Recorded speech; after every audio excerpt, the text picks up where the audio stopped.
Alright guys, BLM here, back.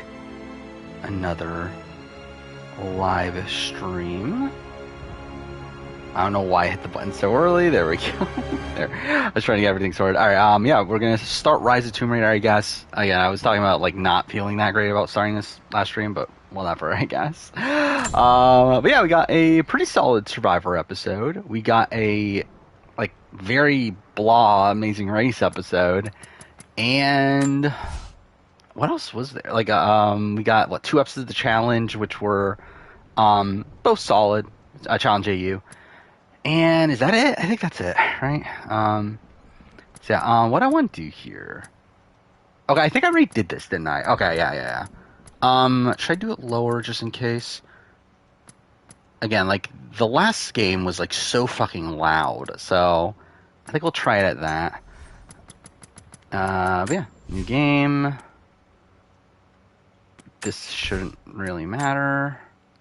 No, it's supposed to care about Big Blind Stuff, but I really didn't care. Yeah, I mean, I think that is kind of an issue here. Is I feel like this was pretty like, I mean, I was not surprised at the Noelle boot really at all. Like, I mean, like, yes, I've been saying that, okay, Jesse's gonna go home, but I feel like the episode didn't really set that up to the point where it felt like it was feasible. I feel like this more so felt like a setup to Jesse going home next week.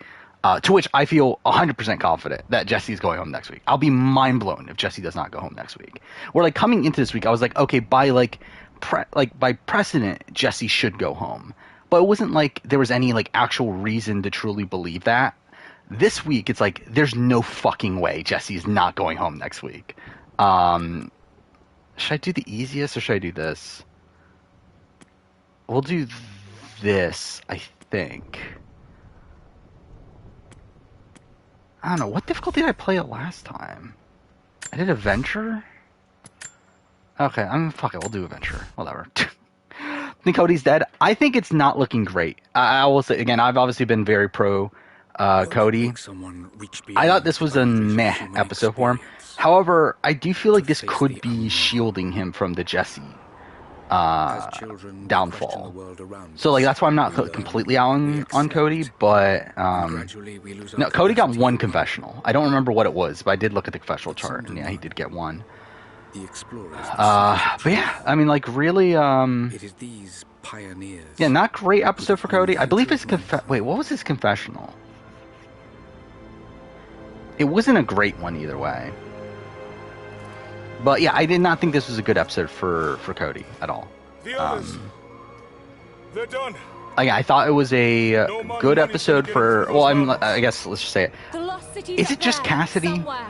Like, is it just Cassidy? Like, is this just like? Was it just like super fucking obvious that it was Cassidy? Like, this was a really good episode for Cassidy.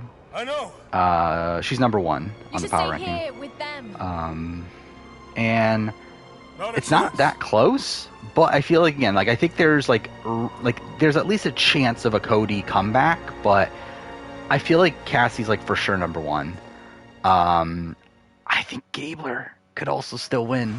Like, I will say that, again, I'm still working on the 43 script. I'm up to episode 7 now. And, yeah, there's a lot of points where, like, again, would this be here if Gabler were winning? But also, it's like, those things are said by, like, people that I don't know if we're supposed to like fully believe. I don't know. Like, but yeah, I think there definitely are like a lot of holes with Gabler. But like, I still think there's a chance.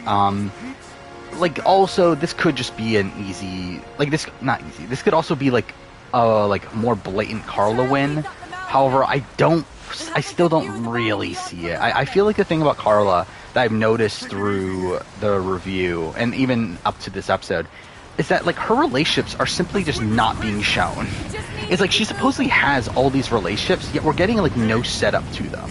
It's just, like, out of the blue, she has a relationship with Jesse. Out of the blue, she has a relationship with Sammy. Out of the blue, she has a relationship with Cassidy.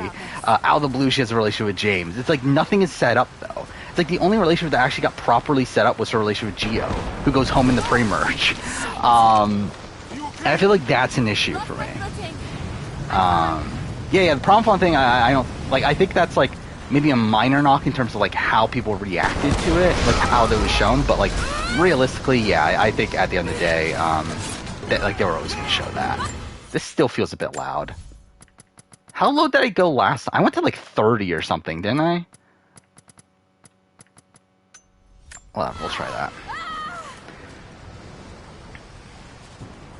I mean, Helena edit, I mean, like, that's just, like, not... I mean, that's, like, Big Brother, Canada, and Survivor. I don't think you could probably compare those. Thoughts on Noelle? I think Noelle's a decent player. Not, like, a great one. Okay, well, that was me being an idiot. Like, I think she definitely has, like, skill for the game, but, it's like she's been on the bottom for, like, a lot of the game, though. And, like, seems to essentially be, like, outplayed by Cody and Jesse at, like, every opportunity. What the fuck? Oh, wait, am I just supposed to climb? I'm probably just supposed to climb up, aren't I?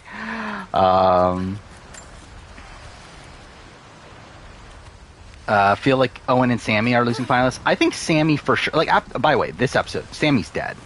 I think Sammy's at the bottom of my power rank right now. I think there's, like, literally 0% chance Sammy's winning this game. Owen, I'm not, like, as sold on, like, losing finalists. I will say, though, that this Gabler...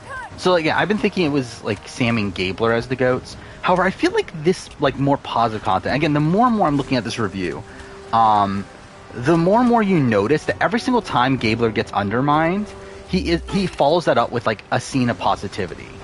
And I feel like that's probably... Like, I feel like that probably is, like, leaning towards him not being a losing finalist. In that he had... And, like, now that we're seeing, like, him being set up to, like, be the downfall of Jesse, it's like, I feel like, yeah, he probably is, like, gonna be, like, an endgame boot. One that, like, kind of builds his resume, like, really late into the game and then gets taken out by, like, at the very end. So, like, by that point, it's like, if he's not a losing finalist, then who is? And, yeah, at that point, I think it probably is Owen. I think that would make sense. Because, like, straight up, if Cody, Cassidy, Jesse, and maybe Carl, if they get to the end, I think they're probably winning. Where, like, I can see Owen getting to the end and not winning. Badge disappear? Which badge? I see your sub badge. Oh, actually, yeah, well, that's weird. Yeah, some of your posts don't have it, but then some of them do. I don't know why that is. That's really weird.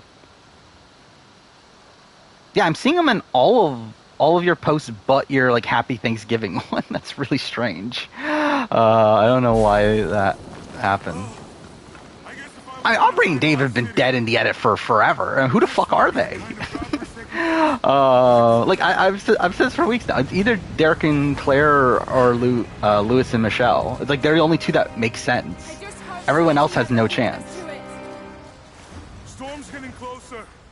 We have a couple hours at most. So, okay, well, where are we at? We're at Final 7. I think Jesse's locked in Final 7, too. I don't know where Carla's going at this point. And that's the thing that's, like, kind of making me think, like, maybe she could still win? Because it's like, it does feel like at this point, Carla's edit is, like, kind of been a bit subsided to where it feels like Jesse is, like, 100% taking that, like, that Omer sort of spot of being, like, the person that gets Jesse out is the one that's going to win the game. And to be fair, it probably won't actually be that, considering, like, again, I think, like, Cassie and Cody are probably the two more likely winners, and I don't think either of them are more than likely, like, spearheading this Jesse boot. But it still feels like that's essentially the position that we're in, of, like, Jesse being that, like, big target towards the end of the game, more so than Carla.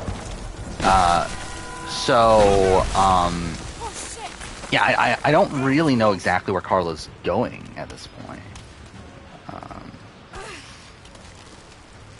Where, like, to me, again, like, I still think it's probably Cassie or Cody. I did drop Cody a lot on my power ranking this last episode, but, like, again, like, realistically, yeah, I think it's Cassie or Cody.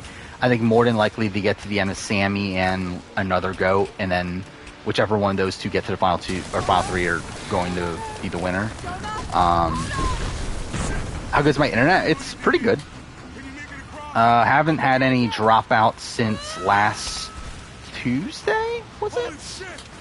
I believe it was last Tuesday. Which, maybe that means it's going to drop out at some point. But it's been good for a little bit now. How to make a good fire-making loser? I can kind of see that. But also it's like, just because it's like, I don't think she makes it to Final Tribal. More so than like, I feel like her edit actually like facilitates a fire-making loser. Just because like, realistically, I don't think there is a proper edit for a fire-making loser. Like, we've seen like so many different types of people be the fire-making loser that there's no like go-to edit for that person. I think 34 is worse than 33. I agree. We made it. I see the ruins. Where like, I think 33 was definitely plagued more by COVID. But like, I think 34 just outright isn't as good. Like, I just think like it's not as interesting of a cast. I don't think there's as interesting of things going on. So like, while I think the format of 33 is definitely worse, I think 34 is probably just the worst season though.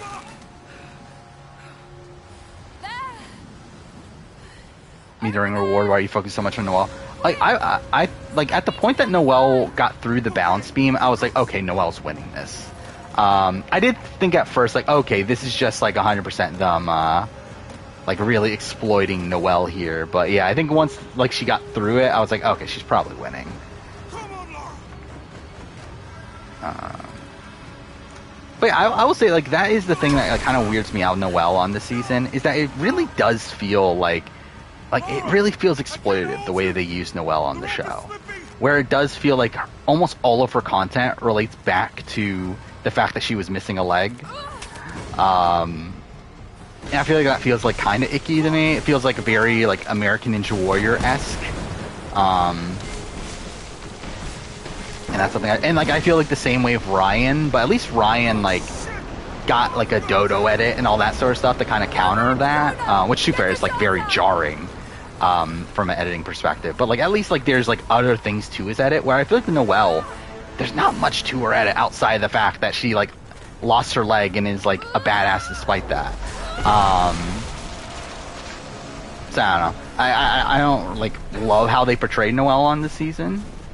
But like I think she is a solid player, but one that just like didn't like really perform to her ability, I guess, on this season.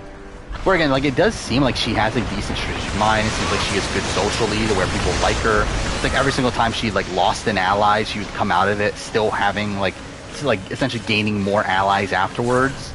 But yeah, again, like I just feel like she just never had a full like stranglehold on the game. It felt like always Jesse and Cody were outplaying her.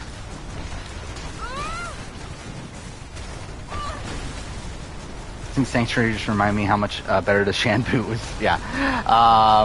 Yeah, I still think this season, I still think the best episode was the merge episode.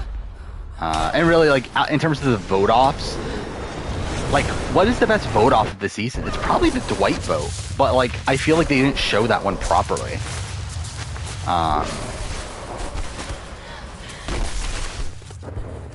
Like, I do think still this season's kind of lacking a big moment, and I feel like next episode could definitely be that if Jesse does go home with 2 idols in his pocket.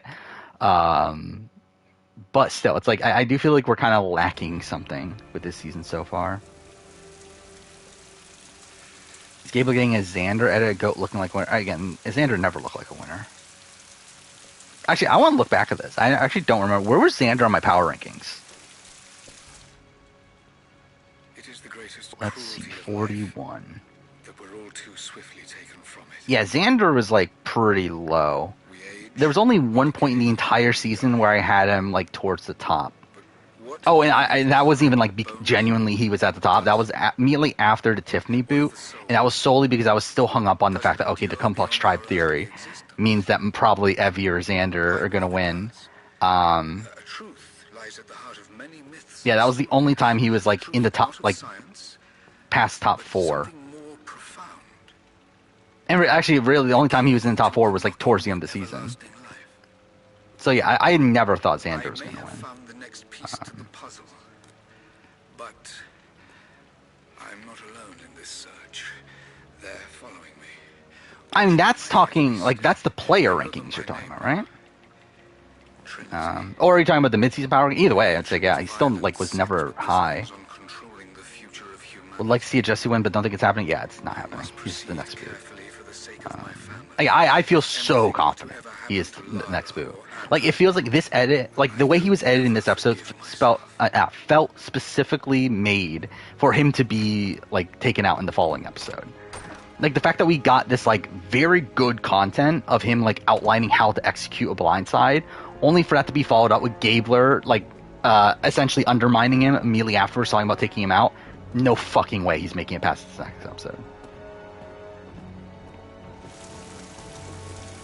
Oh yeah, the Walking Dead video came out today, which I will say I'm pretty happy with how it's performing. Like, obviously it's not good and, like, just generally, but, like, for a video game video, like, it's doing good. Like, and only 228 views, but it's like, yeah, like, for a video game video, that's solid. Like, looking at, and especially for a retrospective, I think that's the thing too. Because, like, straight up retrospectives, like, even though those are most of the video game videos I do, they don't do well. Ooh, that's a nice comparison too. Yeah, I'm looking at some other comparisons right now. It's doing better in my Far Cry series rankings. That's cool. Like, it's doing solid for a video game video. But yeah, like, the only two retrospectives I believe that I've done that have more than 1,000 views are my AC Origins one, which that one, like, those views came way later, and then my Last of Us one, Last of Us Part 2. And I believe it's ahead of my Last of Us Part 2 video. Yeah, by, what is that, by about 50 views. I think I found that. So, I don't know, like, I'm happy with how the video turned out. And I'm happy with, like, what it's getting, even though at the end of the day, again, it's still not great, but, like, for my channel, for a video game video, it's doing well. Yeah, we did get, oh, actually, I'm a fucking idiot. I never put that together. That's what they were doing with Jordy. That they were recreating the scene from the Joker movie. But yeah, we did get Jordy and we got Sean Hampson, right? Was that this week? Which, It was everyone else who was wrong. that happens. What are they doing, though? I thought they were going to do one returnee, one newbie. It feels weird that they did two newbies, or two returnees here. I think I guess the first week was two returnees. So, like, it feels weird they're, like, really front-loading it. Like, who are they saving for last? Like, you would think they would save, like, bigger names for the end of it. But they're, like, they're not. Like, I mean, who's a big name left? To be honest, I don't even remember the cast anymore in terms of who the other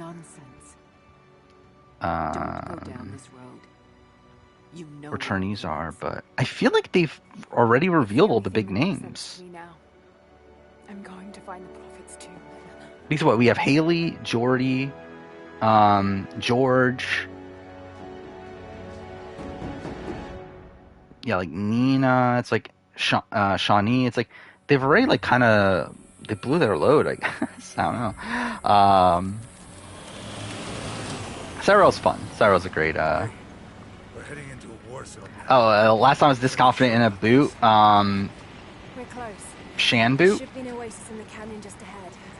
Probably not actually true. It's probably, like, realistically, it's probably like Geo. I don't know. It's your money. Who got booted in 42? I was very confident about the Shan boot. I remember that. Something isn't right. I forgot they make you do this flashback sequence here. You told someone, didn't you? Where's my 42 chart? There we go.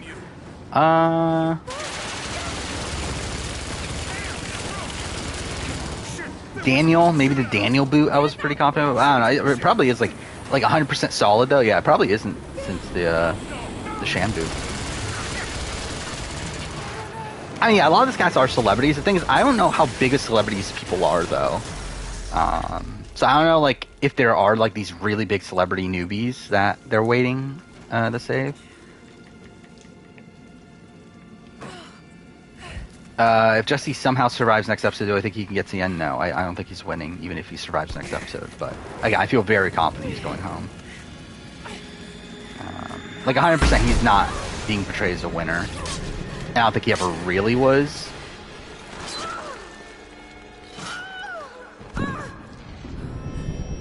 Sarah's the villain because she's hot. I mean, I believe Sarah, like, so again, I haven't like done that much research, but I think I saw that like Sarah is a villain, which didn't get explained at all in the intro, which is what makes it funny.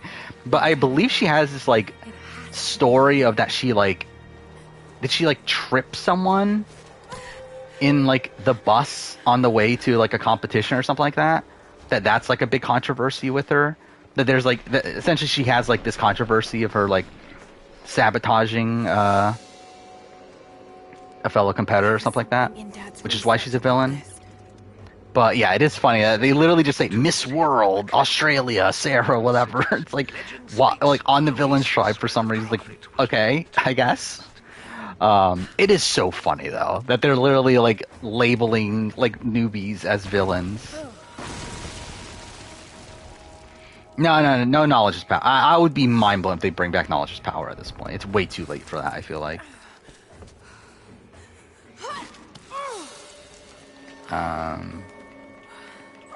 I've been disappointed at the boots for Challenge AU. I thought we lost, like, the 4 people we lost this week, I thought were all, like, really big characters. That's something that's actually kind of weird. So I've been keeping confessional count for Challenge Australia. All the top confessional getters are gone.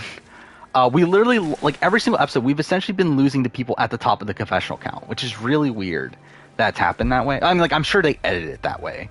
Which also makes it weird that, like, because, like, that essentially means that they're giving an Australian reality show a balanced edit? That's mind blowing.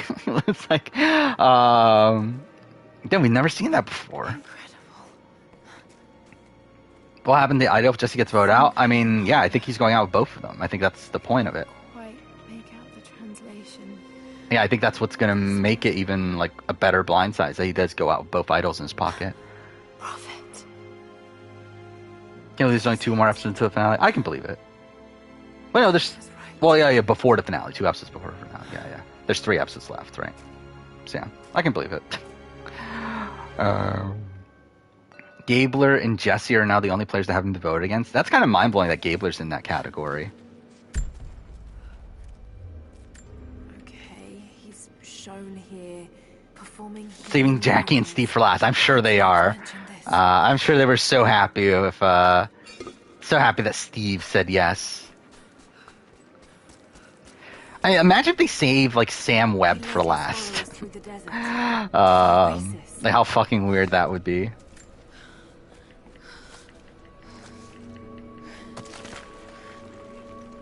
Will there be any idol plan this season? Probably not at this point. I don't know. I mean, like Carla's idol has gone back into the story, which I will say, like, I feel like it's very weird how they portrayed Carla's idol. To where, like, very early on the merge, we, like, heard that, okay, no one knows about it, but then now it's supposedly everyone knows about it. I did find that kind of weird. It's amazing. If only Dad could have seen this. Yeah, Amazing Race kind of sucks. Like, I'm just, like, it's not even, like, actually bad. It's more so just, like, so, like, painfully generic that I just, like, don't care. Like, it's not, like, bad television necessarily. It's just so blah. Right now I have okay. Right now I have Cassidy number 1. I think this was a really, really great episode for Cassidy. However, I feel like it also feels kind of too good in a way. Like, would they just blatantly have Cassie say, like, I mean, this isn't like fucking Amazing Race, with Amazing Race like having both like Lewis and Michelle and Derek and Claire both have confessionals saying, oh, I think we can now win this or whatever. Like, Cassie explicitly says that, oh, now I'm thinking I can actually win this. And it's like, I don't feel like Survivor US would like go that blatant. I don't know. Like, maybe not. But I feel like the editing trends of Survivor US have gotten so complex in these last couple seasons that it feels weird that it's so blatantly so with Cassidy, with them like allowing her to say that on the show. But I again, it still was a really great episode for her either way. Predictions on the final 5. So again, I think Jesse's for sure going home next. So who's final 6 boot is essentially the question. Like, is it just Carla? Like, I've been thinking throughout this entire season that it's Carla. But I feel like the edit, the edgic reasons I thought it was Carla aren't really there anymore. where it feels like a lot of like Carla's, like the vibe of Carla's edit has kind of gone to Jesse now. So like I'm not sure it's Carla anymore. But again, like Cassie's either the winner or the first boot of the finale. I think that's probably like the case there against either the Victoria or like the Michelle Fitzgerald. You have Code. I don't know where Cody goes if he doesn't win. I know people said like fire making loser, which like there is like some setup to that, but like I don't know if I actually like fully believe that. But I don't really see him getting voted out outside of that. Like it just feels like Cody's edit's just really weird. Where like I just don't like. I think we'll have to wait until like after season to see like unless if he doesn't win at least to see like where his story goes to kind of like fully piece it together, because like I really don't know what they're doing with him. Because it's weird, but like he is this like big character. Yeah, he's just like not being shown as this big character. Like I mean, at least he was like at the beginning, but like after episode 4, it feels like that like really just dies off. So I don't know. Damn it. Well, if Cassie's just fourth place, I mean, like it's possible. But I would feel more confident in her being like 5th place than 4th place.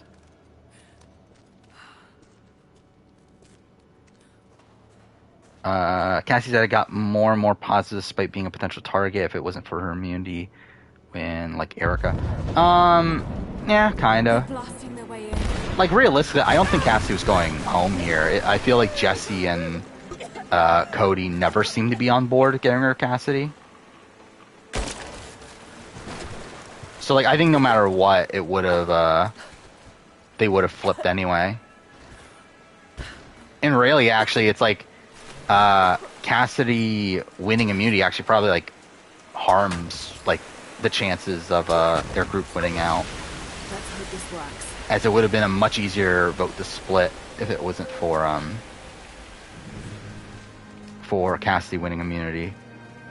Where at that point they had to like convince them to split the vote on Sammy. Cassie fits the mode of Erica and Marianne. Yeah, I mean to a degree. I think again, I think if I were to compare her edit to any winner, I think it actually leans more towards like Michelle than it does like Marianne. I don't think there's a comparison much at all. But I could see that like again, Erica mixed with Michelle Fitzgerald is always like the comparison I've been saying, which feels about right.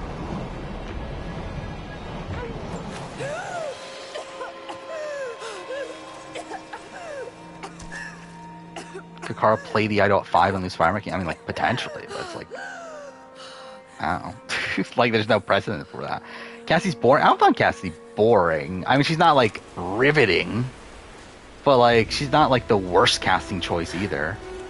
Stunning. We made it, Dad. I believe Jesse passed Cody today for most confessionals, but Cody had been number 1 to confessional count up until today.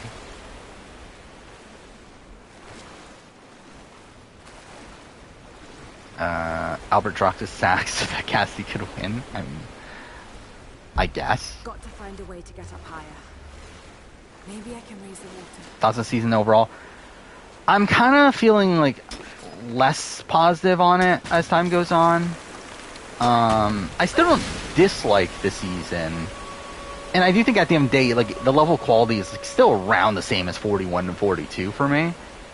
But it's like, I don't know, I just feel like I was always expecting this post-merge to be a lot more dynamic. And, like, it technically is dynamic. It's just, it's not leading to, like that interesting of votes, despite, like, how, like, dynamic the dynamics are.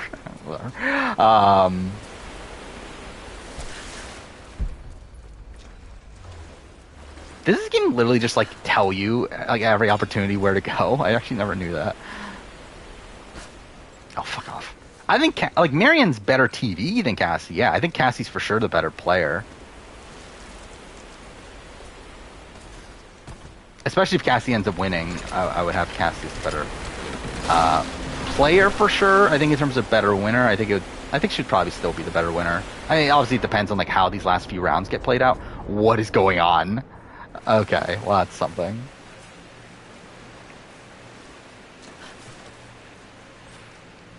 Why would the jury vote for Cassidy? I think like it matters who she's up against.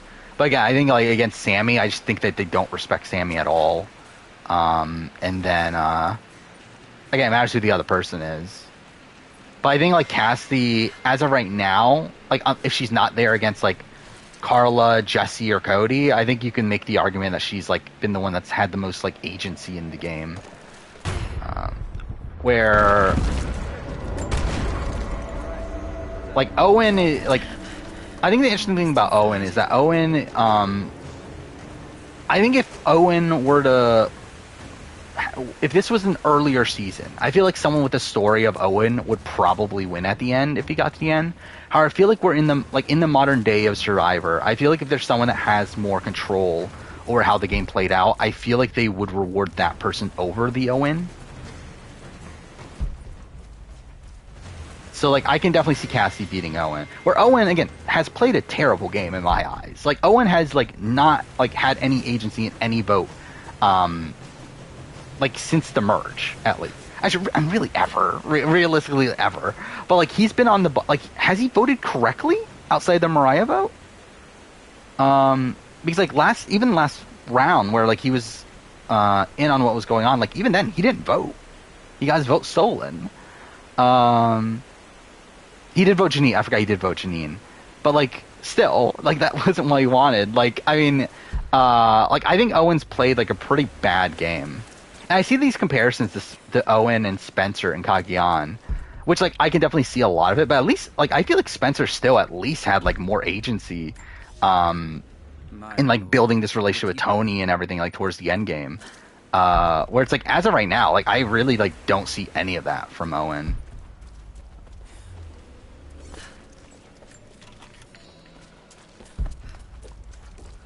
How do I get there?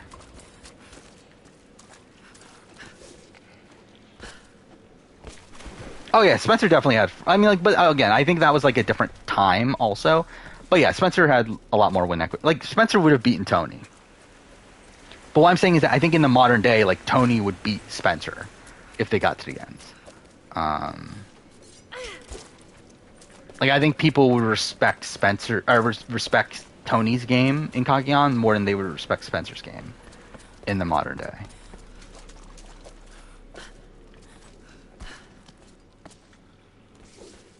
Enjoying Ride or Dies more than Amazing Race?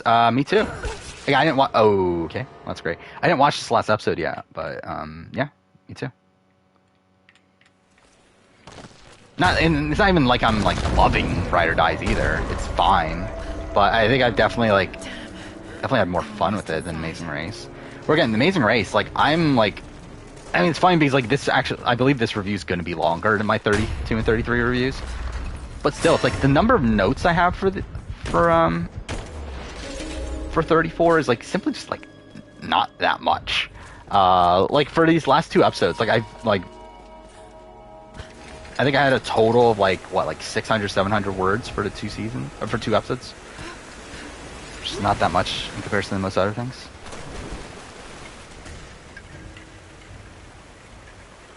Next week's episode is called Hiding in Plain Sight. He said yesterday, whoever says it next is going to win. Gabler. So, what, you think Gabler's going to win? I would not be that shocked that a Gabler win at this point. Like, I do think if Gabler were to win, and, like, based on the content they have to work with Gabler, I feel like this is the edit he probably would be getting. Oh, okay, I guess I can't do that. Do I shoot that then? This is your least favorite Amazing Race season? I wouldn't go that far, but it definitely is not a great one. It's not a good one. Like, it's definitely a bottom tier season for sure.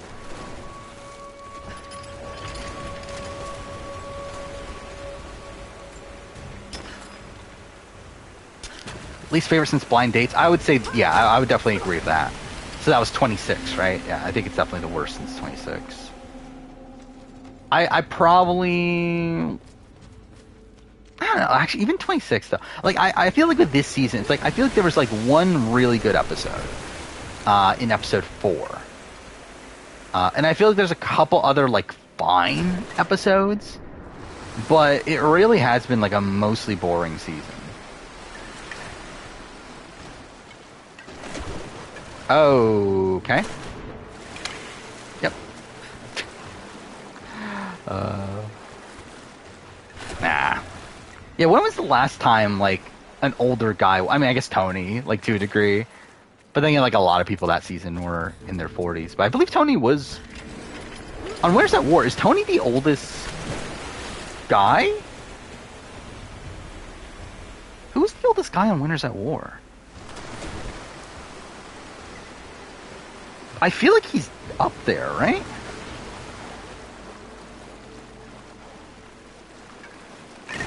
Oh, Ethan. Oh, no, he's tied. Him and Ethan are the same age. That's kind of weird to think about. I never thought about that until now.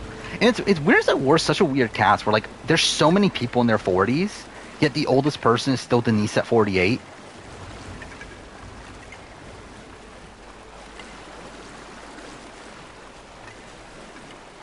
Yeah, like, so many people are, like, around the same age on that season.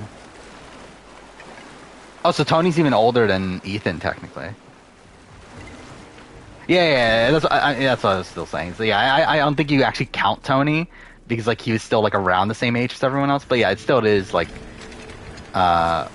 weird to think that, actually, yeah, he was, like, the oldest guy. But, yeah, it's, like, been since what?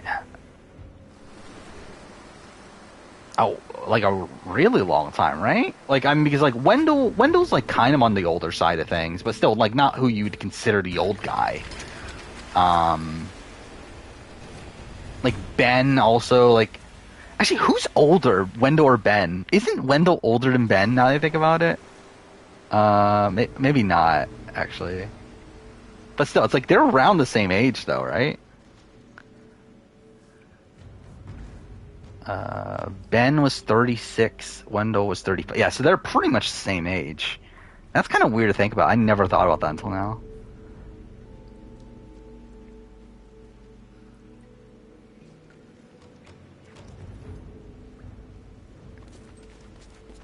But yeah, I mean, like obviously Bob is one you can call out. Is there like another, like, older guy that's won since then?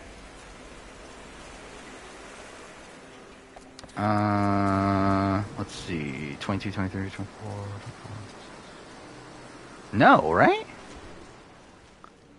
Like, I mean, I guess Mike, like, but yeah, like, I don't think, like, Mike is on the older side of things, but definitely not, like, to the point where you would consider him the old guy. Am I supposed to do so? Oh, I'm supposed to climb, aren't I? I feel like that's something I do remember.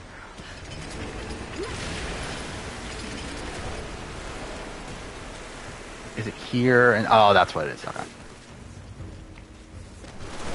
Oh, okay. That's, yeah.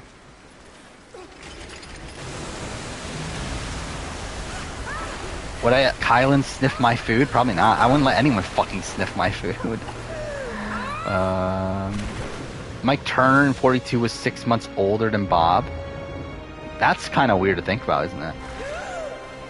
Because I think Bob looks like so much older than what he really is. Like, he is old for Survivor standards, but he's not actually that old. Like, he's like 57 or something, right? Or like he was at the time, I should say. Like, obviously now he's older.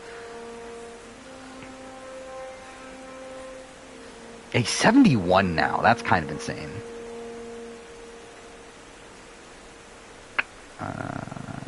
Doesn't not list his age. I forgot he won fan favorite too.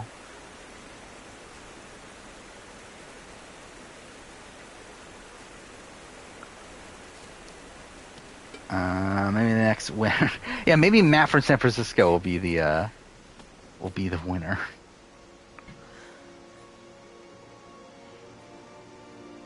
Found you. Do I think Owen or Gabler is most likely to be booted next, or like ever? Ever, probably Gabler. Next, I think Owen. Like, I think if Jesse were to not go home next episode, I think it's probably Owen instead. No. What did I miss? But I think if that doesn't happen, then Owen's probably making it to the end. Just because, like, at this point, we're kind of running out of options who the other person would be that wouldn't win.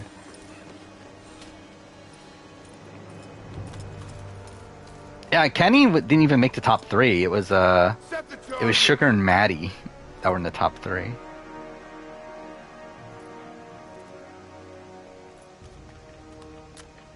If Bob Crowley was on next All-Star season and became a 2-time winner, what would I think? I would think he would still probably suck.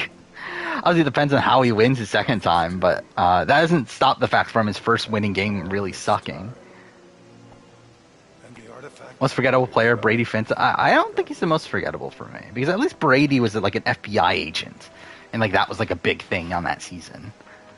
He is definitely up there, but like I don't know. I still think there's probably like more forgettable. Extremely dangerous.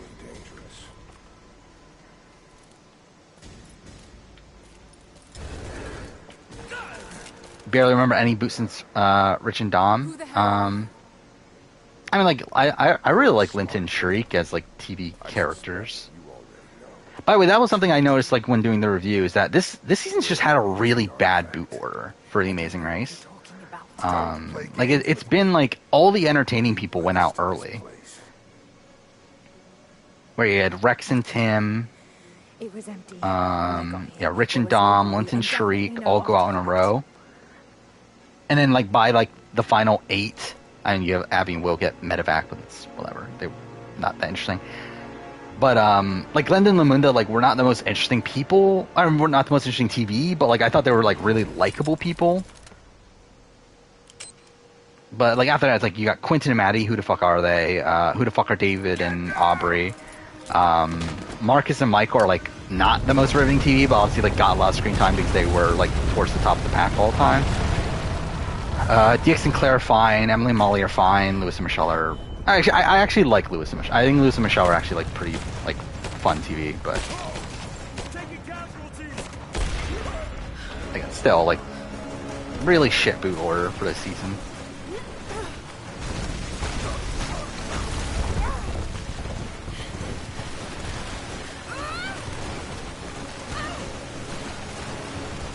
Or essentially the My Leg guy from SpongeBob. Oh fuck! I was not looking at the screen. But yeah, Emily and Molly. I think they're like I don't think they're winning obviously at this point, but I think they're yeah, a lot of their storyline at this point. It's funny, like the first half of the season, like their entire storyline was like, oh, we're these identical twins that never met each other, and they like mention that like a billion times in a row. And then now it's like all their content is about Emily's leg.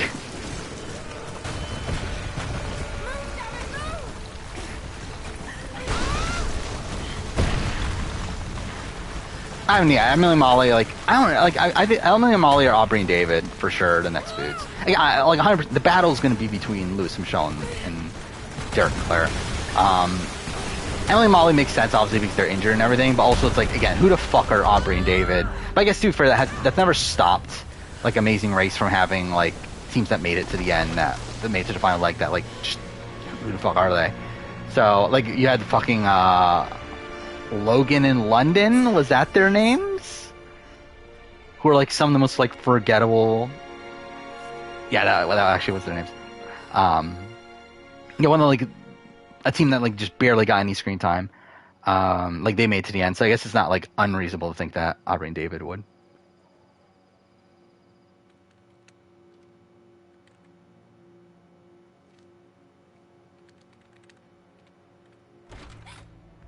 Third place. Oh, you mean David and Jeff? Was that their names? Yeah. They were forgettable. It's weird too because like they technically like dominated the race. Like they're essentially like the Marcus and Michael to the degree of like being in like an accident-prone team, but still actually like having really good results. Like there were many times where they were like second to last, but like they also won the most legs of the season, like more than Riken and Chip. So it's like yeah, they are like at the end of the day, yeah, like extremely boring. Didn't get much screen time, but. The tomb was empty. I think they were looking for the divine source. I remember them at least. Your father was after? I think Noelle's for sure a better player than Chad. I knew I'd seen it before. It was driving me insane. That's when it hit me. especially like under modern day like standards. Like technically, I think Chad was probably closer to winning the game. Where if the men had won out, I do think Chad would have at least gotten to Final Four. Which at that point, it's like, I mean, he would still need to win out, but I mean, if he did, he would probably win at the end. Actually, I don't know. Would he though? I mean, like, he'd probably beat Sarge, but like, he probably doesn't beat Chris. In the ruins of Kitesh, waiting to be found, then I have to go. Siberia? Are you kidding? Oh yeah, I last time again, I haven't watched Amazing Race like older seasons in a while, but yeah, I like 20 when I did rewatch them, and yeah, I've always been higher on 6 than most people. I'm excited to rewatch 6 whenever I get around to it. I think it's next year, right? I'll end up watching it, but actually no, it might not even be until like I don't care. Yeah, 2024. But still, it's like I'll whenever I rewatch it, I think it should be fun. Dad never made the connection to Kitesh. He gave up everything for this. Was it good a Strider episode? It was fine. Like it was I think one of the better ones of the season, but still not like to the quality of that I wanted it to be. Not now. It's all I have. No, it isn't. If you stayed still for 5 minutes, maybe you'd see that.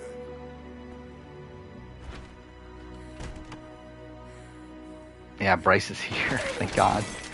Oh yeah, I did try the Mars bar. Actually, I tried it like a few days after we talked about it, to the point where like I don't remember it that much anymore. It was fine. Like it's not my favorite like candy bar in the world, but yeah, it was fine. Jonah. And realistically, I probably won't buy it again. But yeah, it wasn't bad. Want more relationship building in post-merge? I agree. Yeah, it essentially just tasted like a Milky Way. Like that's kind of the comparison that I got from it. But then also, like, I haven't had a Milky Way in forever, so I might just like be wrong on that. But that was what my thought was.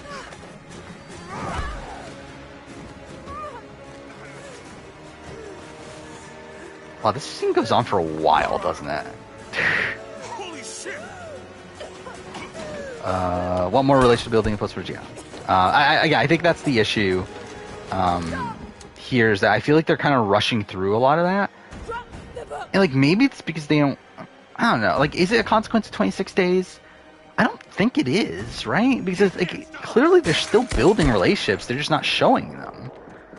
Or like we just get like short snippets of talk about like, oh, Jesse's close to Carla, Carla's close to Sammy. It's like, but like we're not actually seeing a lot of that until like it's like kind of relevant. But even then, they're not exploring it that much. We've got to find Siberia it is then.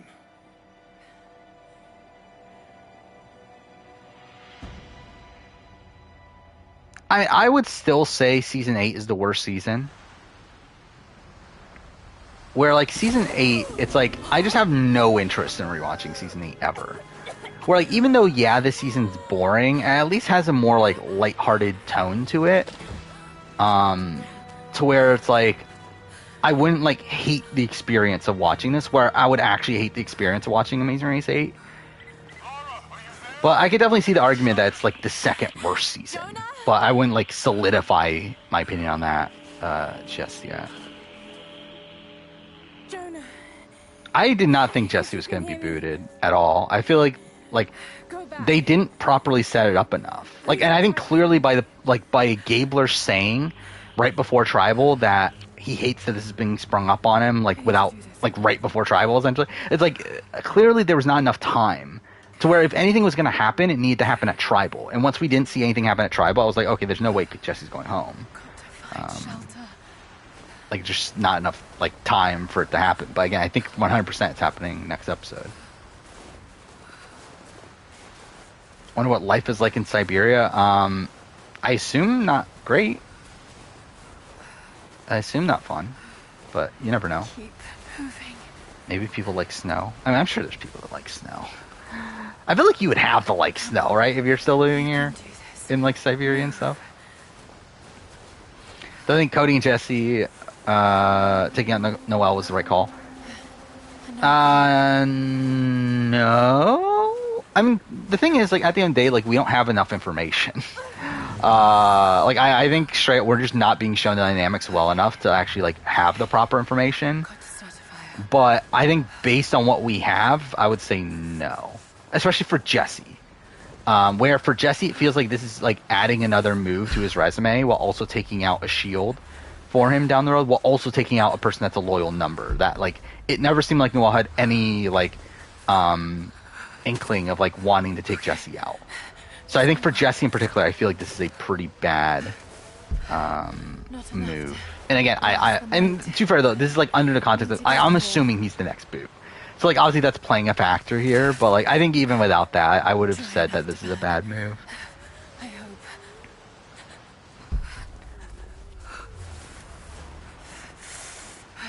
I mean that is true. Like if he's able to keep both of the idols, then yeah, he only needs to survive one more vote. However, again, I think like James, like he's not going to.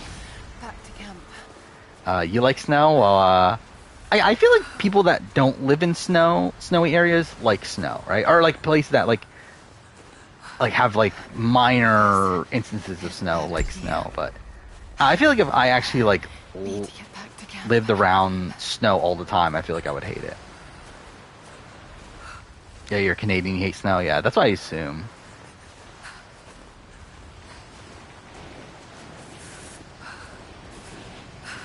Despite the bugs, new Pokemon. I mean, yeah, as long as they like, hopefully they fix it at some point. But, No, damn it.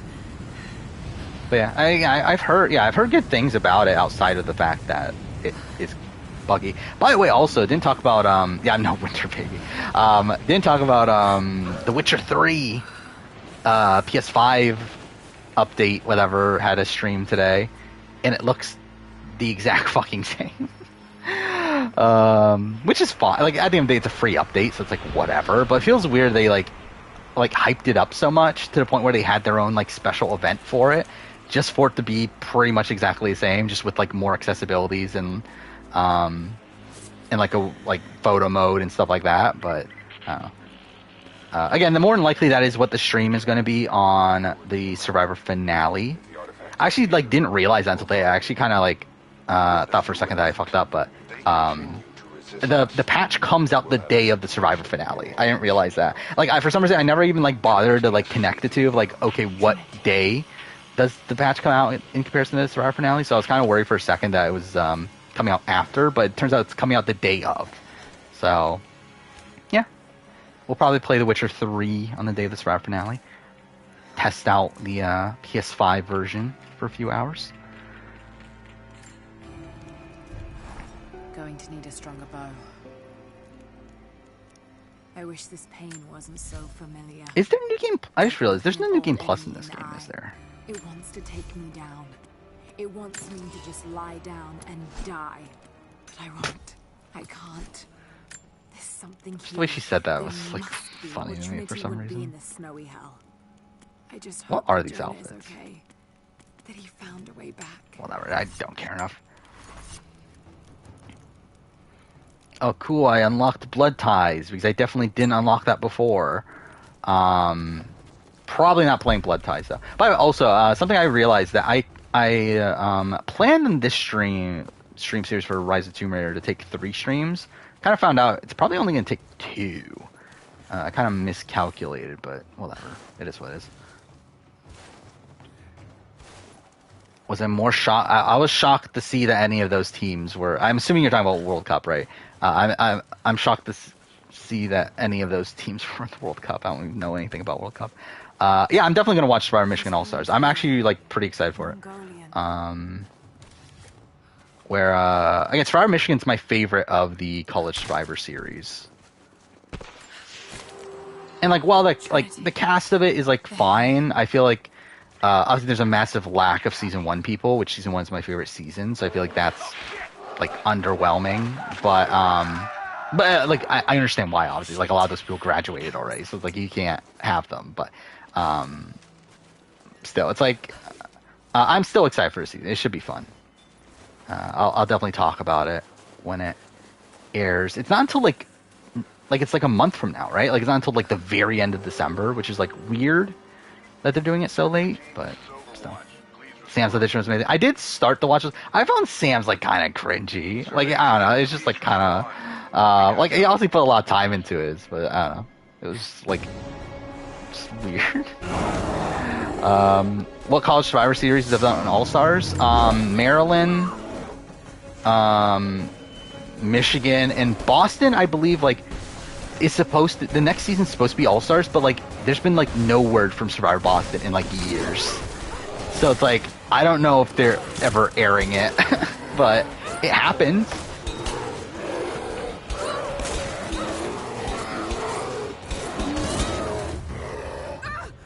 More excited for this than any other season of Survivor.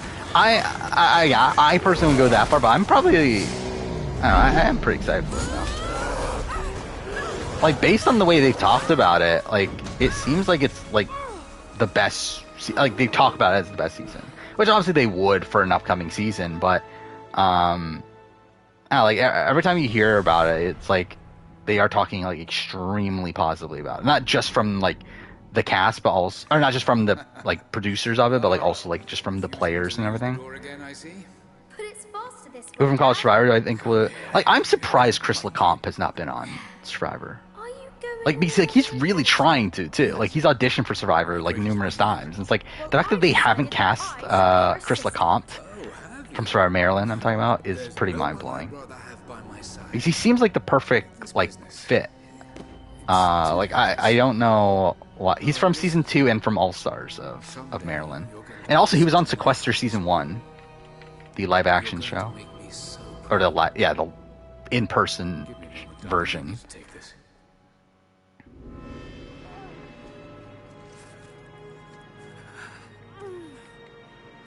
Yeah, like, he's, like, perfect casting. Like, he's essentially, like, he's a big, like, alpha player. He, is, like, strategically savvy. He, like, I think he kind of fits with the current casting mold. I don't know, it's weird that they haven't cast him. Survivor New Mexico's doing fans versus favorites for a third and final season. Well, they couldn't do full All-Stars with only 2 seasons. I mean, Maggie on Real Survivor. I don't think it would go well, though. I think that's the issue. Like, Maggie's fun, obviously, but it's like Maggie would not do well on Survivor, I don't feel like. Looks like the path goes all the way through. Got to get past that. A good chunk of fantastic players came from Michigan, yeah. Also, probably, like, really bad ones, too, but yeah, there are some really good ones, though.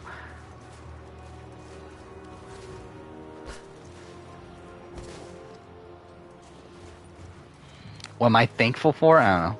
That I'm alive, I guess. I don't know. Am I that thankful for that? I guess I am.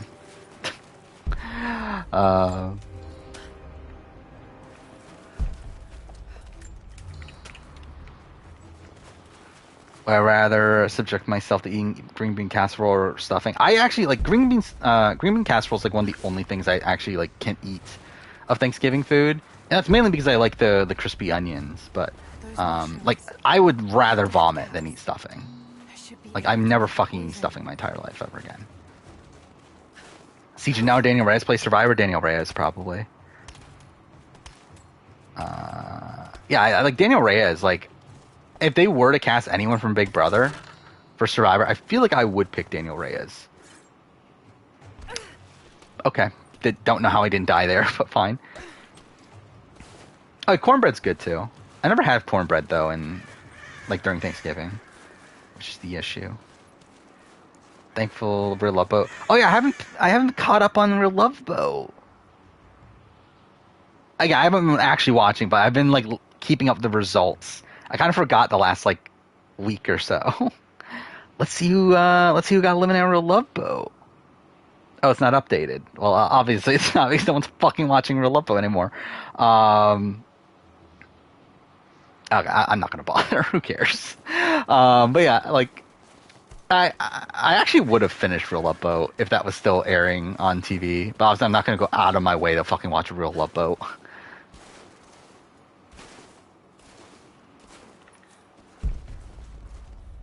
Oh, yeah, that's obviously the only cornbread that exists is the fucking Big Brother cornbread. Don't Rachel go on Survivor? I wouldn't mind it. I'm not like dying for it. Like I would probably rather see Janelle than Rachel Riley. Actually, I don't know. Actually, I guess Rachel Riley. Like I think they would do the same. Like I don't think either of them are gonna do that well. But I guess like Rachel Riley at least would be like more of a train wreck. So I guess maybe I would rather see Rachel Riley. Working with Daniel Reyes, I think Daniel Reyes would actually like legitimately do well.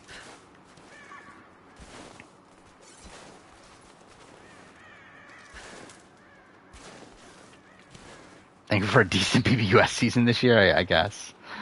Thoughts on Michelle and Jay? I think they've been interesting TV at least. I don't think they've played well. I didn't watch this last episode from today yet, so I do know that they didn't get eliminated though, and they didn't even go in. So good for them, I guess. But they didn't even end up being one of the 4 picked. So it's like, yeah, good for them. But I think they've played pretty poorly, but they're still like really good TV. Might be able to make something with all this. Should head back to camp and try. Daniel will have a big target. I mean, that is if people know her. How many people that watch? I do wonder, like, how many people would even know who Daniel Reyes is? Like, if we got the 43 cat, like, if you swapped out, like, I don't know, like Neka for Danielle, it's like, would anyone actually know who Daniel Reyes is? Like, maybe Jesse. Like, I know Jesse is like a big fan of reality TV. But I don't know. I feel like people would want to work with Daniel Reyes. Is that what I'm doing? I don't know if that's what I'm supposed to do. I guess so?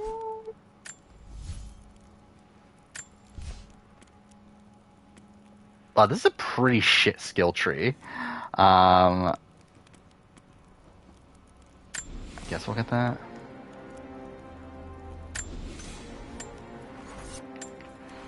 Casey got a full confessional? Well, good for her. Good job. So tired. Horatio got 0. That's, didn't Horatio overtake Olivia last episode? No, you listen to me. This discovery is too important. I don't give a damn about my reputation. I don't think June would... Threaten me. I guess June could do okay in modern Survivor. Hello? But, like, I feel like if June were on old school Survivor, I feel like she wouldn't do well. You're scaring me. But I think now that it's become a lot more, like, strategy heavy, I feel like she definitely could do well. Someday, you'll understand. I don't want to understand. I just want you Bryce's to stop. comment got blocked again, Be so that's my dad nice. again.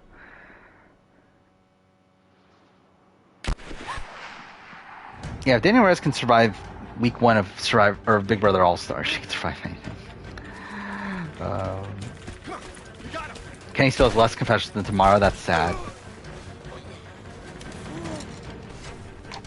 Did Maggie play like coach? Was Maggie a religious person? Like, obviously, I get the cult like connection, but like, I don't know if Maggie would be as effective. I don't know. And that's my like thing with Maggie just as a whole, is I feel like I don't know how effective her gameplay style is with most people. Who am I rooting for in 43? Like, I don't really root for people anymore. Like, I don't really care that much anymore. In terms of like what I think is the best story, I don't know, is it Cassidy? Maybe Cassidy would be the one I would be the most like satisfied with as a winner, or maybe Cody. Like Cody again, like the fact that Cody would be a Survivor winner would be pretty insane too. Yeah, I mean Gabler would be funny too. I think any of those 3.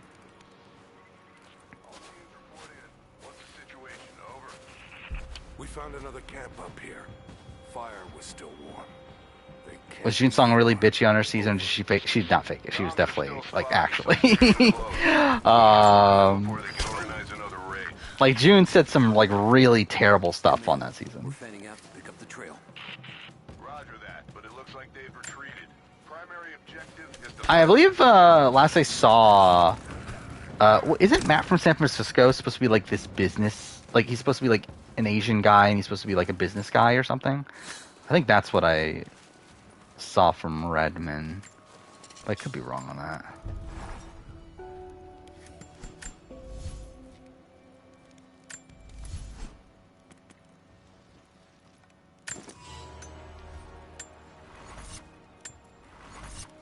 Good or bad week for Challenge Australia? I thought it was fine.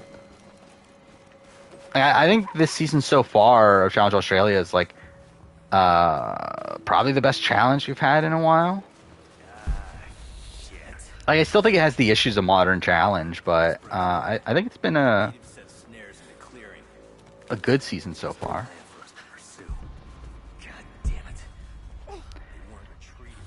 Yeah, I mean, I think that's the thing. Like, this season, it does feel like edgically, I don't think anyone's getting a particularly good at it. Like, I think everyone has like major holes, and is being like not not being portrayed very winnery at points that were like, I don't know, it's not like I'm dying for any of these people to win.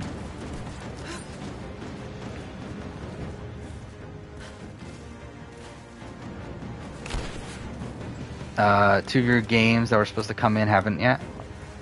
I believe all of my Black Friday pickups have come in already. Yeah, like, so, what I buy? I bought Elden Ring, I bought Gotham Knights, I bought New Tales from Borderlands, I bought Stray, I bought Soul Hackers 2, and I bought Sackboy's A Big Adventure. I think that's, and I bought a new controller for PS5 just as a backup. I believe that's all I bought Black Friday wise. But I will say that like it's like that's not that much in the grand scheme of things for me on Black Friday. Usually I buy a lot more. I will still be buying Digimon Survive. However, I'm waiting till Black Friday itself because supposedly at GameStop it's going to be on sale for $17, which is like really cheap. Where everywhere else it's on sale for $35. So it's like, if I can get it for $17, then obviously I'm going to do that. If not, I'm probably actually going to buy it from GameFly because I think it's only like $27 on GameFly. But either way, I'll definitely buy Digimon Survive. Which, by the way, I did not know what Digimon Survive was, outside of it obviously being a Digimon game, until like today, where I did like a little bit of research on it. It's like a visual novel, like narrative-based game. I didn't fucking know that. Like, it has like RPG elements to it, but like I believe it is like a mostly like visual novel style game. Like, that actually like really interests me. That they're making that they made a Digimon like narrative focused game. So I'm kind of excited to play Digimon Survive. But I will also say that while I haven't spent much on like Black Friday stuff, I have bought a lot of other shit, of other like eBay purchases. Because I said that, so like last stream, I believe it's last stream, I was still like going through my game collection and everything and figuring out what I wanted to get rid of and that sort of stuff. I kind of finished that process, but through that I kind of realized like a lot of things that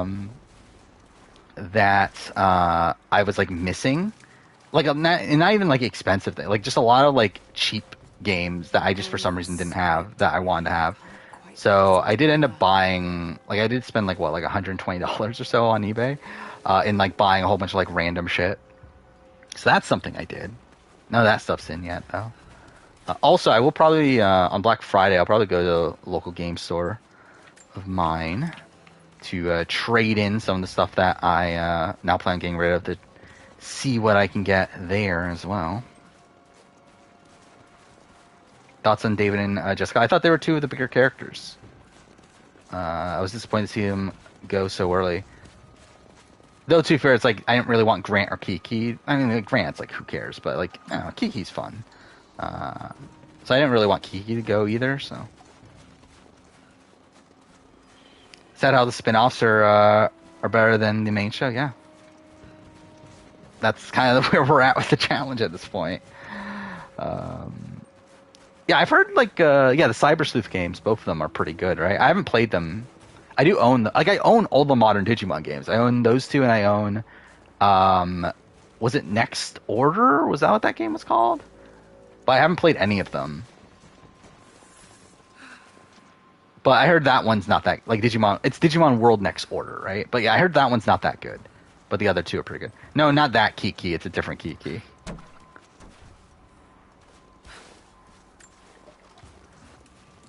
I don't know what I'm doing. Like, why am I even doing this? Bigger character between Sugar and Gabler? Probably Sugar. But I think that has to do with the, like Sugar's storyline in Gabon was essentially like the main storyline, while Gabler's is more of a like a side story as of right now. X-Or's game ported to Switch, that one surprised me. I like a lot of those sort of games. I think any game that's like lower than like 30 gigs on PS4, Xbox One, like those sort of games will probably end up being ported to the Switch just because they can.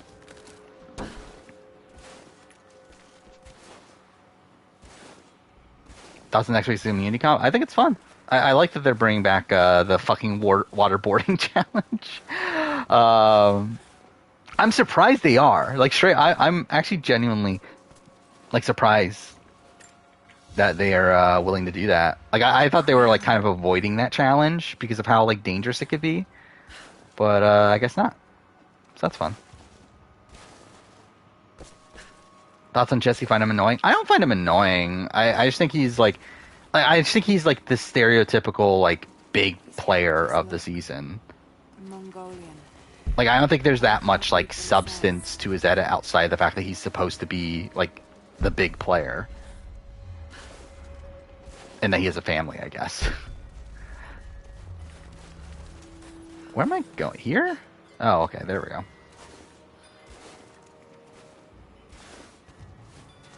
Yeah, I'm. That's exactly what they don't want to happen is for someone to drown. Damn, it's still there. The Steam Deck will never replace the Switch. Probably not. Steam Decks are still hard to get, though, right? Actually, we're over an hour in the stream. Holy shit! I didn't realize we were that far already. Modern Survivor editing annoys you. I will say I have been annoyed with this season's edit, especially after going through my the review so far. It has kind of, there's been a lot of things that have kind of bothered me with trends in the edit. And by the way, also this review is way too fucking long. Like I don't know how I keep on getting longer and longer with my reviews. Where up to episode 6, so I've recorded up to episode 6 at this point. I did write episode 7 today.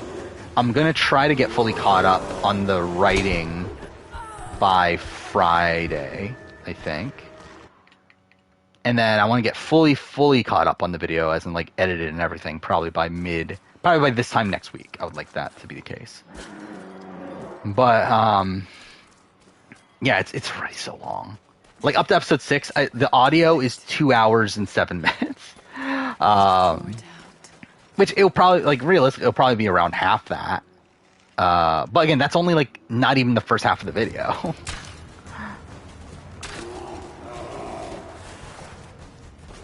And also, script-wise, up to episode 6, I believe it's already, like, 3,000 words longer than 42. So, that's something.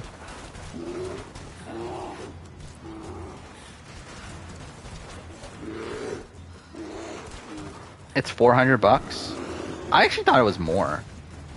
I wouldn't mind getting a Steam Deck. Like, while I don't play games like outside of like my house or whatever, it's like I don't really. Oh, okay, cool. I wouldn't mind getting a Steam Deck just because it's like it's essentially like a capable enough PC, right? To where you should be able to run like most games on it. Because, like, my big issue with, like, PC gaming is that I really hate the aspect of, like, you not knowing for sure if you can run certain games. Where, like, with console, it's like you essentially have that guarantee. So it's like, yeah, I mean, obviously some games just run like shit, but more like if they run like shit here, they run like shit everywhere. There we go. So it's like, I don't know, I feel like Steam Deck's, like, kind of, like, my solution, I guess. But also it's like, I don't know if I'm like actually gonna go out of my way to get it at any point. Carla not saving James is bad for her. Yeah, I agree. I didn't think it was the right move for her. Like, I can understand getting rid of James at some point, but I do think that was way too early. Blackfire trying to decide if you should use the sales on games you've played on other consoles. Like, I would probably say get new games, right? But, like, I guess it's like, it's up to you and what you want, like, out of it, I guess. I don't know. Like, I would probably, like, if it was me right now, I would probably prioritize getting new games. But also, that's coming from me, who I literally just bought a whole bunch of stuff on eBay. That's literally games I already own. I just want other versions of. So it's like, maybe I'm not the best person to ask. But I don't know. I would probably try to get new games, because like at the end of the day, it's like if you already have these older games, then like you just, if you really wanted to play those, you could at least have these other ways to play them. But again, like, this is also the person that I literally just bought like a copy of Indigo Prophecy on Xbox, despite me owning the PS4 version, and like me buying Beyond Two Souls on PS3, even though I own the fucking PS4 version. So I don't know. Who would be my winner pick going into the Michigan All-Stars? I haven't done any research into anything, but probably someone like a Megan. That's her name, right? The Jackson's girlfriend. I feel like she's like the most like all-starsy sort of winner in my eyes. Like, she's like the Amber Burkich of the season.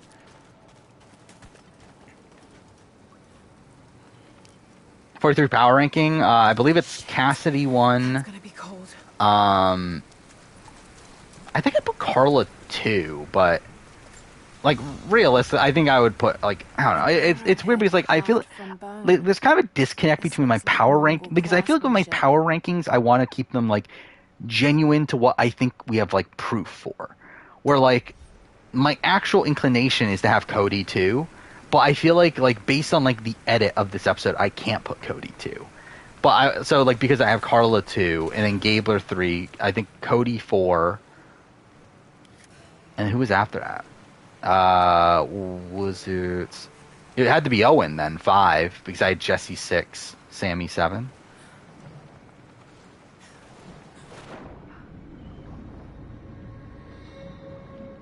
You got Raccoon and Waluigi banned from Trevor Spencer's Discord? That's a shame. How active is his Discord?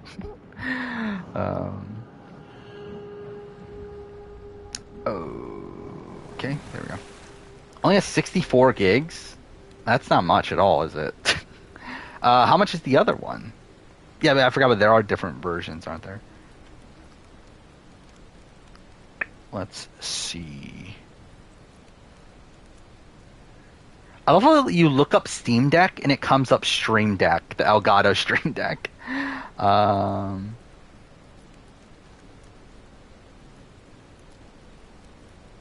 Let us see. Where is it?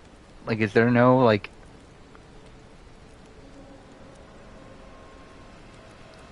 Oh, there it is. I'm fucking it. It's literally at the top.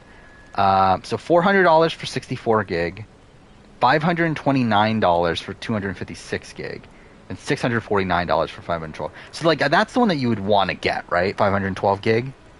But yeah, that's like $649. That's like $150 more than a PS5. So yeah, that's kind of a lot. I mean, I feel like it's definitely the sort of thing that I'll probably just never end up getting, even though I would like ideally want to. But I just don't know if I'll ever like actually like be willing to put $650 into that.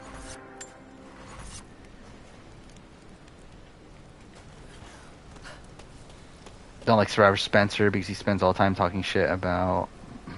I mean, I feel like that's his character, right? Like, I don't know. Like, that's something I don't get with Survivor Spencer. Like, it's like, how much of it is him playing up a character, and how much of that is like him actually like believing in what he says? Or like, my assumption is that he's playing up a character, but also the fact that he's like actually like a high schooler makes me think like maybe he's not. Can't you just ignore this? Because like that's an optional tomb, right? Do I think the edit? I think this definitely decreased Jesse's chances to win. I think Jesse is 100% the next boot. I think the fact that, like, the thing is, like, on paper, his content is good. Like him running through like the blind side, like the steps of a blind side and everything. Like that's good on paper. The problem is that it's immediately followed up by like Gabler like calling him out as the biggest threat and like setting up like taking him out. So like it feels like it completely undermines everything he just did.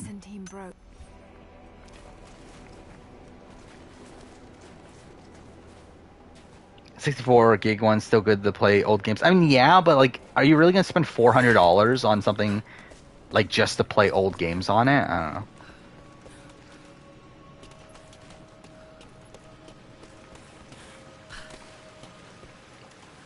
Last time I said that was Alex Stein. Who did I say that? Like, did I say what for? Oh, with playing up a character. Yeah. Okay. Yeah, that didn't turn out great. I still can't believe Alex Stein is like, Alex Stein is now a like a far right like YouTuber. That's so weird.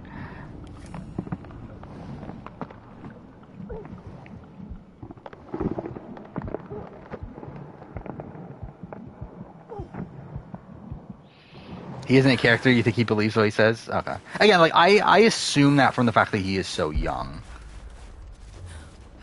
Like, I think, like, if he was older, like, if he was, like, 21 or something, I would say, okay, he's playing up a character.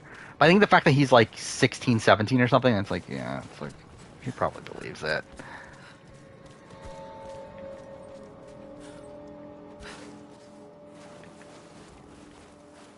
Yesterday, Bandit Survivor posted a question in his community tab about times where production has gone easy on players, brought up how Ben played his idol before voting in HHH, and they allowed it. To a degree, I mean, like, yeah, but also it's like, why not, I guess. It's like, it technically is against, like, it's technically not in the rules for that to be where he plays his idol, but also it actually, like, lessens the leverage he has anyway. Like, it's actually, like, bad for him that he's able to play his idol there. So it's like, yeah, he, like, technically broke the rules, but it's, like, to, like, his detriment. So it's, like, I don't think it's, like, a big deal at all. Like, I think really it's, like, that should be allowed anyway, because, like, really there's not much actual leverage to gain from it. Like, you playing your idol early only, like, essentially makes it so that you have individual immunity, which essentially is a weaker version of the idol. It's essentially the Gary Hogaboom idol at that point, instead of the current iteration of the idol. Which again is just a weaker version of it, to where like it doesn't give you, it like essentially allows the majority to plot around it. So, there are people who live out here.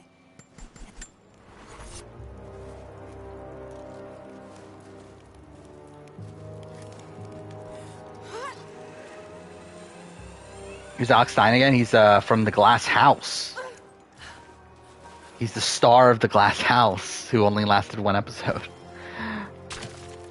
Oh, of course I missed that. Whatever. Nothing I can do now. Constantine is on his way down from the prison. We need to get this. So if I made like Survivor YouTube videos when I was a kid, I would not be surprised if they weren't that dissimilar from Survivor Spencer. Mind you, I wouldn't be I don't think I would be as like I don't know, clickbaity with them, I guess. But I think like topic wise it might not be that dissimilar. But they expected farmers. Thought they'd surrender. They're here.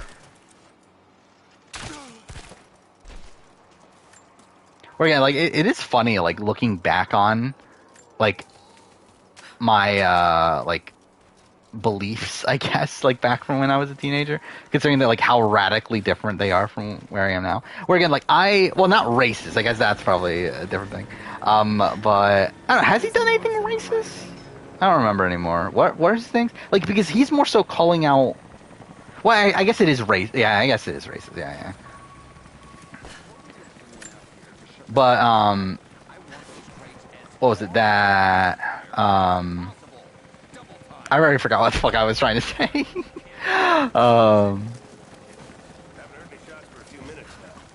But yeah, like I used to like. Oh yeah, that's what it was. Like back in the day, like I remember when I was younger, I did like a political test, and I was like more on like I was pretty much like near the center. Like I was like towards libertarian, but then like towards the center, like in terms of the other scale. I forgot what the other scale is, but like now I'm like much more to the left than what I used to be.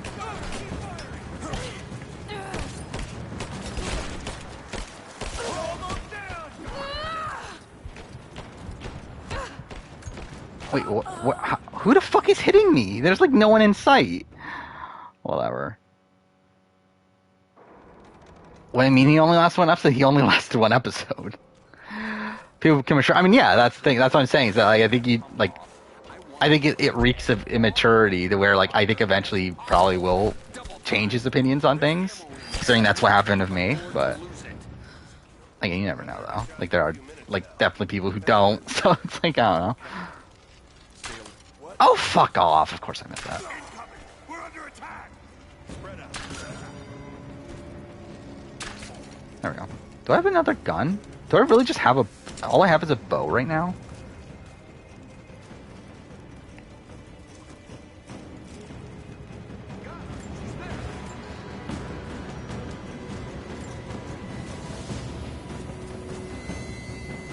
All parties' confessions are about eating and throwing up people. I mean, yeah, she does have a lot of those, especially in Micronesia, right?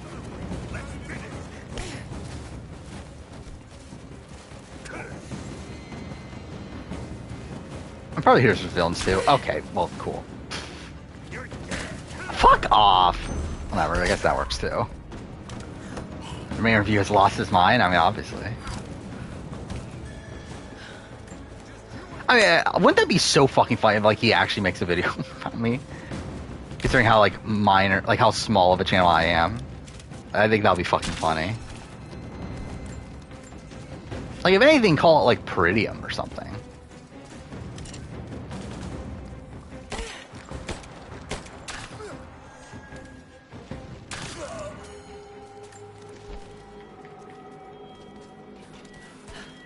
I already talked about Cyrell and Johnny. Again, I thought Cyrell was fun. Never had a chance on this season, though. She's not really meant for the challenge. Johnny, I was disappointed to lose. But, it is what it is. Like, it's like, I don't know. It's like, at the end of the day, it's like, whatever. But, I do think he was probably better TV here than he was on Survivor. Oh, okay.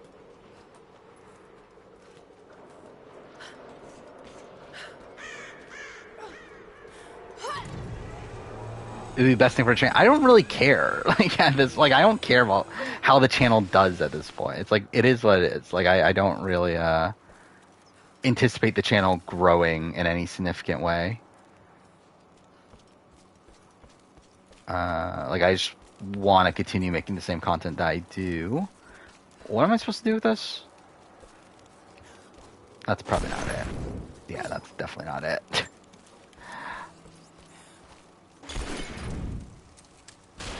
There we go.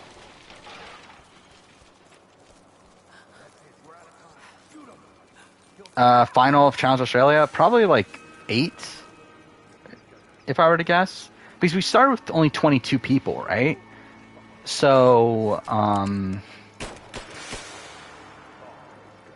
like, I assume we're going to eventually go to the individual portion of the game, right? Like Challenge USA. But I'm assuming it's still going to be 12 episodes. That's kind of what perfectly fits. So, like, we're only at episode 4. The Red Army. Like, maybe we lose 4 more people. So it'll be final 10 by episode 6. Then 1. I don't know. Is it only 6 people in the final, maybe? I guess that would, that, like, lines up with what I'm thinking. Like how I'm thinking the season's going to play out, but... It seems small, but I guess like it has been done before, so I don't know. Where am I supposed to go? Wait, isn't this where I came from? Yeah, it is, right?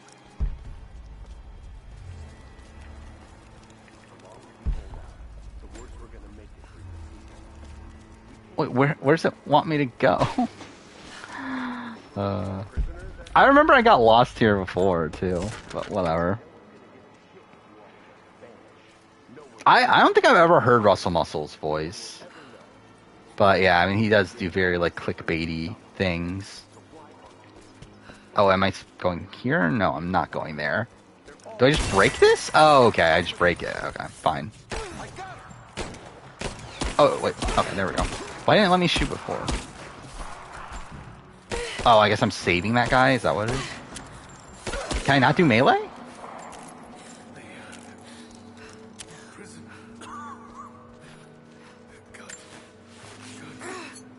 Oh no. No. Whatever collab with another Survivor YouTuber. I don't plan on it. It's not really my thing. I don't know what, like, I don't see a point in it based on, like, the type of content I want to make. Where, like, the entire basis of the channel is my opinion on things. So, like, I don't really see a point in, like, getting someone else's opinion on things. I don't know.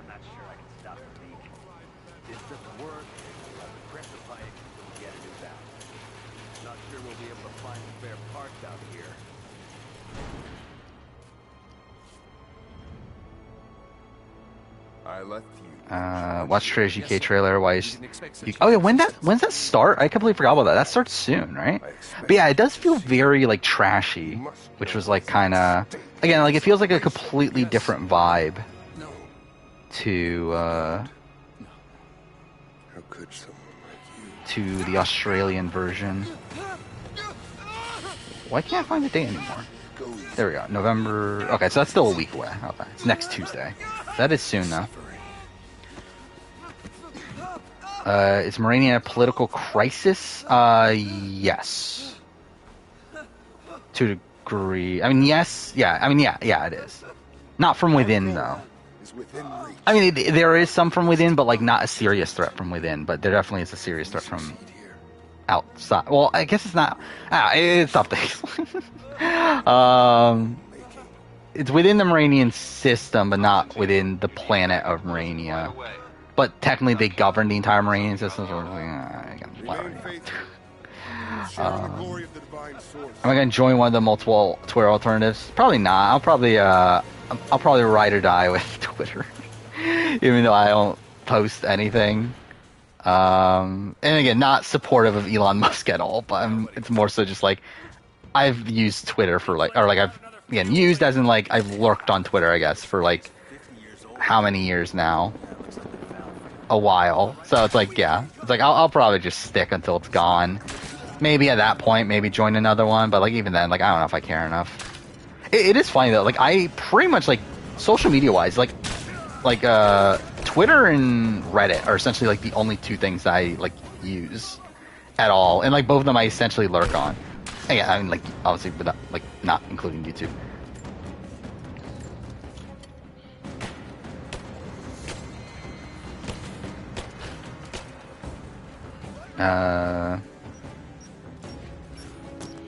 I feel like even that, yeah, like debate with like someone else about Survivor. It's like even then, I feel like that's something I like maybe for like someone else's channel, but I feel like that's not something that I would do on my channel.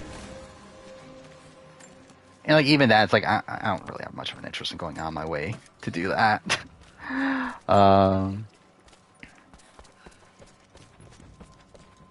Because like at the end of the day, it's like I think it's like kind of a losing battle. Like I don't think there's really a point. Because I don't know what actually like comes out of that necessarily. Oh, was that not what I was supposed to?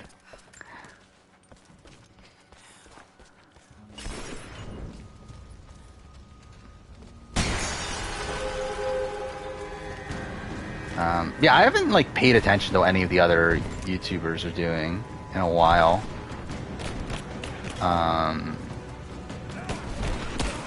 Like I did see like one of Once Upon Island's videos like come up like a few days ago, but outside of that, like I've not paid attention to what any of the other channels are doing.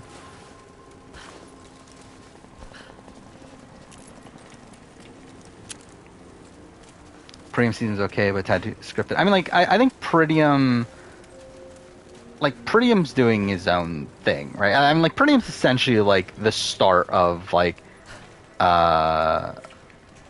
Survivor YouTube content, and I think he has his own like style of video that is like more so like yeah, it's like I don't think it's like it's more so like fact based, a lot of it. Like it's not like he doesn't really incorporate a lot of his opinions on things. Like obviously he does in terms of like, oh, this was a good like Final Tribal performance or something like that, but like he doesn't actually like like give his like raw opinions on things. I feel like yeah, Rupert follows me on Twitter. I can't give that up. Yeah, even though that's not even the account he uses anymore. But yeah. Trinity will not be kind in their methods. Oh, do I have better weapons? Find him. Find out what he knows. Oh, that's like super slow though. Of the locals might prove useful. I'll probably do that one. Oh wait, how many do I have? I have that many. These are all DLC, right? They gotta be DLC.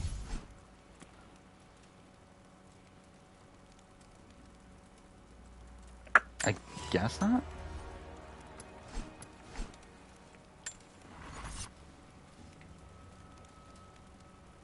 I've never even heard of, like, I've heard of Hive. I haven't even heard of the other two. I don't even know what I'm doing here. I have a feeling Russell Moses hates me, probably. I wouldn't be surprised if all of them hate me. That's fine. I really don't care.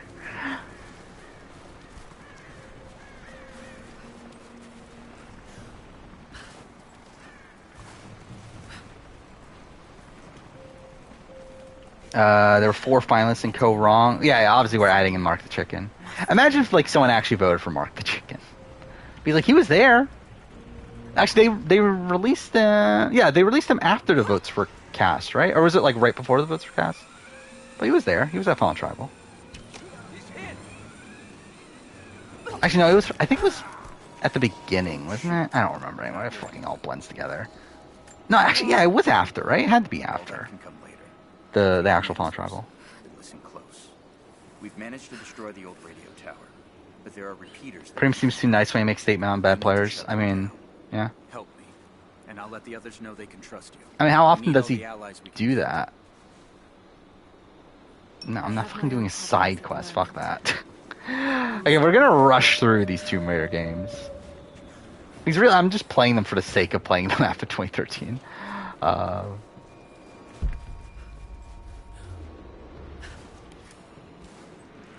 I didn't really consider Survivor Florida one of the biggest.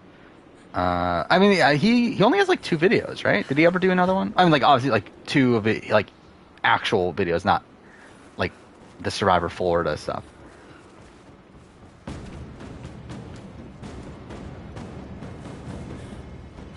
I'm not fucking doing Baba Yaga. Fuck that. Just don't care. Like, I'll eventually do a retrospective of this game, I guess. I don't know though. Like, I like 2013. I feel like is worth it, and like barely so. But like, I think it's worth it just because I have like a kind of a connection to that game. Like, I played it a lot the first time I played it. But like this game, I have like almost no connection to outside the fact that I have a connection to 2013. But maybe I'll still do a video on this. Which if I do that, then yeah, I'll play Baba Yaga then. But it's like, don't care enough to do it now. Oh yeah, I mean, yeah, you gotta watch Premium's video so you know all the times people have hacked challenges.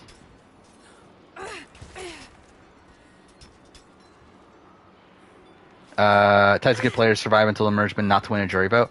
Yeah. Like, I don't think he's like, I don't think he can't win a jury vote, but I think it's obviously like a tougher road for him. Where's Michelle in the co-wrong player ranking? I don't know. Like, I feel like Michelle's game, like my opinion of Michelle's game, like it continues to go down. I feel like every time I think about it. But I don't know, like obviously Aubrey and Sydney, and then probably Ty are above her. But it's like, I think like when we're getting to like, so would I have her above like Kyle Jason? Like, I don't think so, because like she technically wins the battle between the two. To to where like it is like a vote between those two, and she gets people to keep her over like Kyle Jason. So she'd probably be number 4, but oh, okay, well that was great.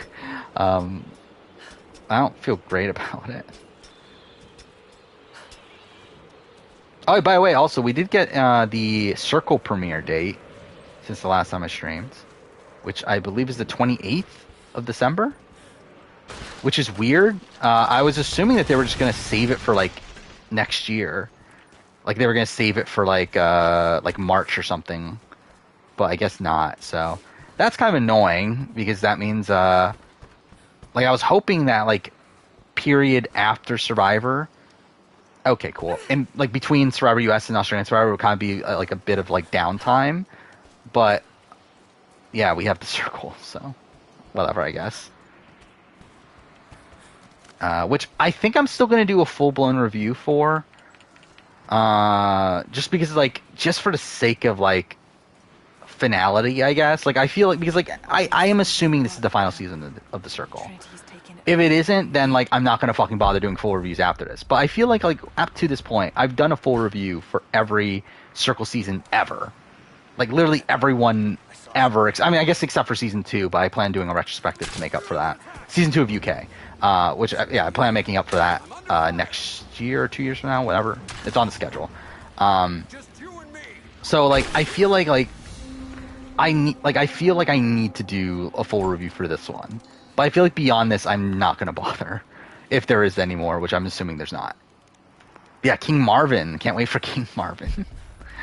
That's so funny, though. That was literally... That was, like, almost 6 months ago now, but the Marvin stuff. Actually, I guess it was, like, 5... Not even 5 months ago, actually. Yeah, need is a strong word, but, like, I think need as in, like, for my own sake, I guess, is, like, is what I should say. Look, I'm on your side here. I've been working as a maintenance tech for Trinity out here, but I've got to get out of here. These people are... Can you not, like, there's nothing free? You actually have to pay for everything? It's yours, if you can pay for it. Fuck you. Wait, why do I even have to pay for it? You're just a random... Like, why? This is actually, like, really dumb, isn't it? Like, there's, like, literally a fucking random guy in a fucking shack, and he wants fucking money for his shit? You think we can make a deal? I'll see what I can dig up.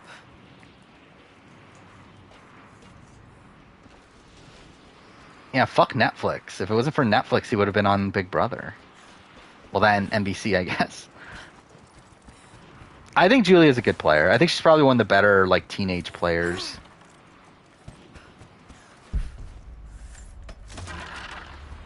But again, I think, like, in comparison to Michelle, like, while I do think Julia was a more, like, active player than Michelle on Go Wrong, I do think, like, at the end of the day, it's like Michelle does outlast her.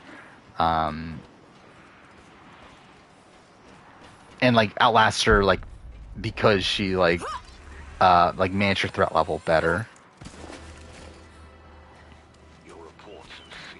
Final 2 between Russell and Amanda. Amanda. Like, I mean, like, if we're talking about, like, at the time, like, here's versus villains, then, like, Amanda.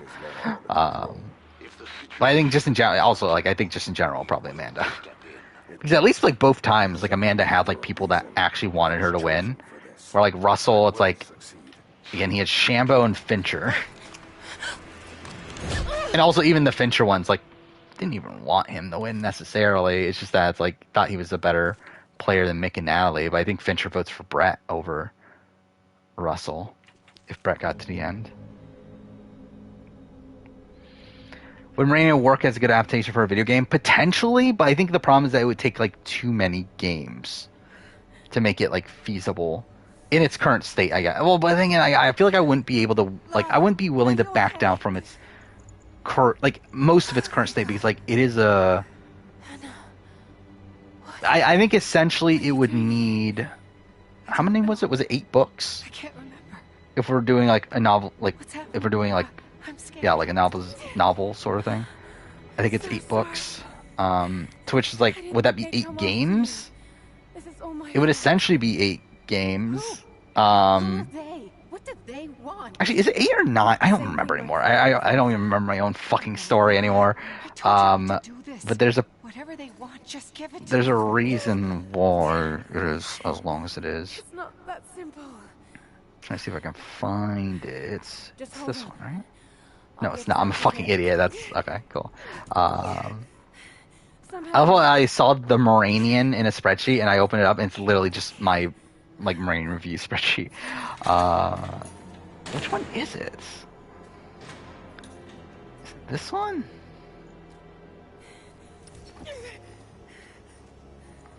I don't remember which one's like the most updated draft. Don't touch her. 1, 2, 3, 4, 5, 6. Wait, 1, 2, 3, 4, 5, 6, 7. Okay, I guess actually it would only take. It would take like it's technically 8, but the last one's short.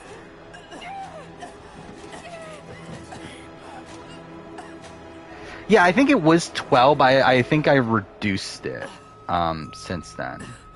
That's enough. Like I think that was like an old She doesn't know. thing I was thinking of.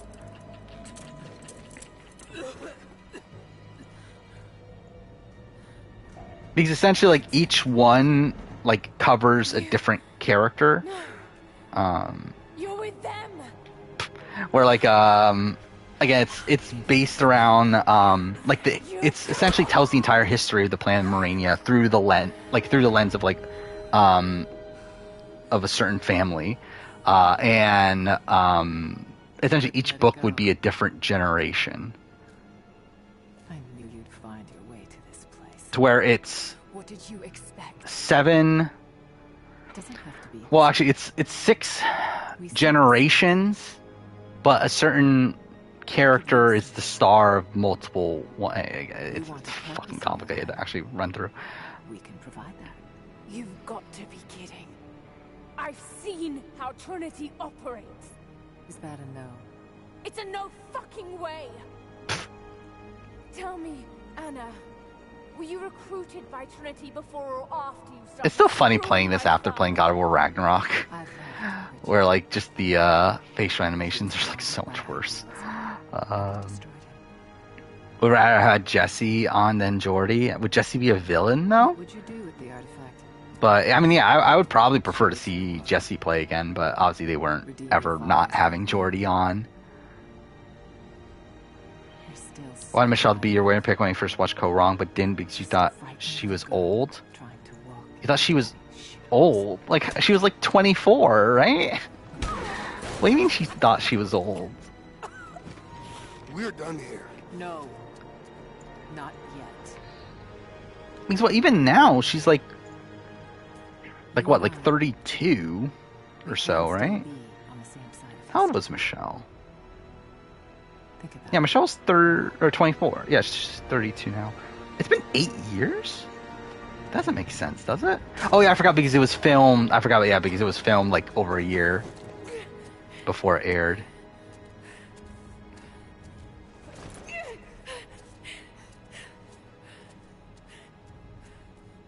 But still, it's like, I mean, if you're not picking her because she's old, then who are you picking? Are you picking Julia, I guess, because she's 19? It's like, who else? Like, she's one of the youngest people there. This isn't over. Bastard!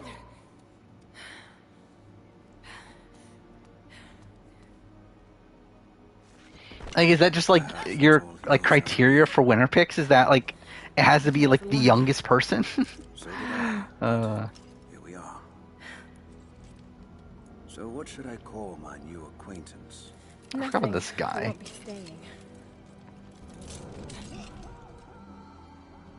Constantine has little patience.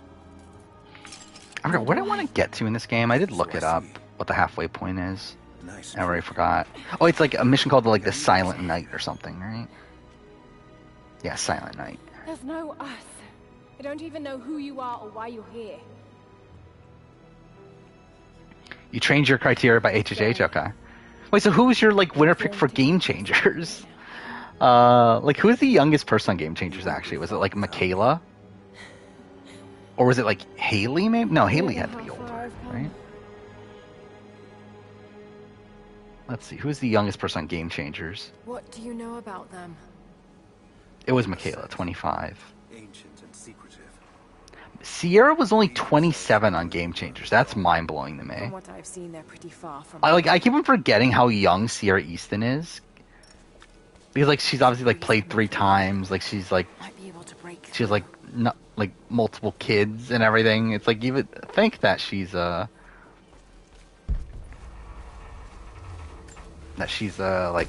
a bit older, but she's not.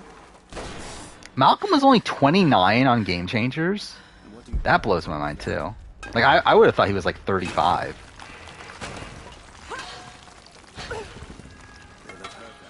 Even JT was only 31 on Game Changers.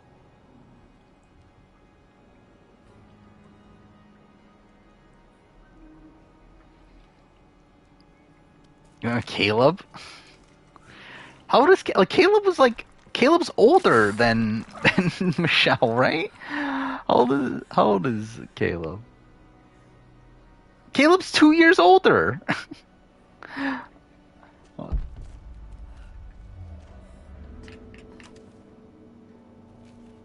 No, Haley was only 26 at the time of Game Changers, so she was only what 24 at the time of the other one of Worlds Apart. But yeah, she's probably like 30 now, right? She's probably older than that. Careful. We don't want to attract attention. It worked. No, Haley was part of the original cast. Sierra Easton was the replacement. Or Sierra Dunn Thomas, I mean, was the replacement. To where she was the replacement for Natalie Anderson, because Natalie Anderson got a concussion Can help you. right before the season. We may not be enemies. I can see that. I suspect you do too. I work better alone. I know the layout. But yeah, Haley was actually like I know the cast, which is weird. But supposedly, like Jeff Probst likes Haley. Like he was asked at the time. And too fair, this was at the time of Game Changers. But so he was asked like, who is the hottest survivor ever, and he answered Haley, which is like such a random answer.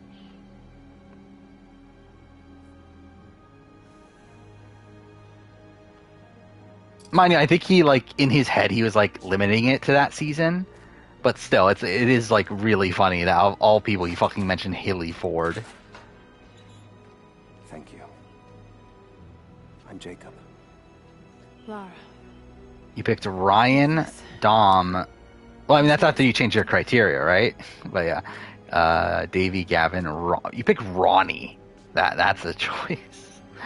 Yeah, Michelle is the old lady, also known as the youngest person on Winners at War, or the youngest woman on Winners at War. Yes. I've had some time to study this place. It is funny too that like Adam Klein is the youngest, right, on Winners at War. Yet he's like 31 now, right? Yeah, he's 31. Like, it's kind of weird to think about. Even the youngest person on that season's still like in his 30s.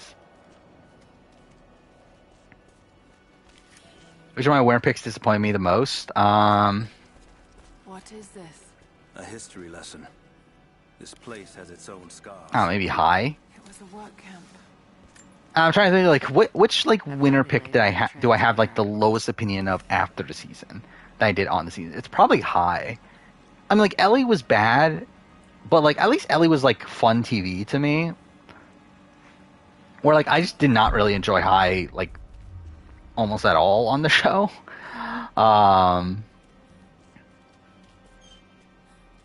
Who did I pick 41 again? Ricard. I think that was fine.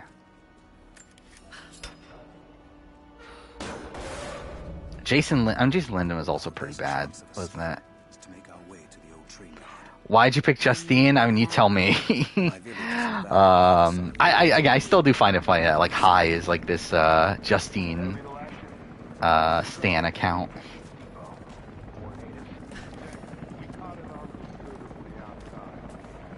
Of course, Bryce comes out of nowhere and mentions she's hot. I mean, yeah, that's a very Bryce thing to do.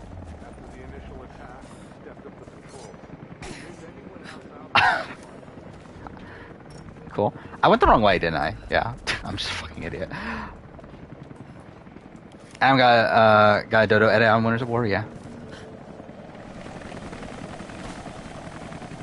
That's what made him a better character. Why does Haley always look like she just woke up? I think that's who she is. Haley Ford is like a really weird like presence on Survivor, isn't she? Or like her or like I just like never really got a grasp of like who she's supposed to be on the show, I guess. Constantine wants to team up at the copper mill before the storm sets in. God damn it, it is fucking freezing in this place. Handle the heat. Almost got it. Surprised any of this shit still works. Looks like this was deliberately sabotaged. Maybe didn't need it. Heads up, incoming! I forgot how you're supposed to do this section. I feel like there's like a better way to do this than that, but whatever.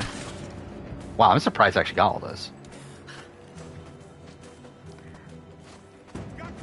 The two Haleys are similar. Are they though? I don't know. I kind of.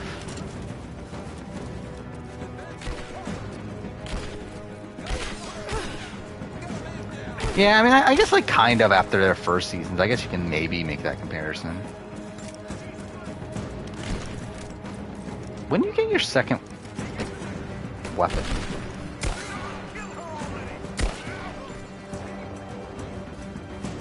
Turkey or ham? Ham, for sure. I don't like turkey at all. And, like, I don't even like ham that much, but it's like, at least it's not fucking turkey. What if the colonists ever flipped on the greatest empire in the world? Yeah, what would have happened there?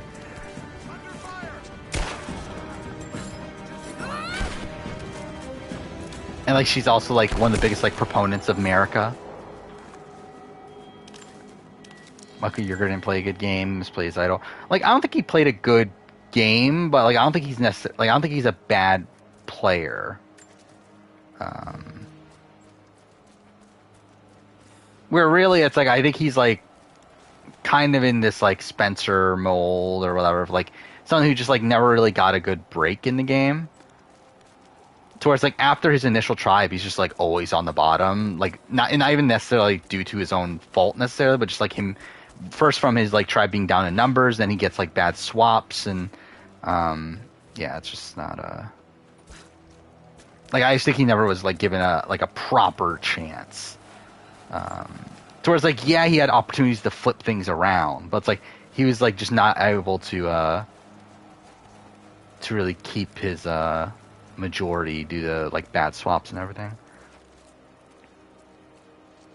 I'm still confident in a Cody win. Not really. I'm not like out on Cody, but yeah, this was not a good episode for Cody. I'm thinking it's like I'm leaning more towards So Cassidy, but it's like even though I'm not like 100% confident in, but like if we're basing on this episode, this was like a really really good episode for Cassidy. While like I think it was a pretty bad episode for Cody, but also one that I think like depending on how the next episode plays out, I think can be excusable. But it's still like I can't like say he's my top contender at this point, which is going to be weird. Like I haven't edited the review yet, like while I've recorded the review, but like I might have to like do some weird editing things to like make me not sound as confident on Cody. Because again, I 100% wrote the beginning of the review, like up to episode 6. All of that was written, essentially with the assumption that Cody's going to win, because I felt like pretty good about Cody winning. But like now I'm not as confident, so like the rest of the review probably won't be as confident and everything. So it's like I don't know. It might be a weird tonal shift, but again, we'll see how it plays out in the editing.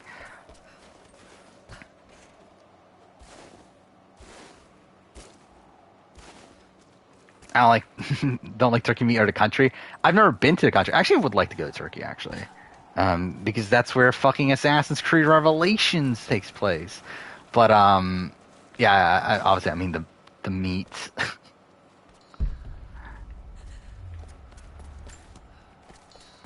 By the way, that was one of the things I did buy on eBay. Was I bought all the fucking Assassin's Creed novelizations. That's something. Jacob. Not all of them actually, but like a lot of them. Open the inner gate. for like $2 each. Head to the courtyard. I'm already inside. Thanksgiving food should be replaced by pizza? Yeah, 100%. Like, I was hoping, like, so my family was initially planning on just going to a Chinese restaurant. But now I guess, like, they're planning on, like, actually having Thanksgiving, which is like, why? Why the fuck are we doing this?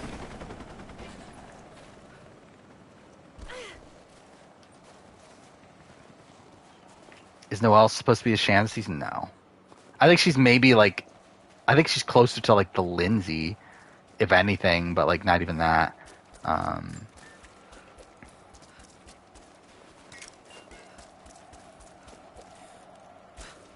Is there, like, a direct comparison? I think it's tough to have a direct comparison, considering, like, it just felt like so much of her content was supposed to be this, like, inspirational sort of thing. By the way, also found it so funny they gave her heroic music on her exit. But, yeah.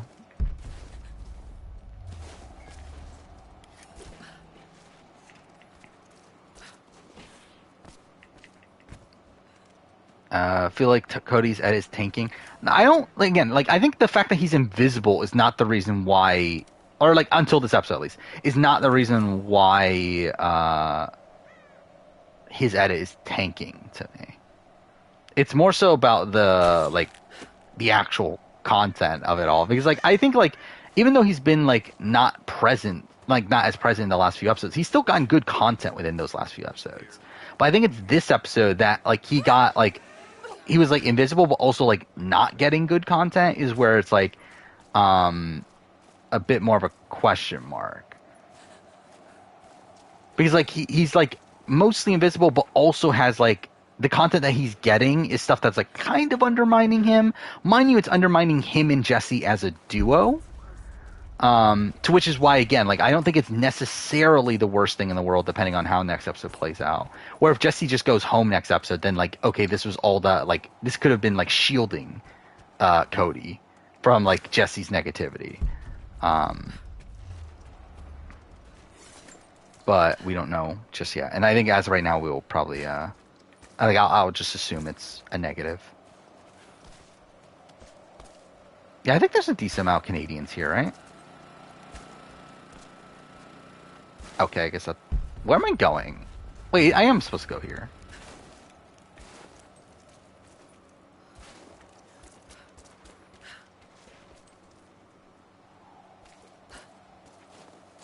What am I supposed to do with it? Oh, I am supposed to climb. Okay, I'm a fucking idiot. Like, I just assumed that there were stairs there, so I was like, okay, well, that's kind of pointless. That made me do this. Oh, it's this. Okay. There we go. Jacob, what is he doing? Shit. Did Nika get heroic music too? I didn't remember that. I want to get into those ruins. We keep her alive. Was Cody a decoy target in this episode? Like, they never, like, explicitly said that. I cannot wait to leave this frozen hell. Like, if anything, like, Jesse was, but, like, they never, like, talked about the, like, actual concept of taking out Cody. Soon. I mean, too fair, they never really, yeah, they didn't really even talk about getting rid of either of them, technically. They just talked about, like, them as a duo is threatening. What do you mean? You're sentimental about her. The Croft girl. Doing a long side quest in Xenoblade 3. That sounds really annoying. I haven't played Xenoblade, obviously, but like, I don't know. I feel like that doesn't sound fun. What Actually, I want to look up Xenoblade games. Life has not been kind. Because, I mean, they're all available on Switch, right? But like, what Xenoblades are available? Like, is it only Xenoblade Chronicles 1 that's on the Wii? All of this will be worth it in the end. With the divine source, you will live. Oh, there's a 3DS port. That's really random. Live in a world cleansed of sin. Yeah, so it's only Xenoblade 1. Send your men to this settlement. Find out what they know. Game's fun, side quests suck. I feel like that's like kind of a Japanese thing, isn't it? Like that's something I kind of noticed with a lot of Japanese games is that like like side quests are just kind of like really boring in almost all like Japanese games I've played. Like they're usually like pretty monotonous like tasks. Our work is accomplished. Constantine, you're needed in the holding cells. We're in this together, Is sister. Cassie being the only one mentioned? Potentially as the last one was saying. I mean, that's probably like a decent thing to call out. I will say though, it did kind of like I love how like this never got mentioned. I feel like no one even talked about this, but like the fact that Cassidy is the person who was the one to mention that the women are going home, yet is also the one targeting 2 women in this episode is like pretty funny to me. Mankind shall be judged. The non-believers turn to ash and Oh no, she's not targeting 2 women. She's only targeting Noelle. I was getting confused with Noelle, but either way, like she's targeting Noelle, who is a woman though. And that is something that is funny to me. But it is also funny that Noelle is targeting 2 women, which essentially it's like the women are targeting each other at this point. Despite the talk about how like the women are all going home. Was there another mass shooting? I don't even pay attention anymore. Like, to me, I barely even follow like current news. Like I couldn't even tell you. Well, actually, I guess it was during a hurricane. But outside that, I haven't like watched the actual news in forever. I'll wait for you there. on my way. Strange being in the Today's daily comp was the most boring in years. Well, I mean, I'll see it eventually. But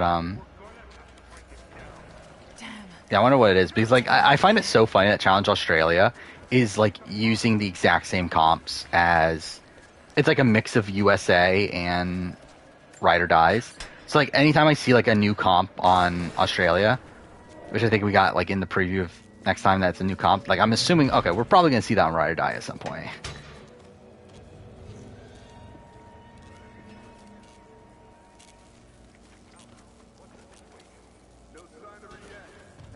Yeah, that's okay. That's like really fucked, isn't it? The dad shooter was happy his son wasn't gay.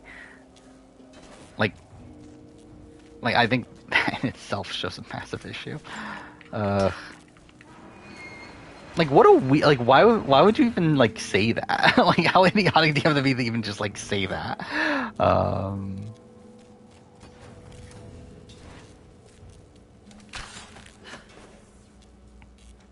Have I heard of WCG Ultimate Gamer? No. What is that? It's a show? I've got to get that wire out of the water. Reality show on Sci-Fi. Oh, this is from years ago. Huh. I never heard of it though. So it's like a real version of the Tester. It seems like it's them playing games. Like it's what the Tester seemed like it should have been. Oh, that sounds actually kind of interesting. Yeah, so they're like playing a game. Oh no, it's like they're doing challenges based off of games. But yeah, I mean, it's essentially kind of what I assumed the Tester was going to be before watching the Tester. Oh, that actually sounds kind of interesting. So it's with like a lot of like professional gamers.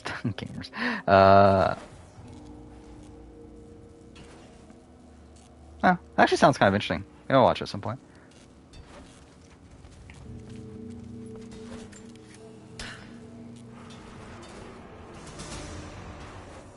There.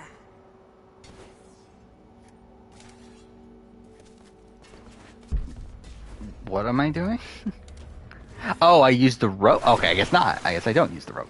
Wait, I could have crossed this the entire time? Oh, okay, I'm a fucking, I know what I just did. A production hates the season because Cody lost. Maybe. I mean, we do know, like, so Redmond has confirmed that they love 44. Which, like, technically, like, doesn't necessarily mean they don't like 43. But it definitely means that they like 44 more than 43. I guess this is where we get a rifle.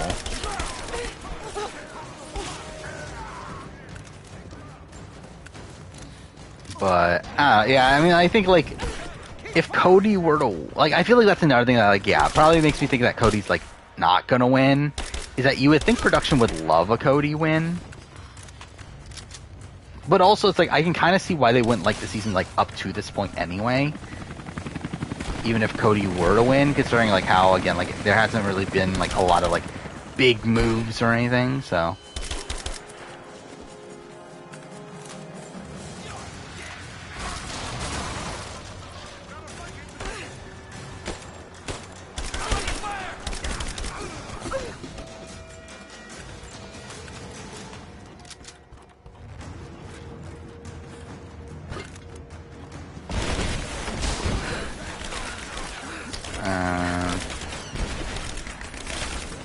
Omer said he wants the hourglass twist back.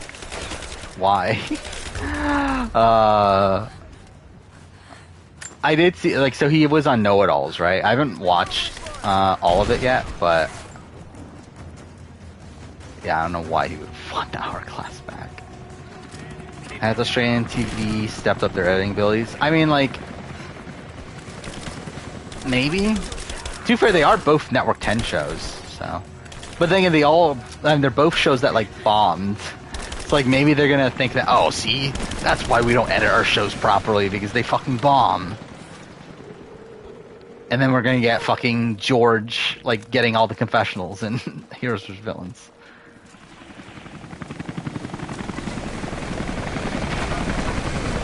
See 3 people winning, Cody, Cassie, Gabler, yeah. That's probably my actual top 3. Like, I think Carla can still win. It's just that I'm, like, still, like, banking on the fact that she doesn't.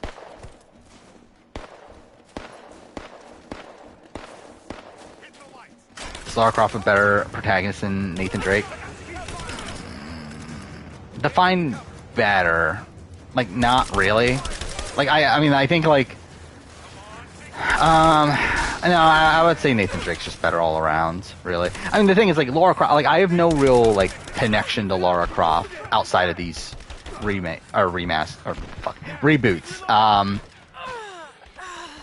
And, like, she's fine in these, but I still think Nathan Drake is, like, a better all-around character. Like, I think, like, Lara Croft in 2013 is better than Nathan Drake in Drake's Fortune. But I think Nathan Drake beyond that is better than Lara Croft in any of the games. Especially because, like, it's so fucking dumb that, like, she essentially goes through the exact same arc on all 3 games. Because, like, again, it's so fucking weird how they handle this, like,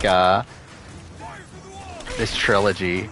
Where, like, it's supposed to be a trilogy about her becoming the Tomb Raider, yet she essentially becomes it after the first game, and, like, every other game is essentially her becoming the Tomb Raider at the end of it.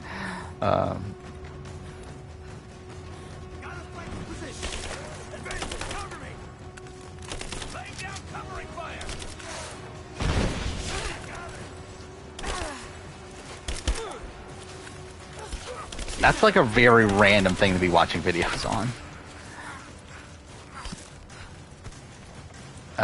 I played... Yeah, I've played The Quarry.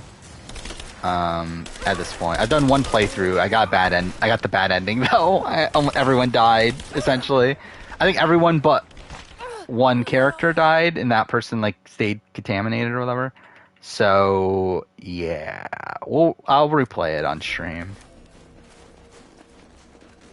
That's what I'm going to be playing after the Tomb Raider games here, is The Quarry. So yeah, the plan right now is we'll do Tomb Raider games, then The Quarry, then I guess Survivor Finale we'll do Witcher 3, but that's just like a one-time thing. We're just like seeing how the PS5 version is. Then God of War Ragnarok will be after that, which that will be like towards the end of December.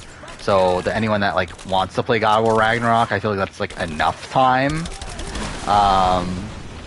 Again, that's like a month and a half after the game came out, so I don't know. And then after that, we'll probably jump into the games for the next batch of videos, which will be the Assassin's Creed games up to Black Flag, then Grand Theft Auto 5, then Red Dead 2, and then something else. Oh, Life is Strange 2. Oh, and Walking Dead Telltale Season 2. Which I'll probably do Season 1 as well when doing that, so. And then after that, it's like probably a lot of free time. Like it'll kind of be like what happens between like I don't even remember like essentially we had like 3 months earlier this year where like I didn't have anything I needed to play, and I'll be kind of the position that we're at that point. But again, that'll probably not be until like May of next year, essentially. Dark Pictures Anthology Marathon. Like I'll probably play them at some point, but I don't know. Okay. Like, I would like to do a Supermassive Games video eventually. Don't know when exactly, though. I did not... I still need to get Devil in Me. Is that the new one? That's what it's called, right?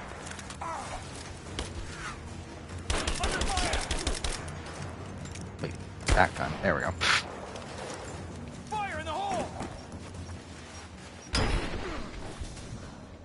But yeah, I'm probably gonna wait. And that's the weird thing about this year too. Why I'm not buying that much on Black Friday is because like so many games are coming out like at the tail end of the year. It's like Devil Me just came out a few days ago, right? And we have like Crisis Core Reunion, we have Callisto Protocol, Evil Dead, Evil West. Evil West is a game that like seems kind of interesting that I wouldn't mind trying out. But I don't know, there's like a decent amount of games that are coming out like right at the end of the year to where like they're not on sale for Black Friday, and that's kind of why I'm not that interested in buying a lot of stuff on Black Friday here. Though I'll say also, like I looked at the list of games from this year and like I've already played or like I've already like own a lot of the stuff that I want to get at this point. Like I don't think there's that much more for me to get. Trying to open up the list again. Because like there's a lot of like games that are like on this list of like potential games to pick up that I just don't really care about. Like I mean, like one, there's a lot of like Switch games that I'm obviously never gonna get around to playing. Then you have like Babylon's Fall, Gran Turismo 7. Like I'm not gonna play those. Tiny Tina Wonderland. Like I don't know if I care enough. Saints Row, maybe not. I don't know if I care enough about Saints Row. So yeah, I mean, like, it's not that much. Like, I already own a lot of stuff. By the way, also, I did download... So, Immortality is a game that got nominated for Game of the Year. Or not Game of the Year, for Best Narrative at the Game Awards. But then I saw, like, okay, it's exclusive to Xbox and PC, I believe. However, Netflix, for some reason, released a mobile version. So, I guess I'm going to play the mobile version? So, I downloaded it. We'll see how that goes. Supposedly, I did look, like, reviews for a mobile version are pretty bad, though. So, I'm not anticipating it being, like, that fun of an experience. But I'll probably play it on my phone. I doubt it'll go well, though.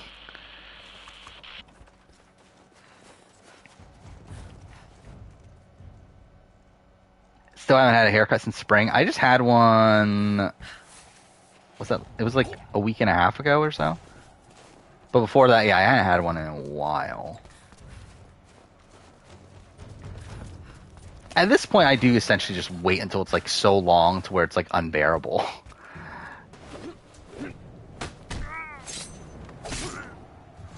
Primeape got an evolution that has anime hair. Well, that's great. Yeah, I just do not pay attention to Pokemon anymore. Not a chance. Thanks for getting me out of that place. How about Nathan Drake versus Ezio? I think I think I would go with Ezio. Oh fuck. I know I would go with Ezio. But yeah, I don't know if that's like the common opinion though.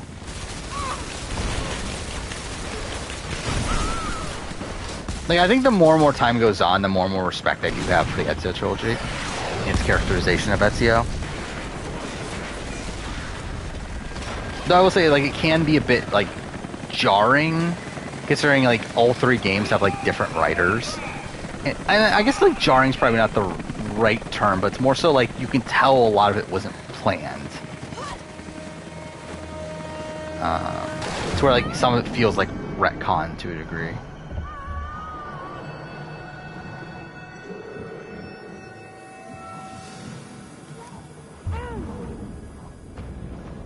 Does Marine have grand space battles? Yes. Screen record gameplay? I don't know if I care enough. I'll probably just like I'll play it on my phone, and I'll probably end up just like using footage from the trailer for the video. Saints Row would probably be fun for the memes. Yeah, I mean, like, I know it's like it could potentially be this like so bad that's good sort of game, but I also like don't know if I'm willing to spend like actual money on that, money and then also time. Where it's like, do I really want to fucking waste like 20 hours on playing a game that's just like gonna be actual shit? I don't know. Yeah, I did see that the controls are like it's like I saw like the reviews were like a lot of people complaining about like it's like too easy to get like to accidentally like zoom in or something like that. So yeah, essentially like it's like not as responsive. Yeah, I don't care enough emote. I don't know what that would be though. I want to do a video on this Friday Week game. I still have it, obviously. It's still part of the collection. It's on my shelf. I'm keeping it. That and Amazing Race Wii. So yeah, eventually I like to do these videos on these reality TV based games. I think it'll be like one video though. If I were to do it, it would just be like maybe like the history of reality competition video games or something.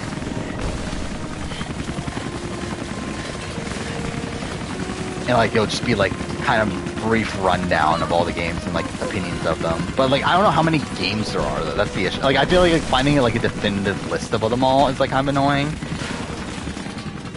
Joel versus Ezio? I mean like I would have Joel. Okay.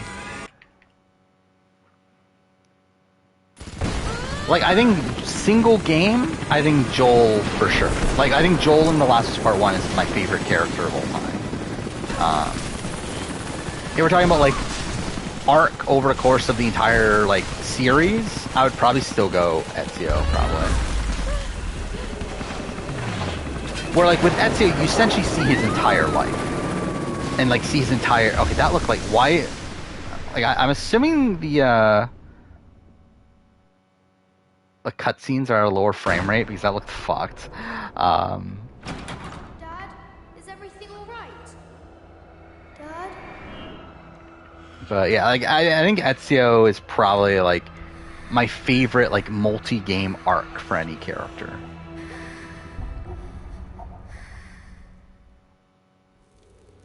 Are we still in Siberia? And we're always in Siberia. Outside of the weird flashbacks. Take it easy. Am I the only one who hates how the 43 casts being nice to each other? I don't mind it. I mean, like I think it's like yeah. I mean, like I think it's entertaining. Obviously, see these like more messy casts and these and like these people like having like hurt feelings over things and stuff. But like I don't mind the fact that they aren't taking it personally. What makes you risk so much?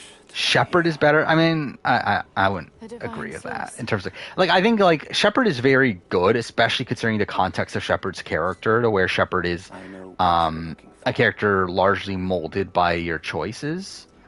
Like I think Commander Shepard's like one of the best executed like characters in It was just my father and I. What do you call that? Like a best like characters in terms of like dialogue choices and that sort of thing. With myths about immortality. But I still think like in terms of like story arc across multiple games, I still feel like the development of Ezio is much stronger. Our last conversation was a fight. For Travis, Laura, or Max in the quarry, I'll be honest, I don't remember who the fuck Travis or Max are. Laura, I remember. Which one's Max? I thought I'd come to terms with it. Oh, the fucking boyfriend. Okay. And then who the fuck is Trevor? That I thought was impossible. It changed. Or is it Trevor? No, Travis. Right, same fucking thing. Oh, the fucking cop guy? I mean, I don't know. I guess Laura. just because she's the one I actually remembered. So you believe that You want the stupid? I mean, like, I can move down the fucking stupid stupid players If emo. there is any truth to it, I have to find out. It needs to be researched. Again, like and whatever like people want to Could make a use, difference to I'll the world, move them not to something tiers to that be are hidden away. usable. The problem is obviously I'm just like not given all this. Like I'm only given 10 slots for. Well, I mean like I'm given 5 free slots, 5 tier 1 Of slots, course not. and then the animated one. So like those are the ones that are like kind of reasonable. Then after that, it's like all things that are like less reasonable. Join me and my people. So I don't know. What do I take out? Do I take out Lauren O'Connell? Compel Constantine and Trinity. He's like realistically, like the only one that has used Lauren O'Connell in a while has been Bryce, and that was only because I threatened getting rid of Lauren O'Connell. But knowing that you've done the right thing. But yeah, there's other alien races I'm in sorry. the Marinian I system. can't do that. Can't Mm, or won't. I forgot. How do you look this up? I hate that Twitch changed their My goal analytics remains the same. in like a If I give weird up now, way. You'd feel like you'd be letting him down. Not just him. I need Wait! I did not know that. I They need fucking to like understand. gave. They added suggestions of games to play. I'm leaving. That's really fucking weird. Right now, my concern. I didn't know this was a thing. It's over the mountain pass. A day's journey on foot. And I don't even know what the fuck most of these games are. Blast the way through the old copper mine.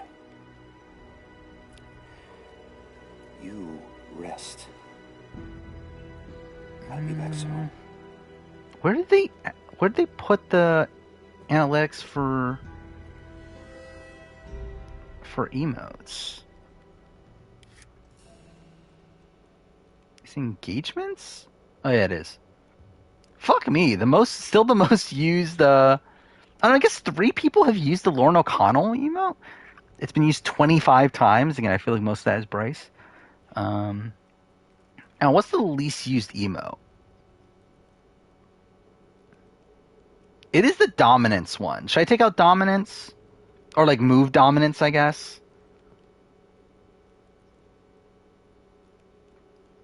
Yeah, dominance has only been used once. Julie has only been used once.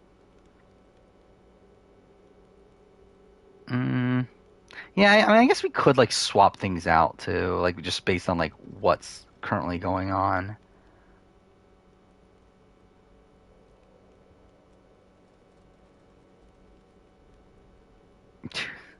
Let's swap out.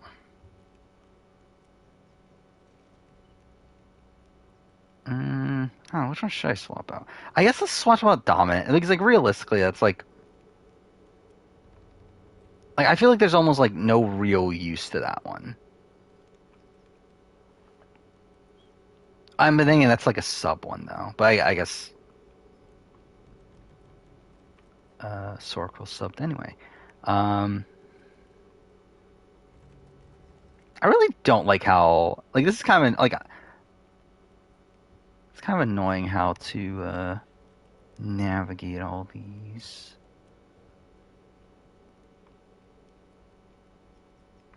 Okay, there. Everything should be switched. So yeah, you should have access to it.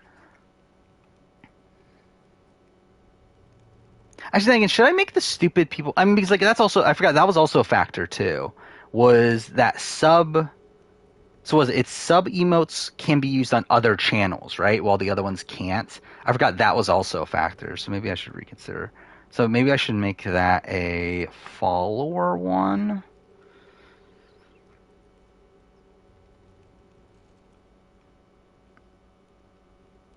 Okay, I fucking hate the new analytics. It's really confusing. There's fucking like 6 different pages. Why'd they make fucking 6 different pages for things? Actually, let's look at like most used emotes outside of channel. Okay, it's really just the Kevin one. So, yeah, okay, I guess it doesn't matter. We'll just keep it as is for now. What is this? New adventure away? Oh, we unlocked Baba Yaga. Thank fucking God. Are you there? Alone again. Fuck. I think I'm behind. If this is the point that I'm at. because again, I wanted to get to Silent Night. Yeah, we're like, oh no, never mind. We're not that far away. We're only like an hour, yeah, hour and a half. Okay, that's not bad actually. Overwatch, we have contact with Actually, I do love that Kevin emo. That is a funny emo of him with his mouth open. You thought that was Parvati? Don't shoot. Does Parvati ever have a blue buff? I guess she does. She has Raro, doesn't she? So I guess she was on a blue tribe at one point.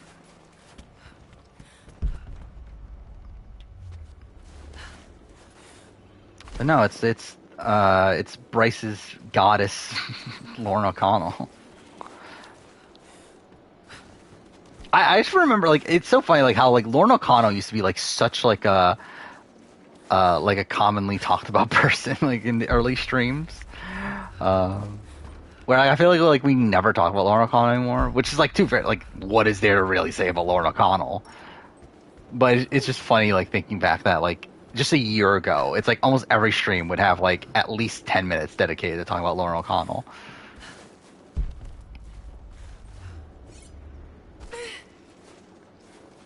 Is Phil Shepard the most delusional finalist? No, I don't think he's delusional. I think Philip was pretty aware, actually. Who's the most delusional? Probably like a Lil, or maybe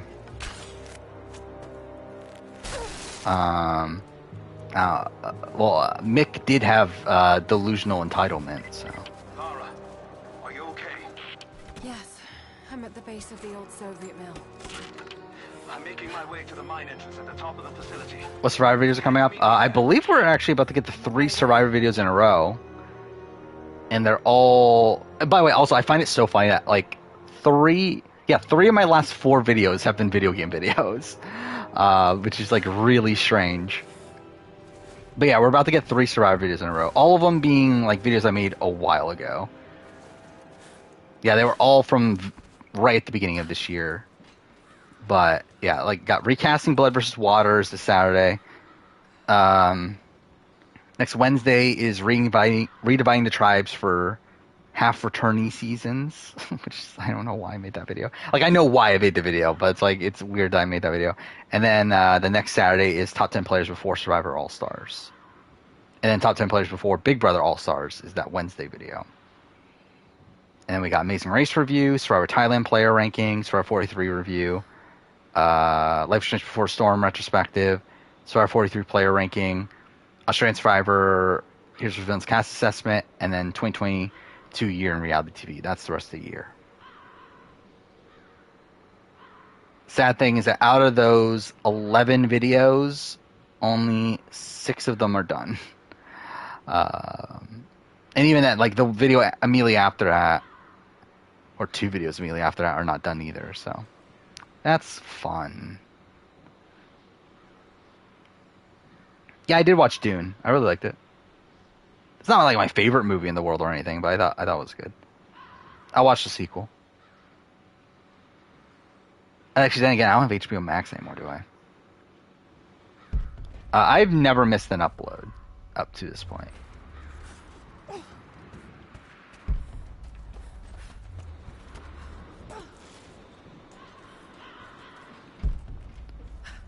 Which, yeah, hopefully it doesn't happen. We'll see.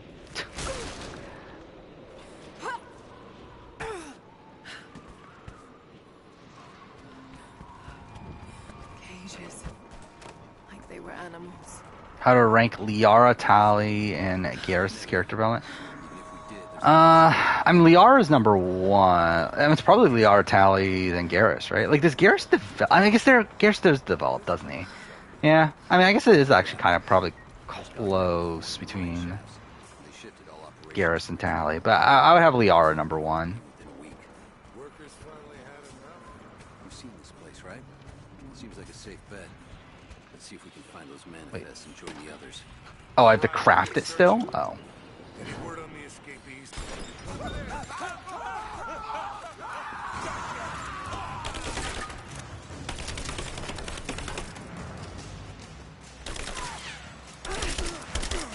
I guess you can call it a grind, even though I'm not really like grinding for anything at this point.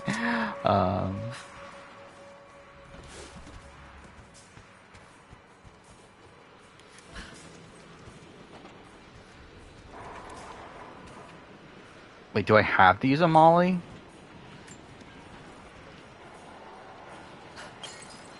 Oh, I'm an idiot. I thought that was a molly. Okay, cool. So I had to craft one still? Fuck. How do you do it again? How do you craft a molly? No, it's not that. Do you have to hold a bottle first? Maybe that's what it is. I don't know. Whatever. I've not watched Pirate Master.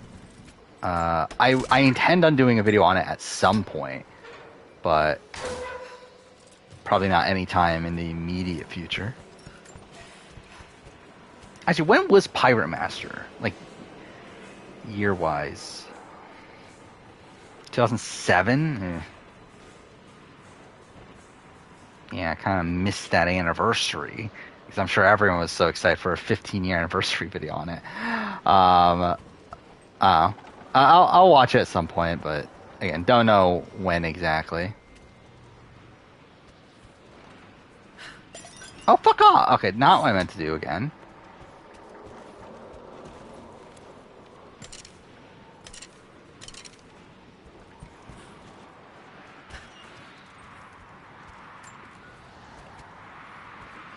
There we go.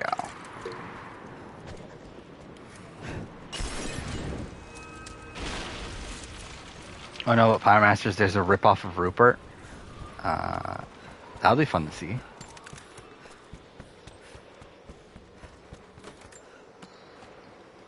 Hey, isn't Rupert just like kind of a ripoff of Pirates anyway?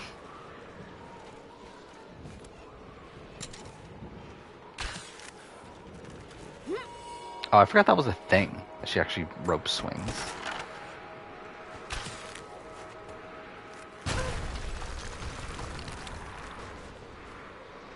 They never did anything with Garrus outside of the Archangel stuff. Yeah, I mean, like, not... Yeah, I don't feel like there's any, like, direct character development in a way. Like, it's... Like, if you look at, like, where he is from the point of Mass Effect 1 to where he is in Mass Effect 3, there is development there. But I don't know how much of that is, like, on screen.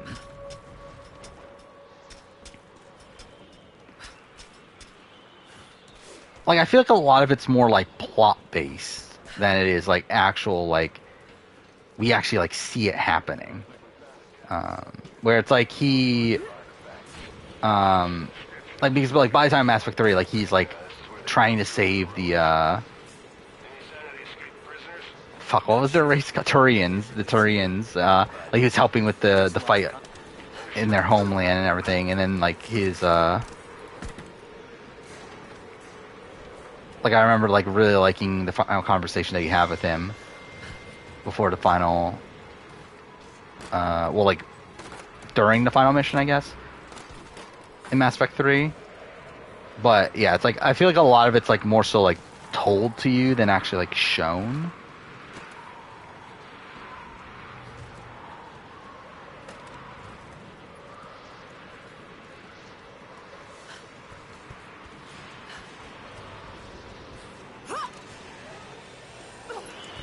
Who I think next boot for 43 will be? I think it's Jesse. I think it's like 1,000,000,000% Jesse. Mind blown if it's not Jesse. I would expect Geordi to be an early boot. Not even just from the fact that, like, he has a big target on his back, but also from the fact that it's kind of weird that he announced his, like, engagement to Sam, like, mid-season. Which, like, again, like, I guess that's, like, kind of spoilery, but, like, it makes me think, like, well, like, doesn't that mean that he goes home early? It's like, I don't know, it's like, I don't know, it just felt like they kind of, like, spoiled him being an early boot just through, like, how much in the news he was, like, in the middle of the filming of the season. But, I'm not expecting Geordi to go well. Like, Nina, I mean, you never know. I think she could be high variance in, like, an Australian version of the show, but she didn't do well last time. I'm like, hopefully she does well here. I would hope she would. And who's the other one? Sean. Like, I think Sean's probably, like, merge boot again. Or, like, boot after the merge. Like, around the merge sort of boot. That seems like where Sean goes, like, every time he plays, if I were to guess.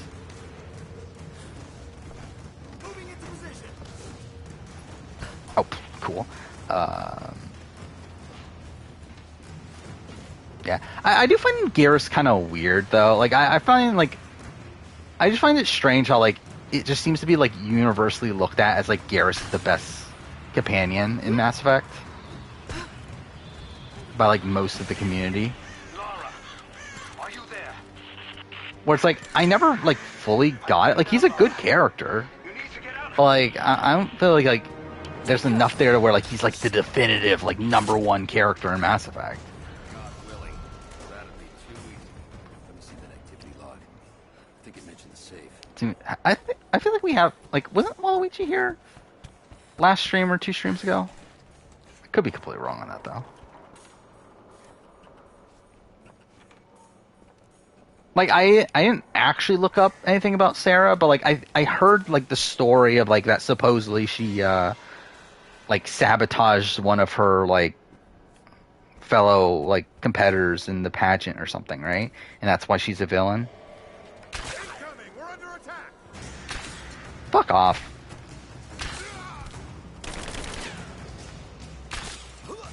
There we go.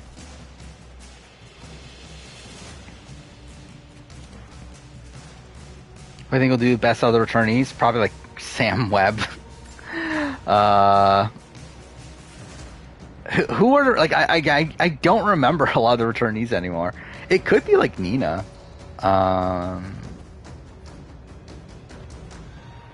Wait, let's see. So we got George, Haley, Sean, Nina, Jordy, Sam Webb, Steve, Jackie, Shawnee. Shawnee could be a good pick too. I think Shawnee could do pretty well. 2 more.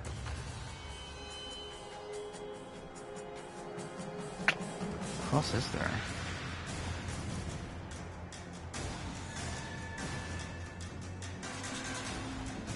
I really don't remember anymore.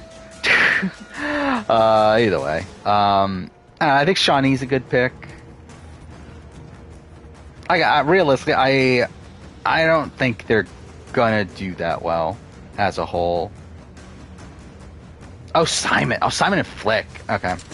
Like, I think this might be... Like, I think just in general, I think with, like, returnees on a cast with newbies, I do think the newbies are typically going to go after the returnees at this point. Like, I think we've seen, like, so many examples of the returnees, like, dominating the field that I feel like there's going to be a... Like with Philippines, with Edge of Extinction, like, we've seen these, like, direct counters to that. Mind you, this is Australian Survivor. So who knows with Australian Survivor, and especially with their casting and everything. But I think if this is Survivor US, like, I think if Survivor US were to have fans versus favorites rate, I think the favorites would be a lot more well equipped to take on the fans in the modern day.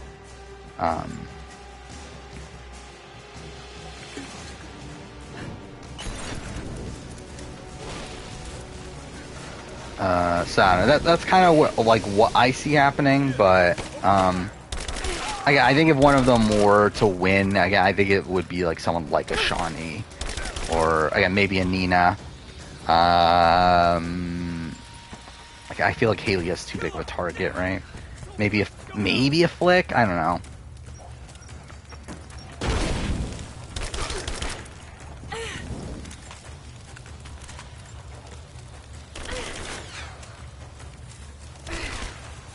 I think Mark's also like a different situation just due to the fact that like who Mark is. Where like I feel like that's like completely different than like George or Jordy or like these other people who are like looked at as like bigger threats coming into this season.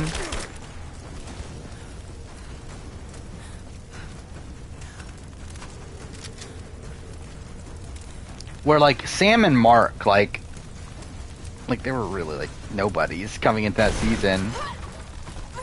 Where like no one looked at them as like big threats coming into that season. Oh fuck. Okay, cool. This gun really does suck though. Flick sure winner pick.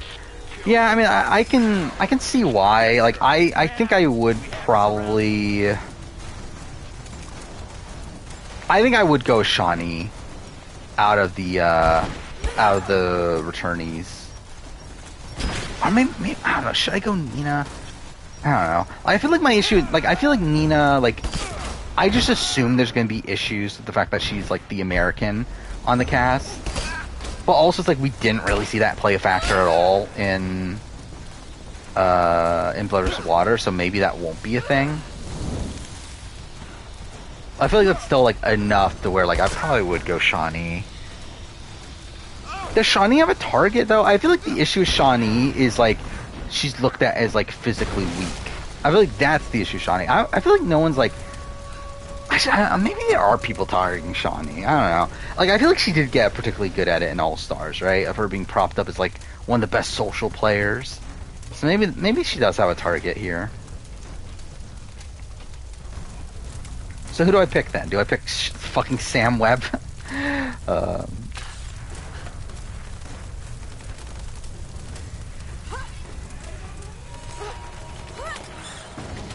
Like, I think my issue with Flick is that I don't think Flick's that good of a player.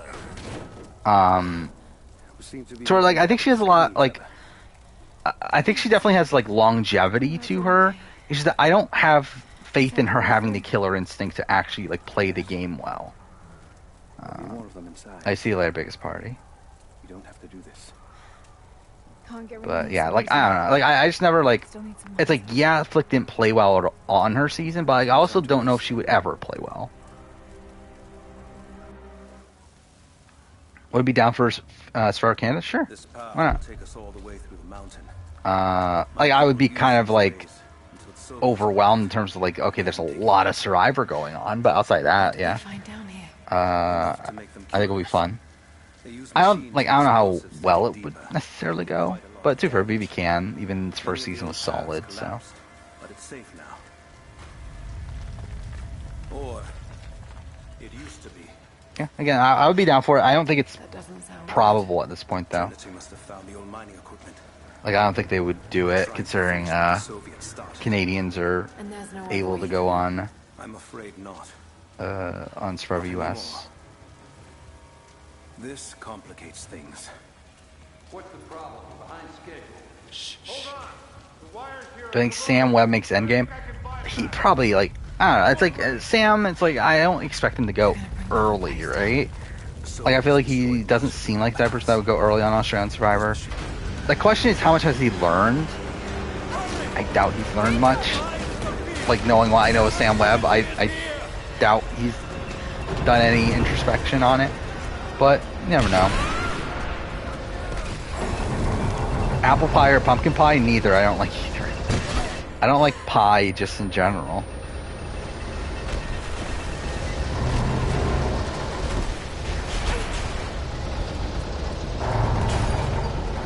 Maybe Steve K will be an early boot again. Like, I think there's the potential. Like, I think he definitely has, like, the potential of being looked at as, like, a liability, but, you know, I think he's pretty high variance. Jacob, are you there? Can you hear me? Amazing Race US or Canada, which one's better? Like, I think Amazing Race Canada 8 is better than Amazing Race 34. I think as a series, I don't know. I think Amazing Race US has kind of been on like I guess they've both been in like kind of downward trajectories recently. I don't know. Ah, fuck.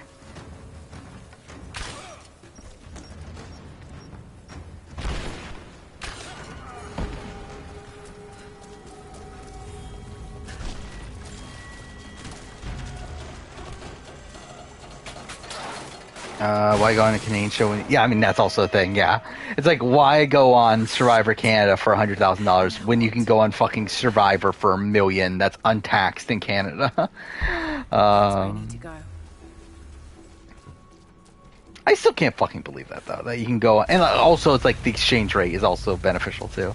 Like that's like insane. Those ropes. If you're actually able to get all your money back, or all the tax money back. Wait, what am I doing here?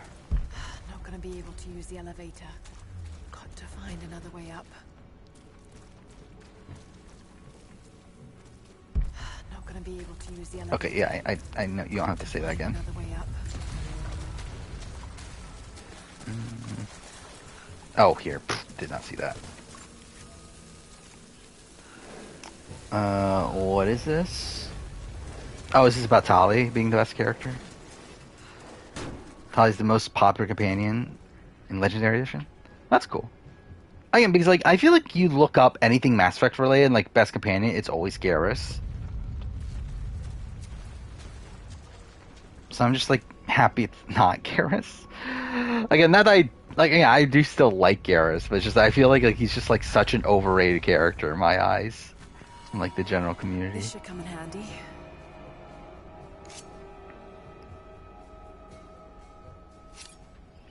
Big Brother Canada is the best reality TV so far.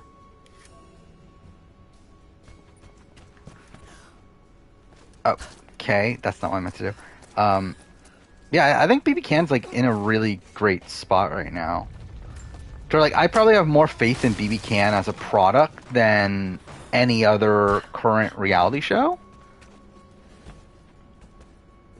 Like maybe Survivor SA, but even then, I think like the quality of BB Can's just in general higher than Survivor SA. Like as much as I like Survivor USA, I mean SA, and like the production of Survivor SA.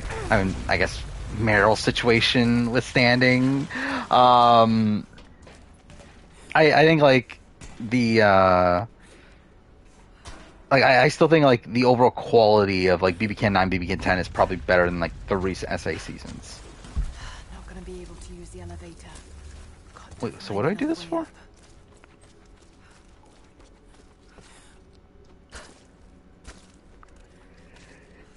Yeah, I mean, like, yeah, how much is $1 million in, million US? Oh, cool. Drop the controller. It's fine. To Canadian, it is, yeah, 1.33 million Canadian, so that's nice. Yeah, I believe that is like speculation that's going out there, is that BB Can 11's longer. However, I don't think that's actually the case, because like the thing that leaked was that the like production of BB Can starts in like February, right? Oh, I can just, okay, cool. Like it starts in like mid-February, so like that's like made people think that okay, it's starting earlier. However, that includes production in terms of like set design and like in terms of like filming, like intros, like all this other shit, to where it's like I don't think that actually means the show's gonna start that early. I think that's more so like probably the start of like the quarantine phase of everything, where like it probably is gonna start around the same time as normal, like in early March. So I do believe we did get a finale date from that, though, right? Which was like, which I mean, like, is what you would expect, like around the same time of the year. Always try to swap people out frequently in Mass Effect. Yeah, I think I never really tried doing that. I feel like you probably should. Too close. From like a practicality standpoint of like. It does feel weird if like Shepard recruits like all these people to just then never fucking use them. Know exactly where I am. Why can't I use these? Oh, you need actually, okay. I'm fighting to survive, yet strangely, I feel hopeful. There are incredible ruins all around me. This must be part of the Prophet's lost city. But how much more is true? The divine source. I hate the skill tree. I'll do that, I guess. I mean, I stand by that. I do stand by Garrus is better than Mordin, for me personally. I forgot I had all these different types of bows, too. And these are that good, though.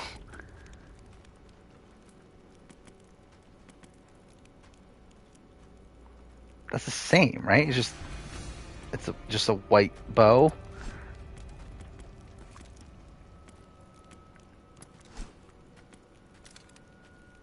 Ugh.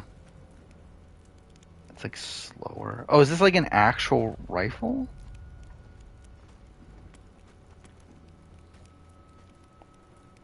Actually, I kind of rather have that.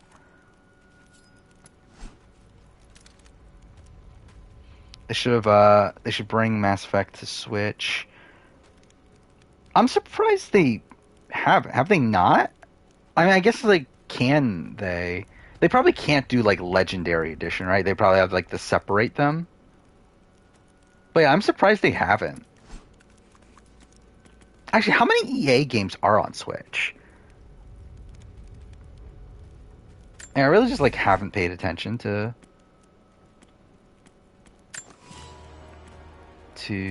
Switch too much, but I just assumed that they were.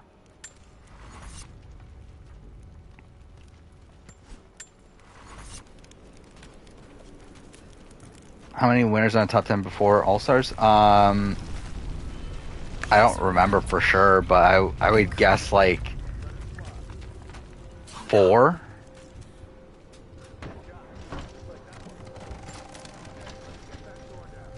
Maybe 5.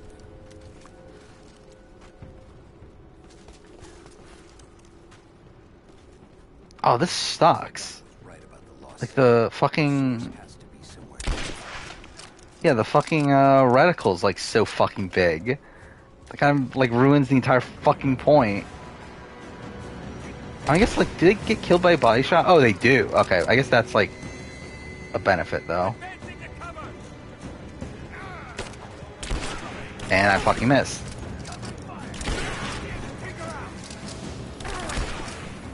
So this essentially becomes like a shotgun, just that you have to reload every time. Oh, and they didn't die.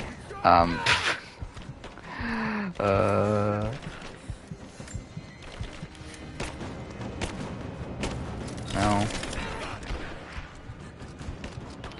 Did 3 tribe Survivor season end up with a Pagong of 2 tribes?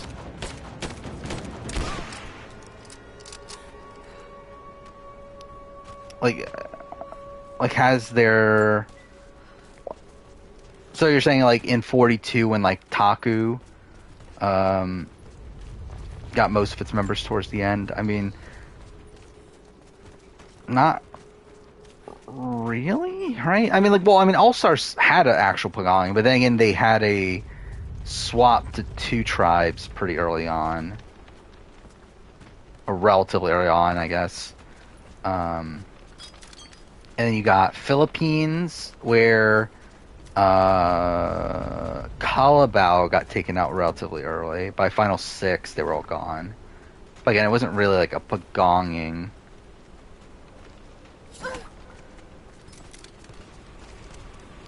And then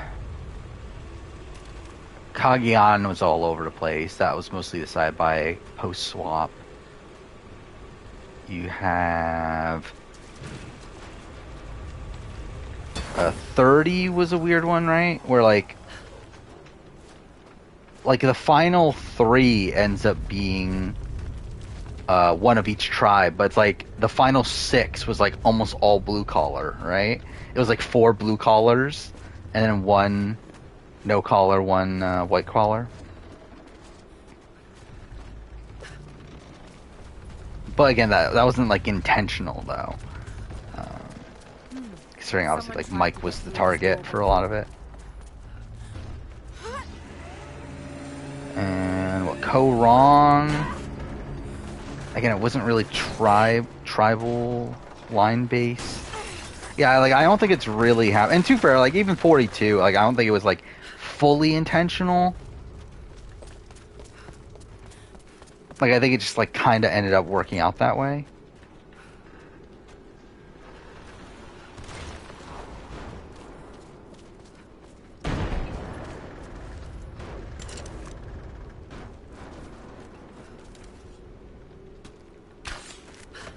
Yeah, and straight up, I don't remember the list for the top 10 before All Stars. Again, that video was made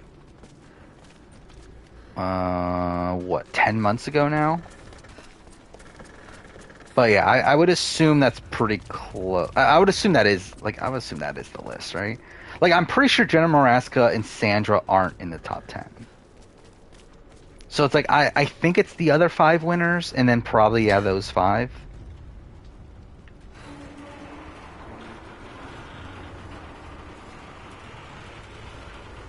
Yeah, I have heard a lot of good things about Andor. The problems, I don't really care. But yeah, it is supposedly good.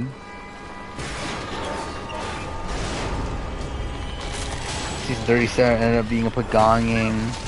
I mean, like, yeah, but again, still not intentional. Which I think that's the entire, like, point of the pagonging, is that you're intentionally taking out, the people of these other tribes.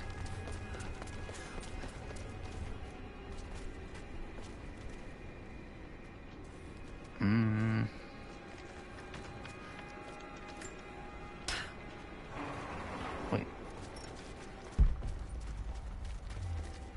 How do I go there?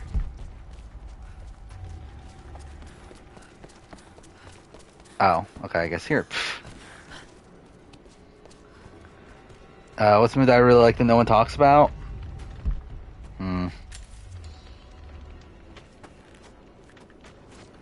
I feel like no one talks about the minority vote split anymore, but, I mean, it probably still gets talked about more than, like, most other moves. I mean, like, what is, like, an underrated move? I feel like it's kind of tough to say without, like, actually properly researching it. Because, like, I feel like a lot of the ones that come to mind right away of, like the best moves are ones that, like, people do talk about. That looks ridiculous, by the way.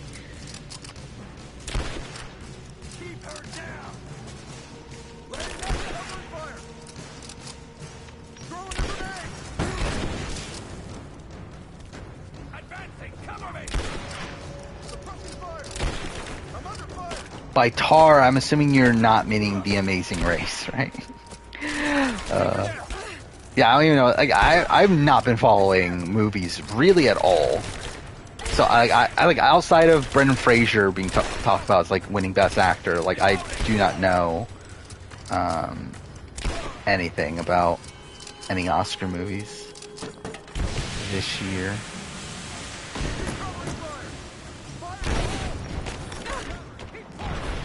Fuck me, what the fuck?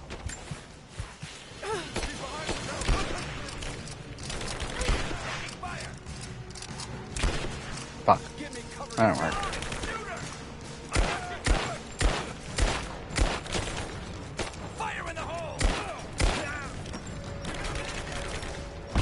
Play bench chat, maybe. Who's Todd Fields? Do I know Todd Fields? Let's see.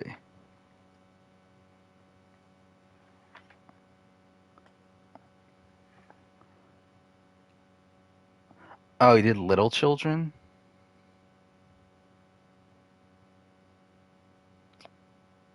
Yeah, Todd Field.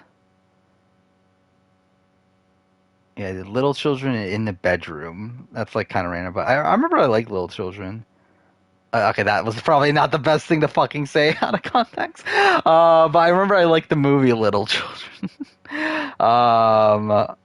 When I watched it, but it's been so long.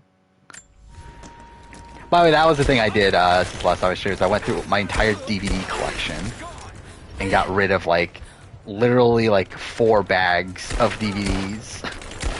that again like they're pretty much like unsellable. So I just like fucking donated them. It's like fuck it. He's like with the video games and stuff like that, I can at least like trade in for like credit at a game store and stuff. Like there's really like nothing you can really do with DVDs. It's like yeah, like if I really care enough, I could probably like take it to like a pawn shop and try to sell them for like very little. But it's like I don't fucking care enough. It's like whatever.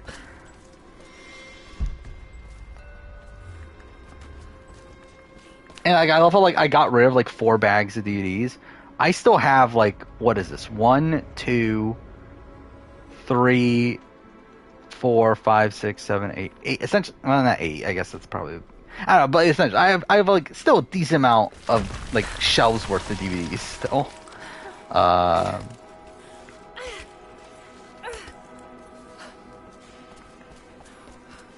Like I probably had like literal like thousands of DVDs, like not thousands, but probably at least 1,000 DVDs.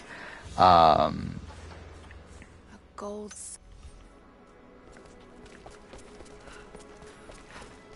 And I still have like a whole bunch of Blu-rays still too.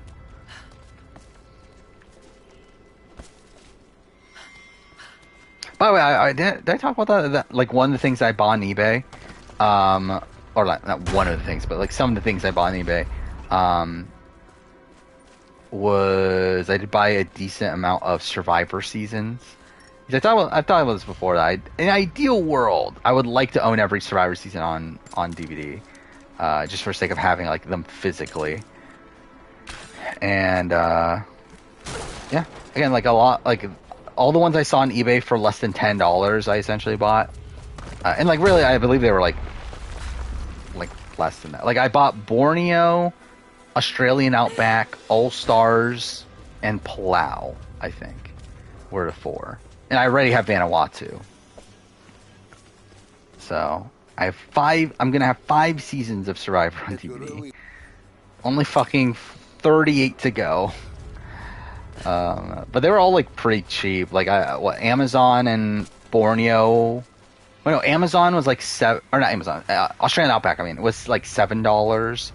And I'm a fucking idiot.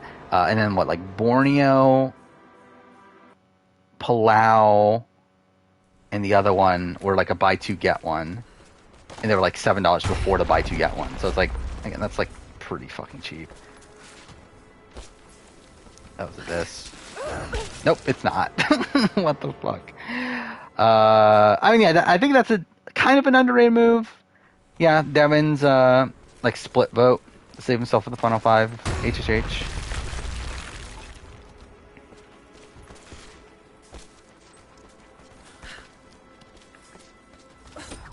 Where am I going? It's not where I'm going? No, it does want me to go here. Why can't I grab... Wait, what the fuck? I just did that exact same thing before and it didn't work. Whatever.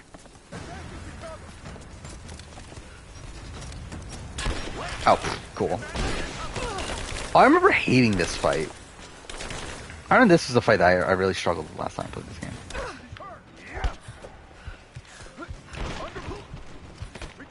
Cool.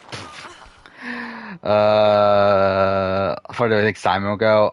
Probably Merge. I think probably early Merge boot seems about right for him.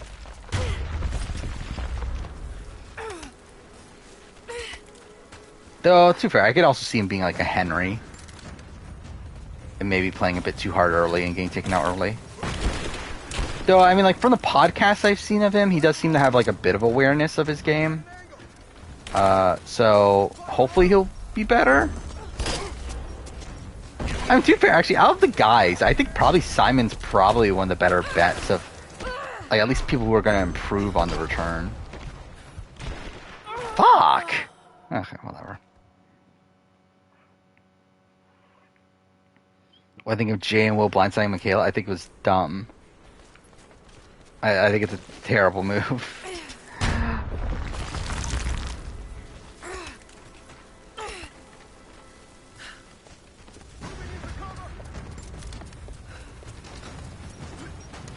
Yeah, like it got rid of a number for them. It lessened the trust between the rest of the millennials, and it also, and I like also I'm too for part of also what's bad about it is the fact that they didn't like secure their bond with Brett and Sunday, to where like after the merge they kind of just like stop talking to them for like some reason, which like makes it all even worse. But really, it's like that move pretty much puts them at the bottom coming to merge.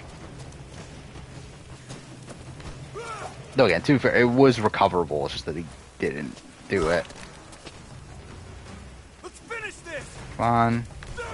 Really? I'm trying to get to the window where you can counter kill him. Okay, well, great. Whatever, good enough. Yeah, that's what I'm saying. Like, I think Simon has more awareness of like the issues with his game, where like Henry obviously doesn't. I don't know if Henry cares. I think that's also the thing. Is I think Henry's like kind of like, I think he just like comes in there like thinking he's just gonna play as hard as he can. He doesn't really care about like the intricacies of like what he did wrong. Where I think Simon's a bit more introspective. I mean, yeah, like JT, like if we're talking about like underrated moves or whatever. Like, I mean, I can see the JT. Like, I've always like defended the JT move in Heroes of Villains, where like I don't think it's like actually like a bad move on paper. I think the thing is that obviously like is the fact that he trusted Russell is the bad thing. But like also like considering the situation they were in, I think it makes sense why he would believe that Parvati was leading like an all-women's alliance. Considering this was literally okay, this is not what I'm supposed to do. This was literally like what, less than 2 years after Parvati actually did lead an all-women's alliance. Oh yeah, I think Game Changers is worse than Heroes of Villains.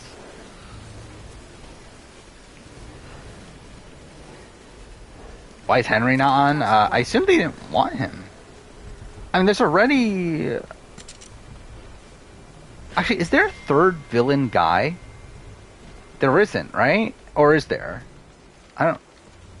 No, because Simon, right? Is Simon a hero or a villain? I don't remember.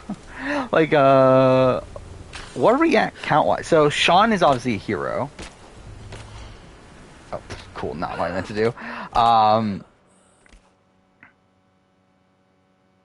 So, like, because, like, wasn't so David was supposed to be on the cast, right? And supposedly dropped out at the last second.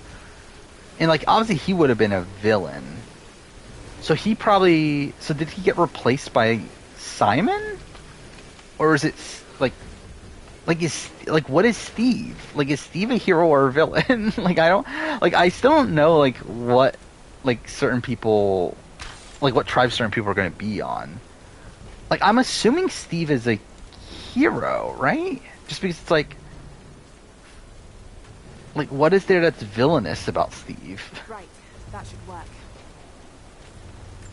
Because I feel like everyone else, like, I can kind of understand. Like, because, like, Shawnee, like, as much as people complain, like, oh, Shawnee's not a villain, it's like, I 100% thought she was going to be a villain. Like, Jackie, I'm assuming is going to be a villain. But, like, I don't know what Steve is going to be.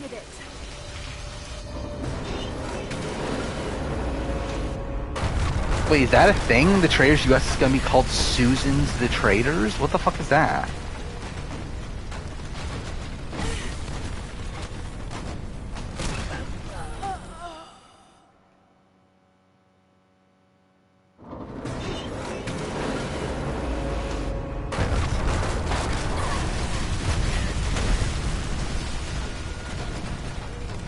I don't see anything about that. No. Oh, cool. Died again.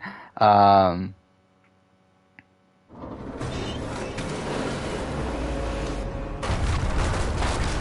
probably really play worse at Cook Islands because she spent more games on television.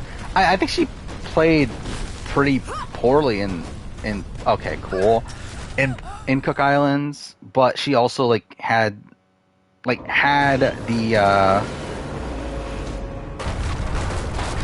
the bottle twist and all that stuff not happen, like, she was a pretty likely winner. So it's like, position-wise, she didn't necessarily play poorly, but I think like I don't think she played that well realistically. Even though she was in a winning position, had like twists not screwed over.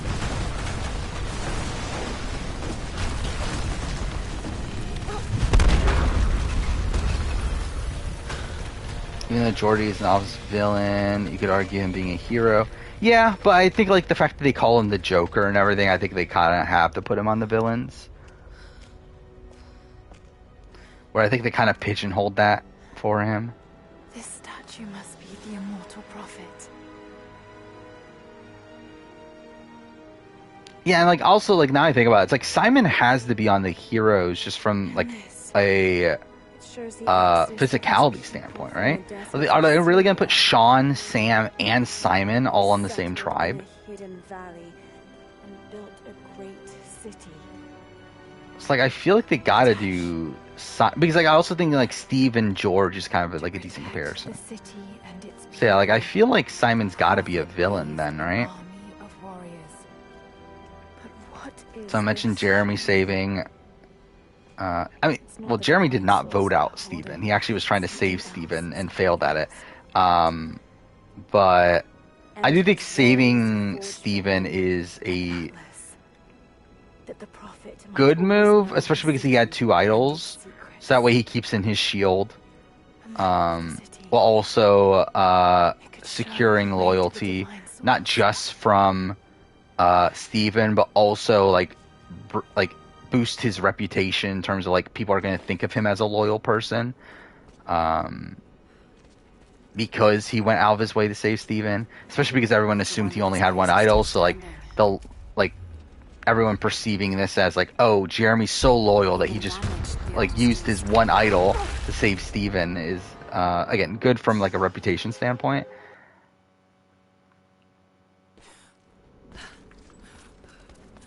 It's a wonder this place is still standing.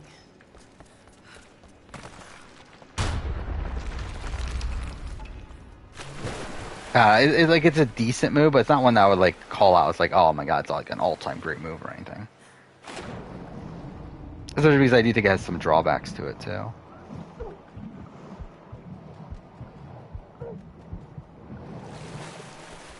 Was overrated player in Survivor US like Sandra?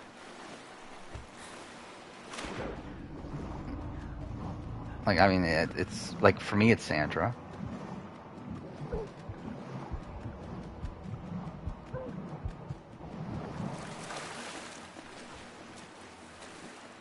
I was in Cass flipping on Wu to keep Spencer. I mean, like I think all in all, it's a bad move.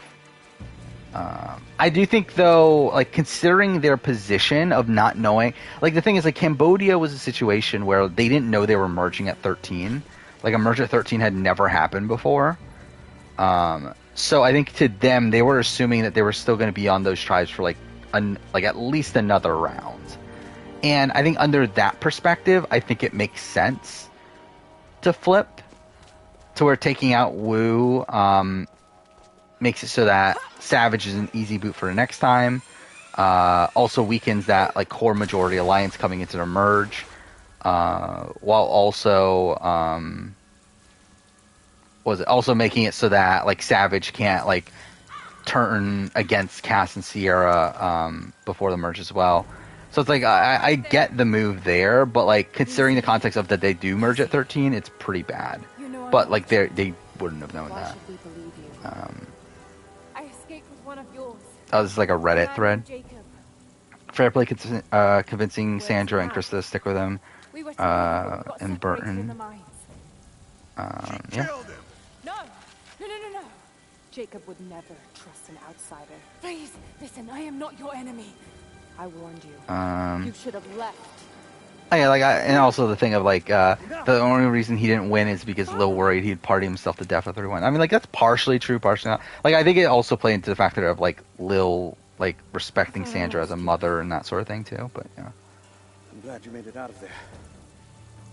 Go give Sophia. Why say Russell's a top 10 player right after Heroes vs. Villains? There might be a video on that at some point. What did you find out? Trinity is coming in force. We must prepare. Her?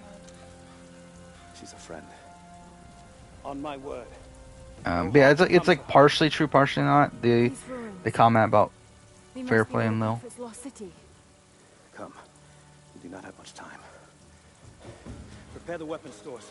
Secure the battlements. Go now. The thing is, though, also is that I think Lil thought she was gonna win, though. The children and elders are vulnerable. Go. Elaine Krishna flipping on Missy in 39, I think it's really short-sighted. The valley must be alert. Especially for Elaine. Krishna, I think it makes more sense, considering Krishna was on the bottom anyway. So it's like, who the fuck cares? But I think for Elaine, especially considering Elaine's the one spearheading the move, I think it's really bad. Like, it loses her all the leverage moving forward. Don't disappear again, Father. It just gives more power to Tommy and his alliance. There's much to do. If we had more time.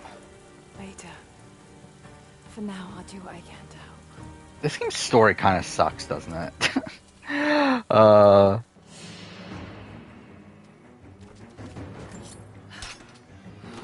It's like gameplay-wise, this game's fine. I guess to be fair, that's like just Tomb Raider in general, the newer Tomb Raider games. It's like gameplay-wise, they're fine. It's just like narratively, it's like, what the fuck are you doing past the first one? Is True Christmas a jury threat? Not really. Like, not from what I understand. Like, I do think she might have had, like, people talk about how, like, oh, you've overcome so much. But it's like, I don't think she was, like, beating, like, a lot of the bigger names. Like, I think if she got to the end against, like, Dan, Dean, like, Nora, those sort of people, then yeah, she probably wins there. But even then, like, I mean, like, even then, I think it's, like, not even guaranteed.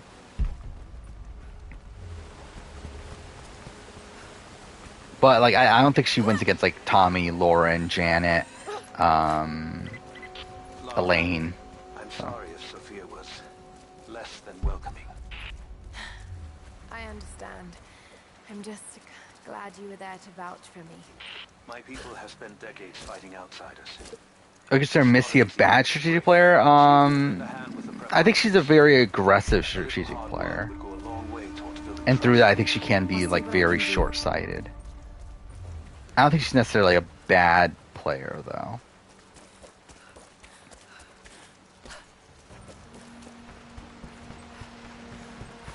They will likely come from the air. Jacob is assembling fighters in the upper village to draw their attention there. The children... Where did Krishna be in IOI player ranking? Very low.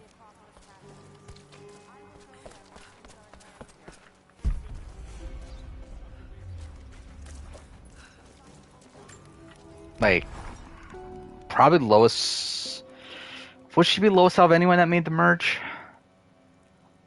Trinity being here, the people they're hurting, that's down to me. I led them think here. so. God, it's happening again, isn't it? Yeah, I think so. Because of my actions. And then probably still lower than, like, Jason Linden. No, you can't think like this, Lara, or you really So I don't know, probably like, crazy. and probably lower than Jack. Find this place sooner or later. At least So it's I like, have the chance to help I don't know, like stop 14, 15, of something like that. getting to the divine source first and using it to benefit the world rather than cause more pain and suffering. Just need to focus. For everyone who's gone before. For everyone why not? I've lost. Just keep moving.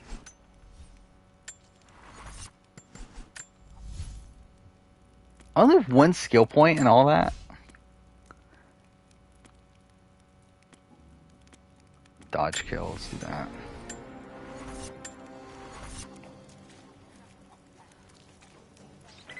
Thoughts on Missy taking out Chelsea over Dean or Karishma?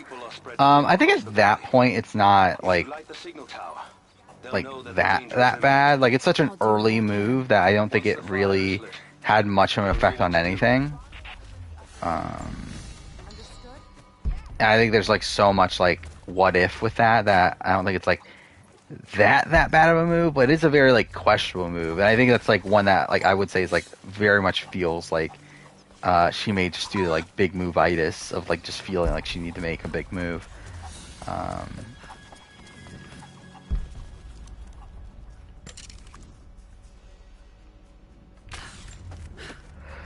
But yeah, it does make you question, like, yeah, why did she take out Dean in that position? Where at least she had like some sort of connection to Chelsea. It's like she didn't really have a connection to Dean, and she didn't know about Chelsea's idol or anything. So I don't know. It does feel like a weird choice.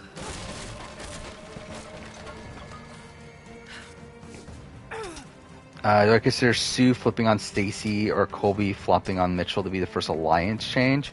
I would say Colby flipping on Mitchell. Like, I think Tina, like, getting Colby to flip on Mitchell and form a final three with Keith, I think that's, like, the first ever, like, yeah, changing of alliances. Like, Sue taking out Stacy, I don't consider a change, considering Sue never committed to Stacy. Like, Stacy approached Sue for an alliance, and Sue turned her down. So, like, that's not really, like, changing of alliances. They were never in an alliance because Sue never accepted the alliance.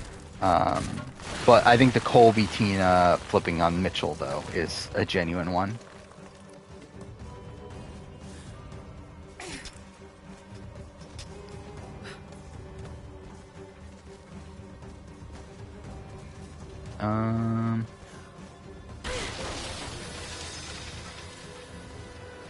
Did a Ghost Ire player ranking recently? Chris Noble and Angela were so low. Yeah, I assume they would be. Is Janet a good player? Yeah. I don't think like an elite player or anything, but I think she's good. I think she was good enough socially to where like she had these one-on-one bonds. I think she I think the fact that she like survived the Dan situation, was able to rebuild her relationship with Dan, and also like have like essentially fall back into the majority after not being in the majority at the early merge. Like, I think that's like takes some skill. Though I also don't know like how like cutthroat Janet is. Like, I don't know if she has the killer instinct, and also I think she has a lack of threat management.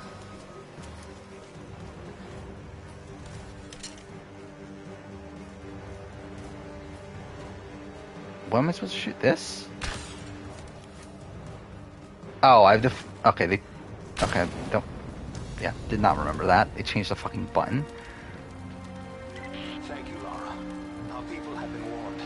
That should give them time to evacuate. I think Angela would have been below all the pre-mergers except for Gonzalez and Jacob Derwin. All of them should probably be below like Morgan Ricky. Probably below Brendan. Probably below Stephanie. Probably below James Lim. And probably below, yeah, that is a thing. Would she actually be that low? Wow, like, because that's essentially her and Chris Noble too. So it's like, would they? I mean, like, I don't know. Would they be that low? That seems ridiculously low. Like, I knew they were gonna be low, but that seems like very low. From to literally be like 18th, 17th on a player ranking. Especially for Angela, who makes it like that far into the season. Like, that seems ridiculous. But I feel like that might actually be the case, though.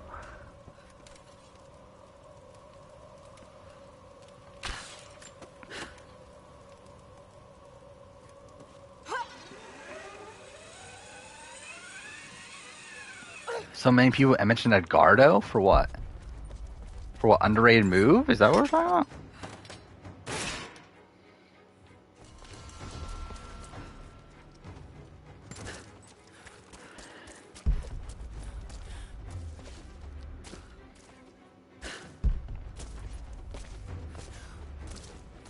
I still find it, like, Angela played, like, such a bad game, though. Like, it is funny, like, how the fuck did she come in 4th place? Jacob, helicopters are headed your way. Like, without, like, pretty much almost never actually being in the majority alliance. Get behind the barricades! Move! Nothing Dream still behind the whole horseman. I'm pretty sure we talked about that, like, last stream, didn't we? Where like I don't think it's the worst move in the world. Like I think he pigeonholed himself into a position where he was going to lose jury votes from doing so. But I do think at the end of the day, I think him flipping is not. I think that was the correct choice for his game.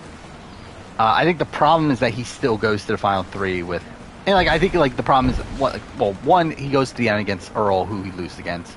But the real issue is that like he's not flipping for the right reasons. Like I don't think he's flipping because he recognized that Alex, Edgardo, and Mookie were threats that were going to beat him at the end.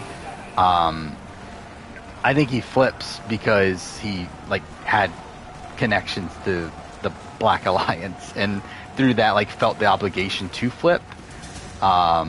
Which through that and also I think the fact that he I think another factor is like how he was like left out of the plans.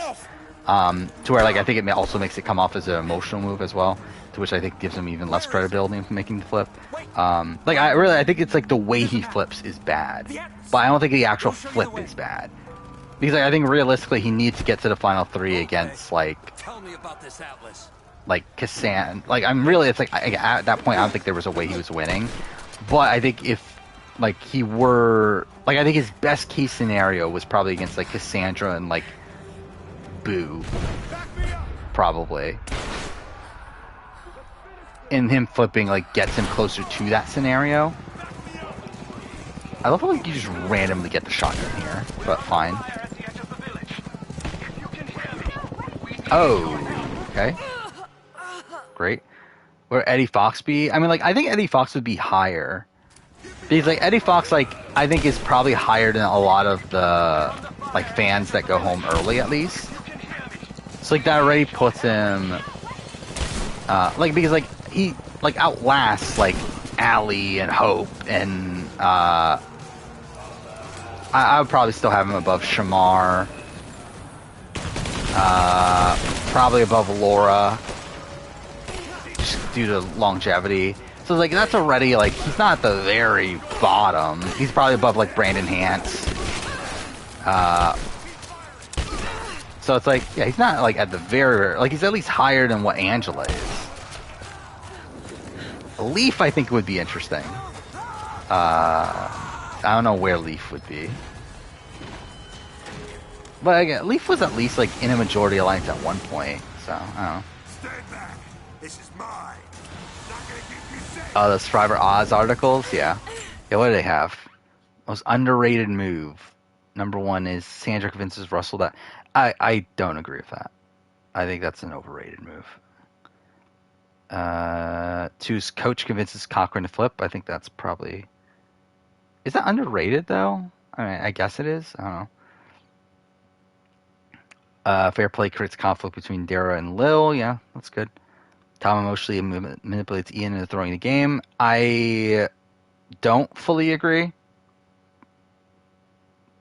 Like I do and I don't. It's like I do think it's a good move. I don't know if it's like that high, because I think a lot of it is like on Ian too. But still, Chris convincing Twyla to be hostile towards the jury, like fine. I mean, like yeah. I mean, I think Twyla would have done it anyway, but sure. Natalie gets Eric vote. Again, I think that's way too giving way too much credit to Natalie White. Ross Justina voting out Christy. Again, I think that's a bad move. Kayla voting, convincing his tribe to vote out Brad Culpepper. Sure. I mean, like, it's a good move, but, like, I don't know if it's, like, I don't know, like, one that's should be the high. JC gives Russell his idols, number 9. That's interesting. Todd winning Jean Robert's vote. Is that underrated? I feel like a lot of people talk about that. I don't know. Yeah. I don't agree with this list, but fine. I think like Sandra gets way too much credit for convincing Russell to vote out Coach. Considering like it actually was in Russell's best interest to vote out Coach. And like the reason why he ends up actually doing it is not because Sandra tells him that. It's because he recognized that this allows him to play into the all women's alliance thing.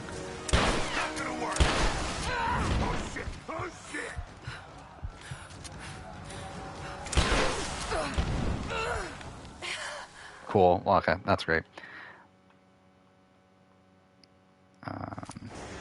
Stand back. This is mine. Then what? What else? Just like things I didn't agree with here. Yeah, Tom manipulating Ian. Again, I think a lot of that was like, I think Ian was already doing that. Like, I mean, I think that you can like say like, okay, he was like a dick to Ian like at Final Four, and like I guess like immediately after Tribal, after like at the very beginning of the Final 3 round. But I think in terms of like Tom's manipulation of Ian during the actual Baba Booey challenge, I don't think that played a factor at all. I think Ian was already like in that position where he was going to throw the challenge.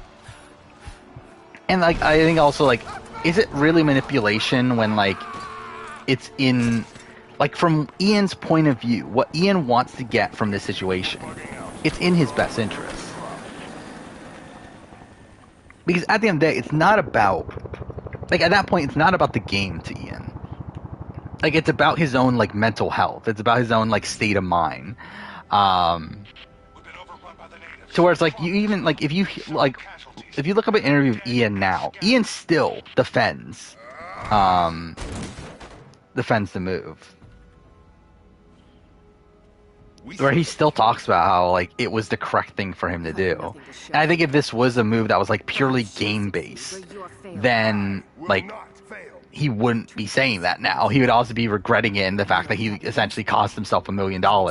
But he doesn't. Like, he doesn't care anymore, so. I need the power of the source. And you will have it. Don't lose how much further do I need to get? This is God's will. Our success is inevitable. Please, just find it. I should be nearing it, right?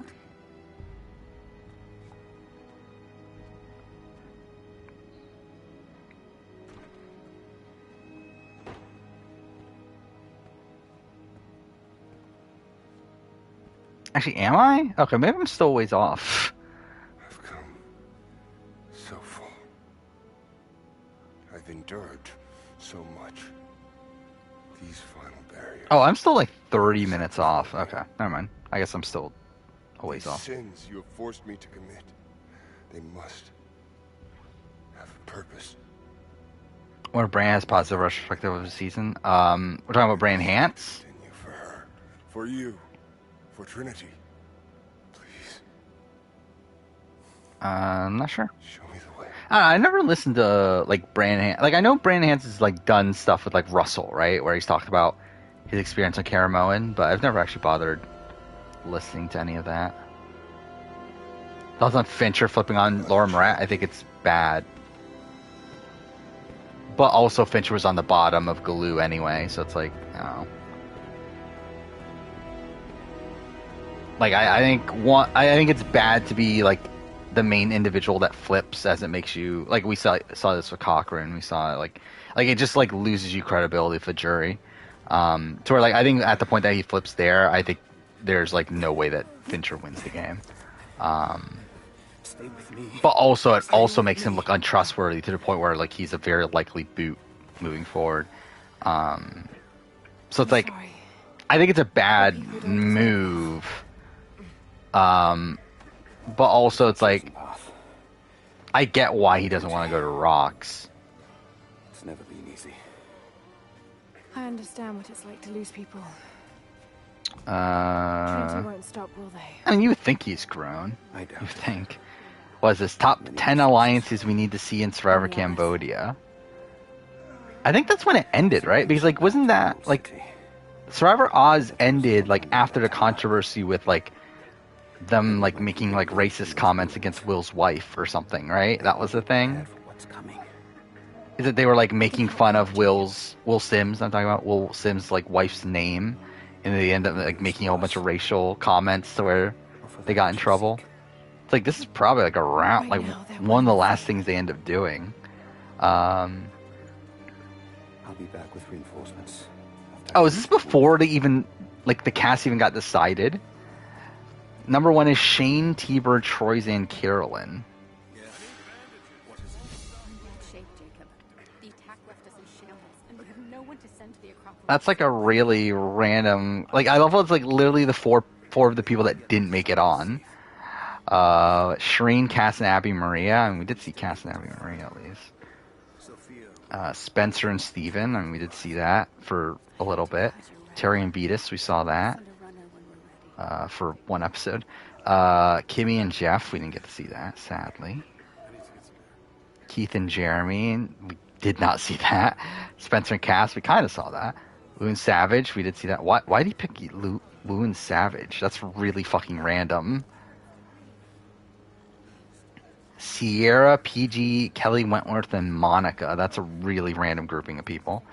Then Joe, Terry, Keith, Wu, Tasha, Wigglesworth. So I'm taking it as, Challenge Beast. Like, what a fucking random grouping of people. why were those alliances we need to see? I still can't see straight.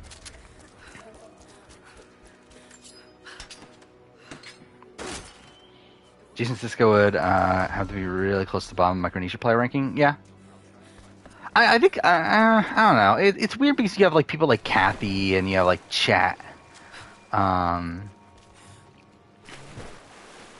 with, like, the people who are, like, booted early, like a Mary. So, I don't know. He probably isn't as low as Angela is, but I would guess he's still, like, pretty low. Oh, okay. Well, that's great. Yeah, like, who's higher, like, Jason or Mikey B? Where, like, I think Mikey B is the better player. But in terms of, like, how they play on that season, it's like Ozzy made it much further and survived the round that Mikey B got eliminated, so, I don't know. Sophia might have taken them into the catacombs beneath the tower. They've lost contact with her. All right. Some people made asinine moves by flipping on their alliance like hell. Did some players made, like, I think there's, like, I think when you're, like, the sole individual to flip against a group, I think it's almost always a terrible move.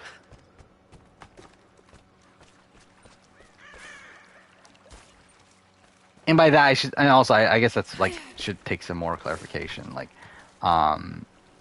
by that, I also mean, like, a big majority alliance. To where, like, again, like, Cass flipping at the merge of Cagayan, or Cochran flipping at South Pacific, or, again, like, Fincher flipping on Galoo, like, stuff like that. I think those are almost always terrible moves. I think the only time it's actually, like, at least the one time that I can think of, like, top of mind, that's actually worked effectively with a sole individual flipping is Sarah Lucina in Game Changers, where she flips against Debbie. But even then, that loses her Debbie's jury vote. But again, it still ends up working out for her. But still burns her jury votes through doing it. Oh yeah, I can't wait to see that random fucking alliance.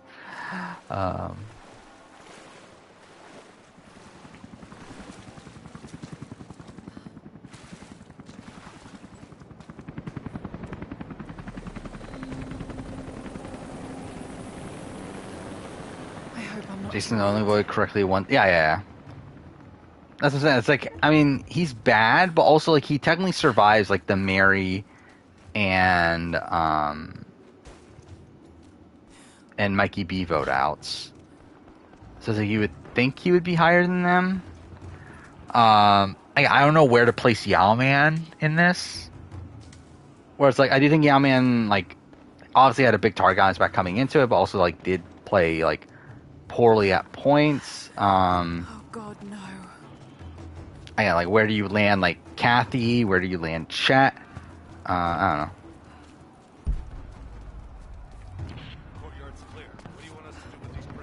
Oh yeah, 100%. He only survived through his challenge ability. Take him out. Don't shoot. I think his challenge ability / him not, like, I don't know, because, like, it's like at the end of the day, it's like Mikey B is, like, the Mikey B vote is a situation where Jason was also on the bottom, yet they decided to vote out Mikey B instead of Jason. What's our status? Looks all clear. Team 4 is searching the tunnels for any sign of the Atlas. It's like that wasn't, like, entirely challenge trained, because it's not like Mikey B was a weak challenge competitor.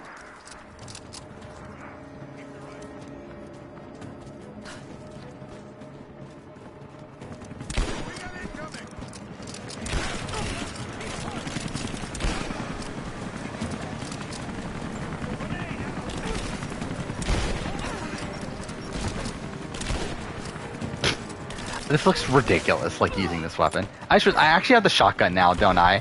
Like, I feel like I was using that because I didn't have the shotgun yet. But, okay, well, that's cool. Is Heather from 41 the person who got the least screen time surviving the pre-merge? No. Not even close, I don't think. Take him out. Don't shoot. Like, Purple Kelly got less screen time than Heather. And even then, like, I was like thinking confessionals, but even then, if we're talking about like just straight up screen time, like for sure, there's people that got less.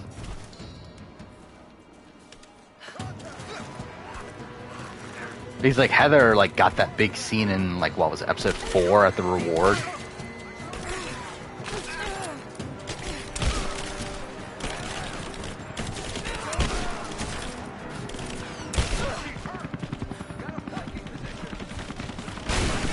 Fuck off. How is that guy not dead? Is this definitive? What is this? I see it's best strategic moves ever. I'm sure it's definitive then. Alright, what do we got? We got okay, so Chris taking on Rick Devens. I mean, it's good, but I don't know if I would like classify as a top 10 strategic move ever. Yeah, man creates a fake immunity. I don't know. It's like no. It didn't even happen, right? Like it didn't. Like no one ever found it, right? So it's like, why is this one of the best strategic moves ever? Fair Play's lie. No. I think it's like it's a good move. It's a very like forward-thinking move, but I think at the end of the day, it didn't have that big of an effect on things. Like it did.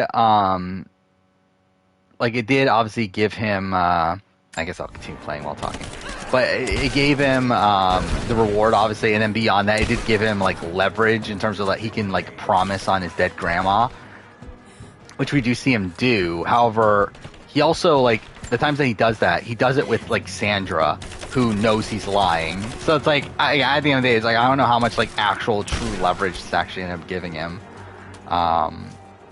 But it is like a very like interesting strategic move, at least.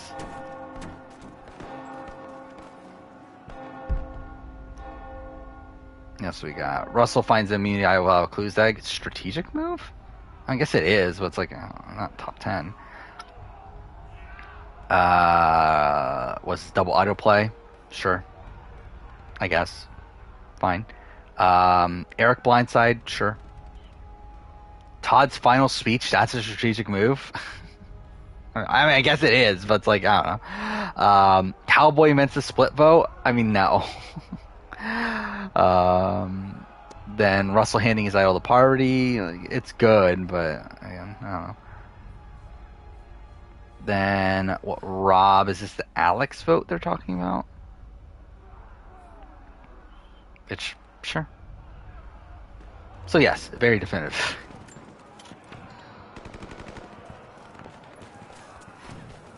Yeah, it's just general vague stuff, yeah.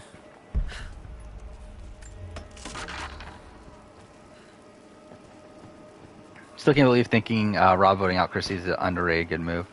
Yeah, I mean, like, again, it's not a good move. Like, I mean, it is, like, again, considering the context of when he, like, it's a very, like, innovative move. Like, I think, like, you can't take that away from him. Like, I think, like, the concept of voting out the swing vote was something that hadn't been done before. However, I also feel like voting out the swing vote is almost never the actual optimal move. It's a very defensive move. It's essentially a move that you make in the case that you're not sure that you actually have the numbers. However,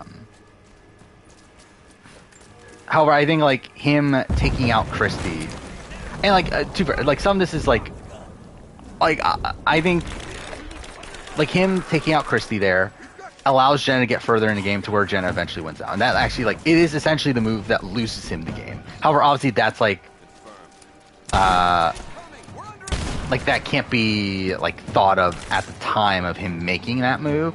But I still think by making that move and allowing Jenna and Heidi to make it further into the game,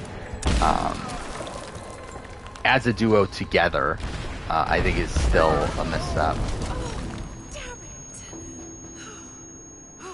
Does Eric Reichenbach blindside detrimental to some? I mean, it was good for Natalie in the sense that it allowed Natalie to survive one more round. Because, like, before that, Natalie was going to be booted at Final 5. So it's like, she survived one more round, so because of that, it's good for her. But, like, is it her optimal move? No. I mean, her optimal move would probably be to get Suri to flip on Amanda and Parvati.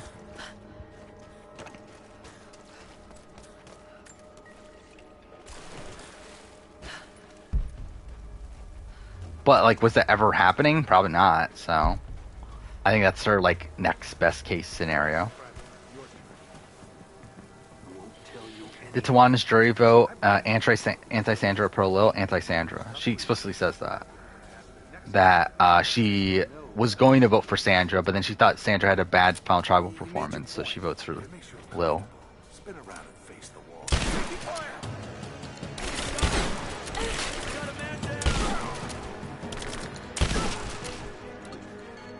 Bastards. Untie me. I'll kill every last one of them. Easy, Sophia. Does Sophia ever show up again after it? She doesn't show up in Shadow, right? Losing too many people. Maybe Izmir advantages not crucial anymore. all we've known. Yeah, I mean, like, advantages have like not really played that major of a factor. Actually, when was the last time an advantage like was actually used effectively? But the entrance to the catacombs is blocked. I'm probably like forgetting a major example. But like this season, we haven't had any, right? Yeah, Noelle's the only person to play an advantage, and that was used defensively. Last season, Marianne. I guess Marianne. But that's it. It's just literally Marianne's extra vote, and even then, that was like more so precaution than anything. I guess she kind of needed it, kind of not. But anyway, 41. Did anyone use the advantage effectively in 41? Must be a way out of here. No, right? Well, I mean, I guess no, that didn't matter. I was gonna say Deshawn's extra vote, but that didn't factor. Oh well, Shan used her but Shan used her extra vote. Defensively. Stay calm. So like it really hasn't been since Winners at War. Yeah, there hasn't been a successful idol play since Winners at War. That's kind of insane. That's really weird. I mean, and Xander's extra vote didn't matter. It was it was going to be a 4-3. He just made it a 5-3. I can't open this from here. It must be blocked on the other side. I'll see you later, Circle. Yeah, I think we're nearing the point that I wanted to end. Because I wanted to get to the halfway point, which again is the Silent Night mission, which we should be nearing at this point. There it is. Maybe I can unblock it from here.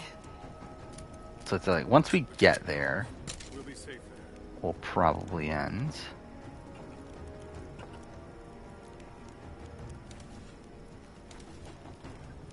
Wait, what am I doing?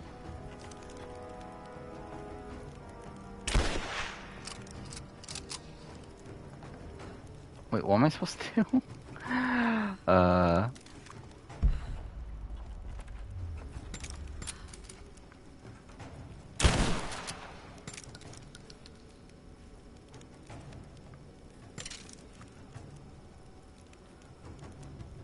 Wait, what does it want me to do?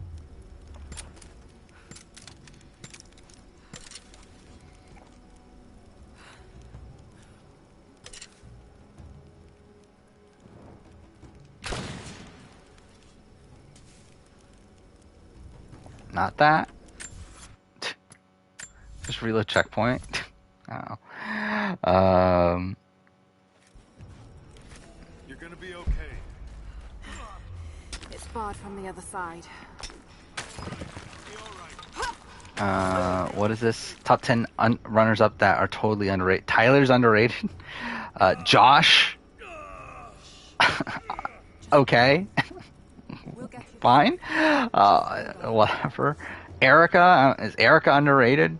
Cowboy, is Cowboy underrated?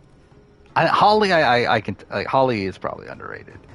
Natalie Martinez, is she? Yvette, like, maybe? I don't know, probably not. Danielle, maybe? Maybe not. Lane, I think, is probably underrated. Must be weird.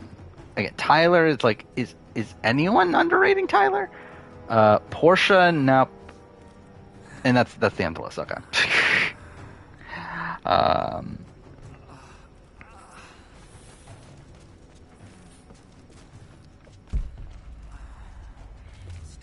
Yeah, that's what I'm saying. It's like, I think with the Omer one, it's like, I don't think the extra vote was like absolutely necessary, but it was like used effectively. Maybe I can unblock it from here. Especially when looking at it as a, like, to solidify it as like Marianne's move. What does the game want me to do?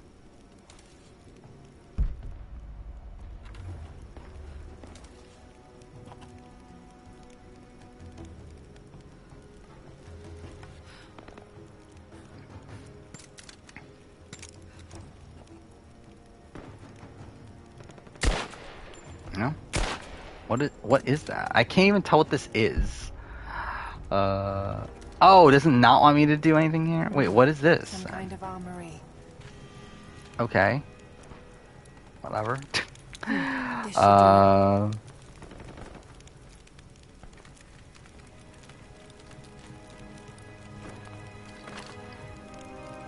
mean, yeah, Sarah's vote steal played a factor.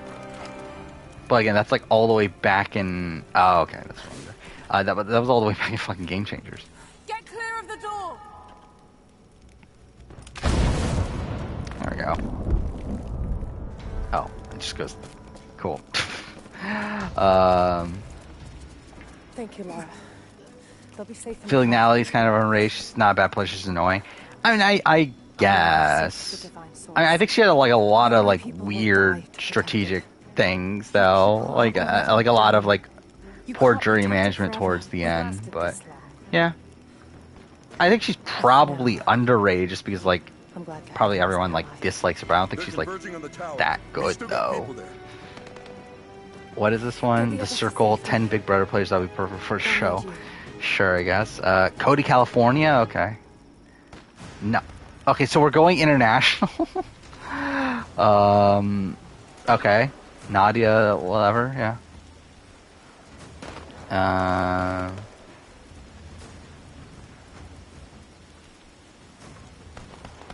Where's it? Yeah, Boogie. Okay, I just feel like they're just like mixing in like other versions.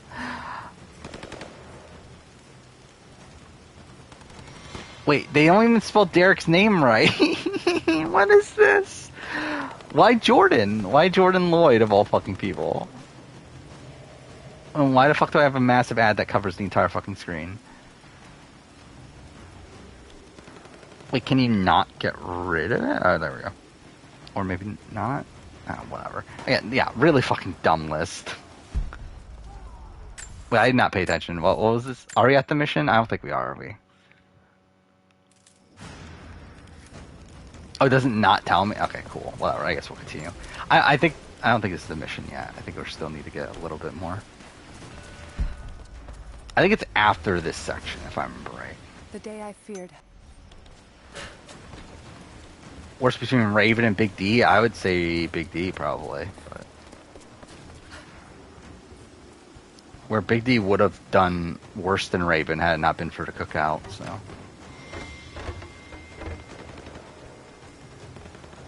I think E from Nicaragua has to be one of the most forgettable. I would agree with that.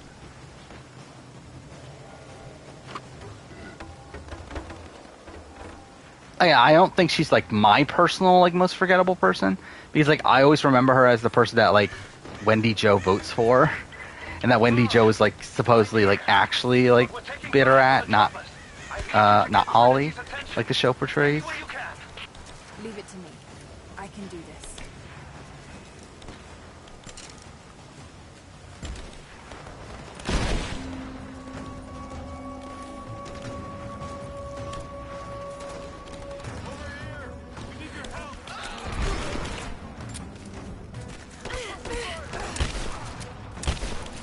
Yes, still reach the tower.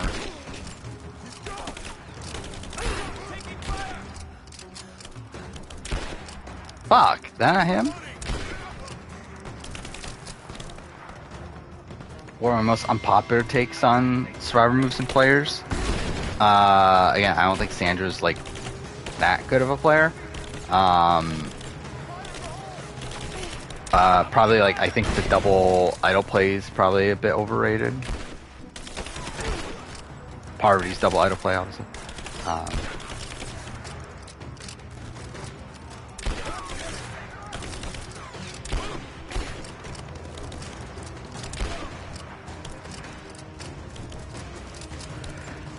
What else is there?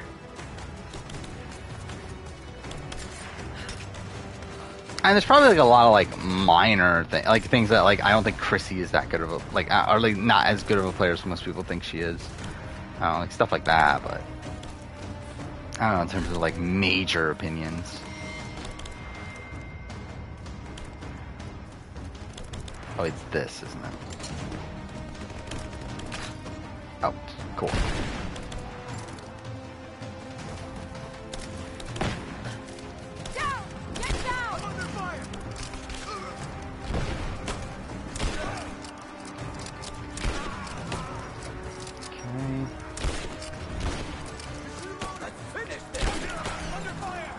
I think Marianne's extra vote on Omer's overray move. I agree to a degree. Again, like I think it's an overray move in terms of like it being necessary for like actually taking Omer out, but I do think it's a good move in terms of perception and jury management. Where I do think it makes it clear to the jury that this is her move. Where otherwise I do think Mike or Jonathan could have taken credit for the move. So I do think it's a good move in terms of like she's the one getting the credit for it now. But in terms of like its effectiveness in getting Omer out, I think Omer was probably going home anyway. So yeah, in terms of that, I do think it's overrated.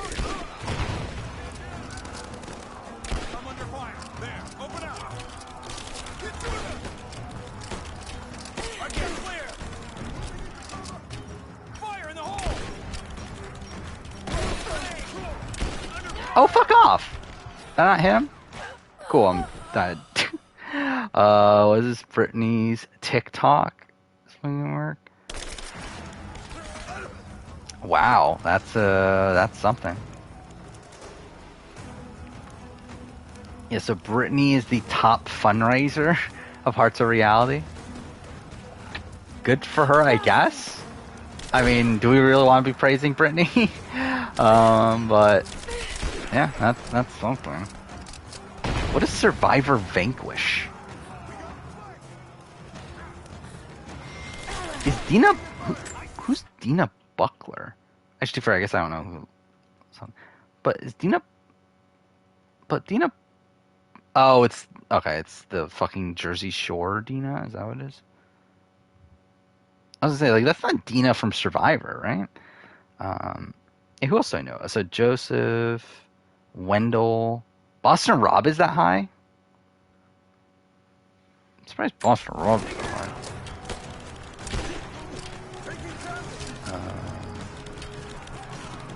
Reem Daly is on here.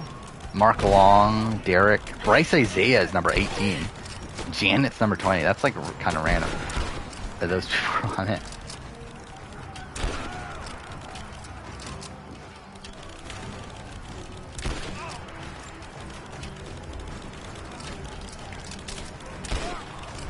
Thoughts on Ryan taking out Allie over Lauren? I mean, he didn't. He took out Allie over JP. That was the choice, right? Which, I mean, at that point, good. At the point that he already burned Allie, it's like you kind of have to, like, fully commit to taking her out. And no matter what, you get to emerge with numbers anyway, so. Yeah. Now I think the question mark is like, is it the correct move for him to flip on to take out Rourke over Christie? I think that's maybe more of a question mark. But even then, I probably still agree with his decision, considering he had no connection to Rourke, and Rourke was close to Allie, more so than was close to him. Well, he was closer to Christie, so it's like I think it's probably better for him to side with Chrissy. Hope that Allie doesn't take it personally. She does, and at that point you're kind of forced to get rid of her. Okay, well that's cool.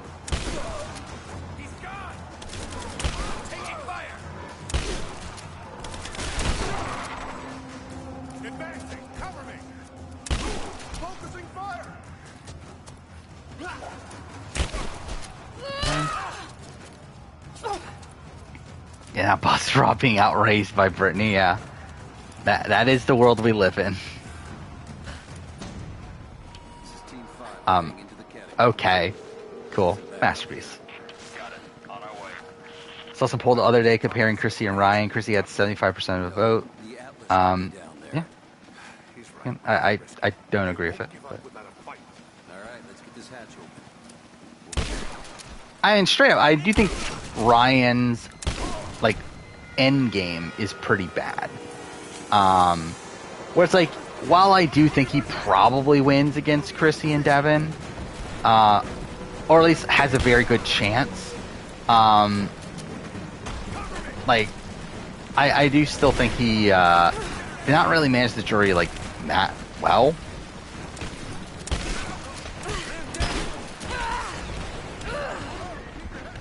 Where really a lot of that, like him beating those two really comes down to the fact that, like, they didn't respect any of the three. It's not like they loved Ryan and that he just ended up being against Ben, who's someone that they loved even more. It's like they didn't like any of Devin, Ryan, or Chrissy, and didn't want any of the three to win. I think Ryan, like, in that scenario, I think Ryan has the advantage, but Devin has the opportunity to win everyone over through Final Trial performance. But I think if they were doing a vote on the spot, I think Ryan wins that final three.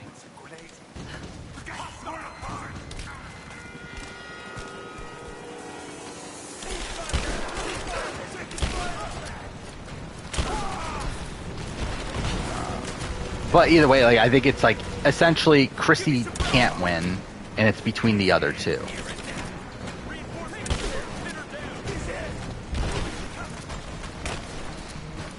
Oh, cool.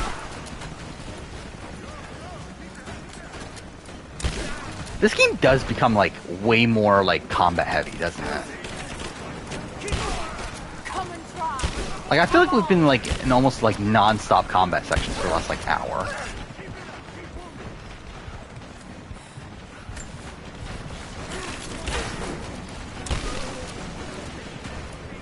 Oh, he actually died?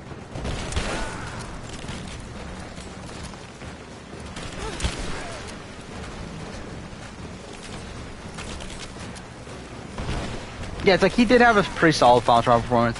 I mean, I think it's one that he went like a bit too hard, but he kind of had to, just because like he knew he had no shot against Ben. Because like essentially like all the votes that were going, like the votes that Ben got were essentially the votes that like Ryan was probably going to get if he had been against Devin.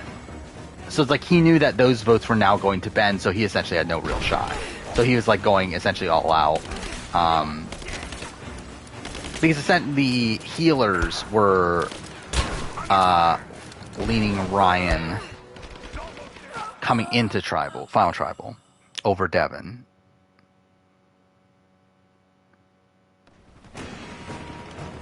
Hostile spotted.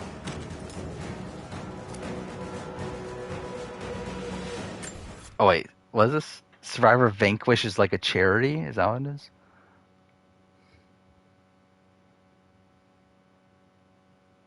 Okay. Wait, you say Mike won? So we're talking about Mike Turner? What a random grouping. Who the fuck thought a fans versus favorites. In the favorites tribe is literally Michaela Bradshaw, which okay, fine. Abraham, okay. Denise from China, Keith from Edge of Extinction, Tanya Vance, and Mike Turner. It's like, what? So we have a guy who almost won the real show. We have Michaela, who again, like I like was a well-liked person. You have Denise, who made it like towards the end, but like I don't know, kind of questionable person. And then you have like two second boots and a first boot. Yeah, like what favorites this group is.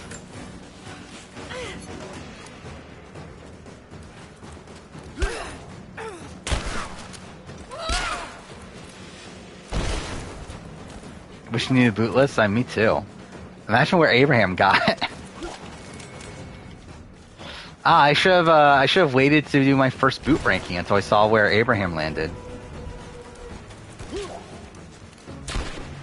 I'm going to kill you.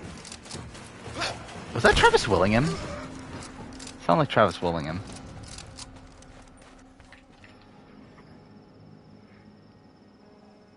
Jacob. Do I have examples of Survivor creating narratives in the edit that were inaccurate? I fear this battle is I mean, like, again, it's tough to do these sort of things like top of mind. Come with me.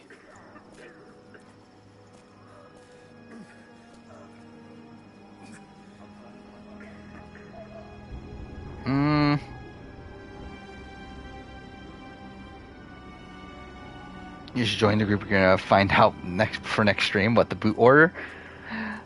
Yeah, we'll see how that goes. In ancient times, our prophet brought the divine source to this But I don't know, like, what is a good example of like, I mean, obviously that is a good example of, like, yeah, that it was Dave Ball that flipped the vote on Eric, not Natalie. But an artifact from a time long forgotten. We believe it holds a fragment of God. I don't know, what like, I'm trying to think of like completely inaccurate things in the because I can think of a lot of like, okay, they just didn't show everything. But I'm trying to think of like situations where like they literally like showed, like purposely showed things wrong to prop up certain people. Because like there's like things of like, okay, they like showed like Russell Hanson in a more positive light at points. Like that's like, okay, unstoppable. Or like I guess they like, I don't know, it's like that's not really the same thing though, is it? Of course it is. My father died for this. You can't fill the emptiness inside you, Lara. Rank those players. I mean, Mike. What was it? Mike, Michaela, Denise. So it's probably Mike. I'm gonna find it. It's probably Mike, Michaela, Denise, and then what was it? It was Keith, Abraham, and Tanya. Wait, probably Sophia, Tanya then. I have to do what I can. Then Keith, then Abraham. That's probably the ranking. I want to help. Surprised Tanya Vance is still so involved in the Survivor community. Yeah, it is funny. Like, yeah, it is funny that she is. Considering she's the second boot on a season from 20 years ago. So, yeah. It's like, why? Why is she still around? But yeah, it's cool. The deathless ones. Easier to create false narratives in Big Brother than Survivor. I mean, I think it's like, it's not necessarily easier. I think it's easier to know when they're false on Big Brother than Survivor. Because like Big Brother, we have the feeds to know the actual story. Well, Survivor, we don't. So it's like to find out the real story, we would need to hear it from other players, like in exit interviews or whatnot. Oh, maybe the Cliff Robinson vote? Is that one to bring up? Where like that's portrayed, it's not even like to make him look better. It's actually kind of makes him look worse.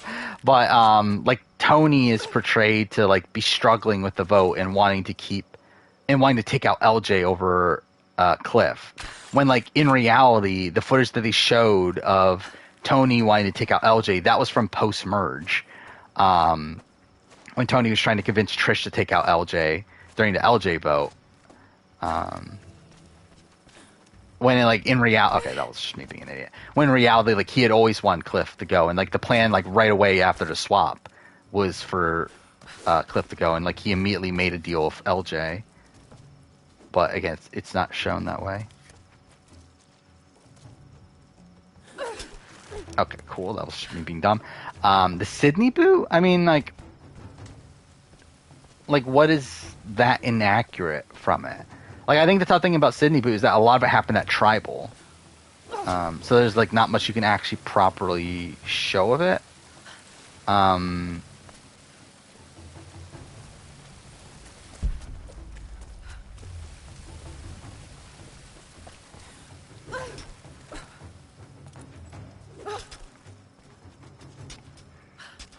That she was always a target for Deshaun on the show. Well, I mean, I don't think that was... Like, I think that's more so, like, inaccurate portrayal of, like, the pre-merge than the actual Sydney boots. Where, like, I don't think that actually played that much of a factor into the Sydney boot itself. Where the Sydney boot, that was more so just due to the limited options and that the knowledge is power happened and, like, all that. Like, there was, like, a lot of things factoring into that. Where, like, but yeah, I think the pre-merge storyline with Erica, yeah, that's probably something to call out. Rank Amicia, Kratos, and Aloy. Probably Kratos, Aloy, Amicia. Oh, here we go. Here's Silent Night. I know, but I have no choice. So, this is where I wanted to get to. So I guess we'll upgrade here, and then we'll probably call it a night. Where are we at? Yeah, we're at 320. They are bound by an oath taken by their ancestors, a duty handed down from the past. I guess we'll do that. Do that. I love how, like, the music cuts out. Double shot. What's Nerves of Steel? Fully. Yeah, that's not that great. Headshot indicator will appear. Oh, that's good. To the divine source. I could take it away from here. They wouldn't have to suffer anymore. Crafting. They could share the burden of the truth with the world. Those aren't that helpful. I think we'll do that. All this leads to nothing. I don't know what I'll do.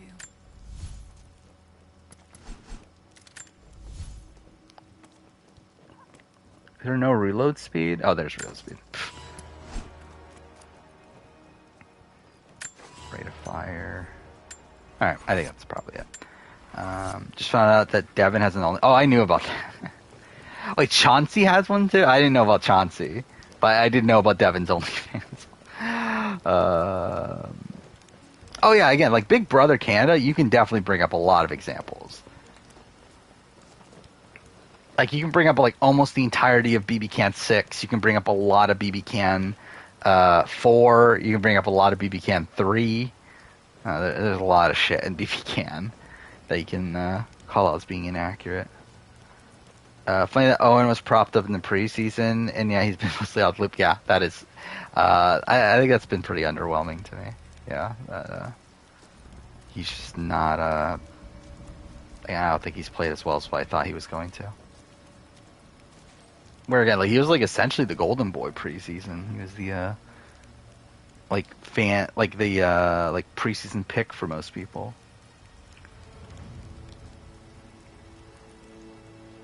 But yeah, so like, I think we'll end here. So I mean, what do we got between now and next stream? Really nothing, right? I think that's the thing of these streams. I'll watch the challenge episode. Again, Thanksgiving's tomorrow. Black Friday will happen. Maybe I'll probably end up buying some shit. Though probably no one will fucking care. I don't know what else is there. There's really not much going on. Genius Netherlands. That'll probably come out tomorrow. I'll probably watch it for some reason. Actually, is tomorrow the finale? I never understood, like, is it the finale or not? Because it seems like they talk about it as if it's the finale, but I don't know, but I guess we'll see. But anyway, see you guys on Sunday. We'll continue on. We'll probably finish Rise of Tomb Raider, so that'll be something. But yeah, see you guys next time.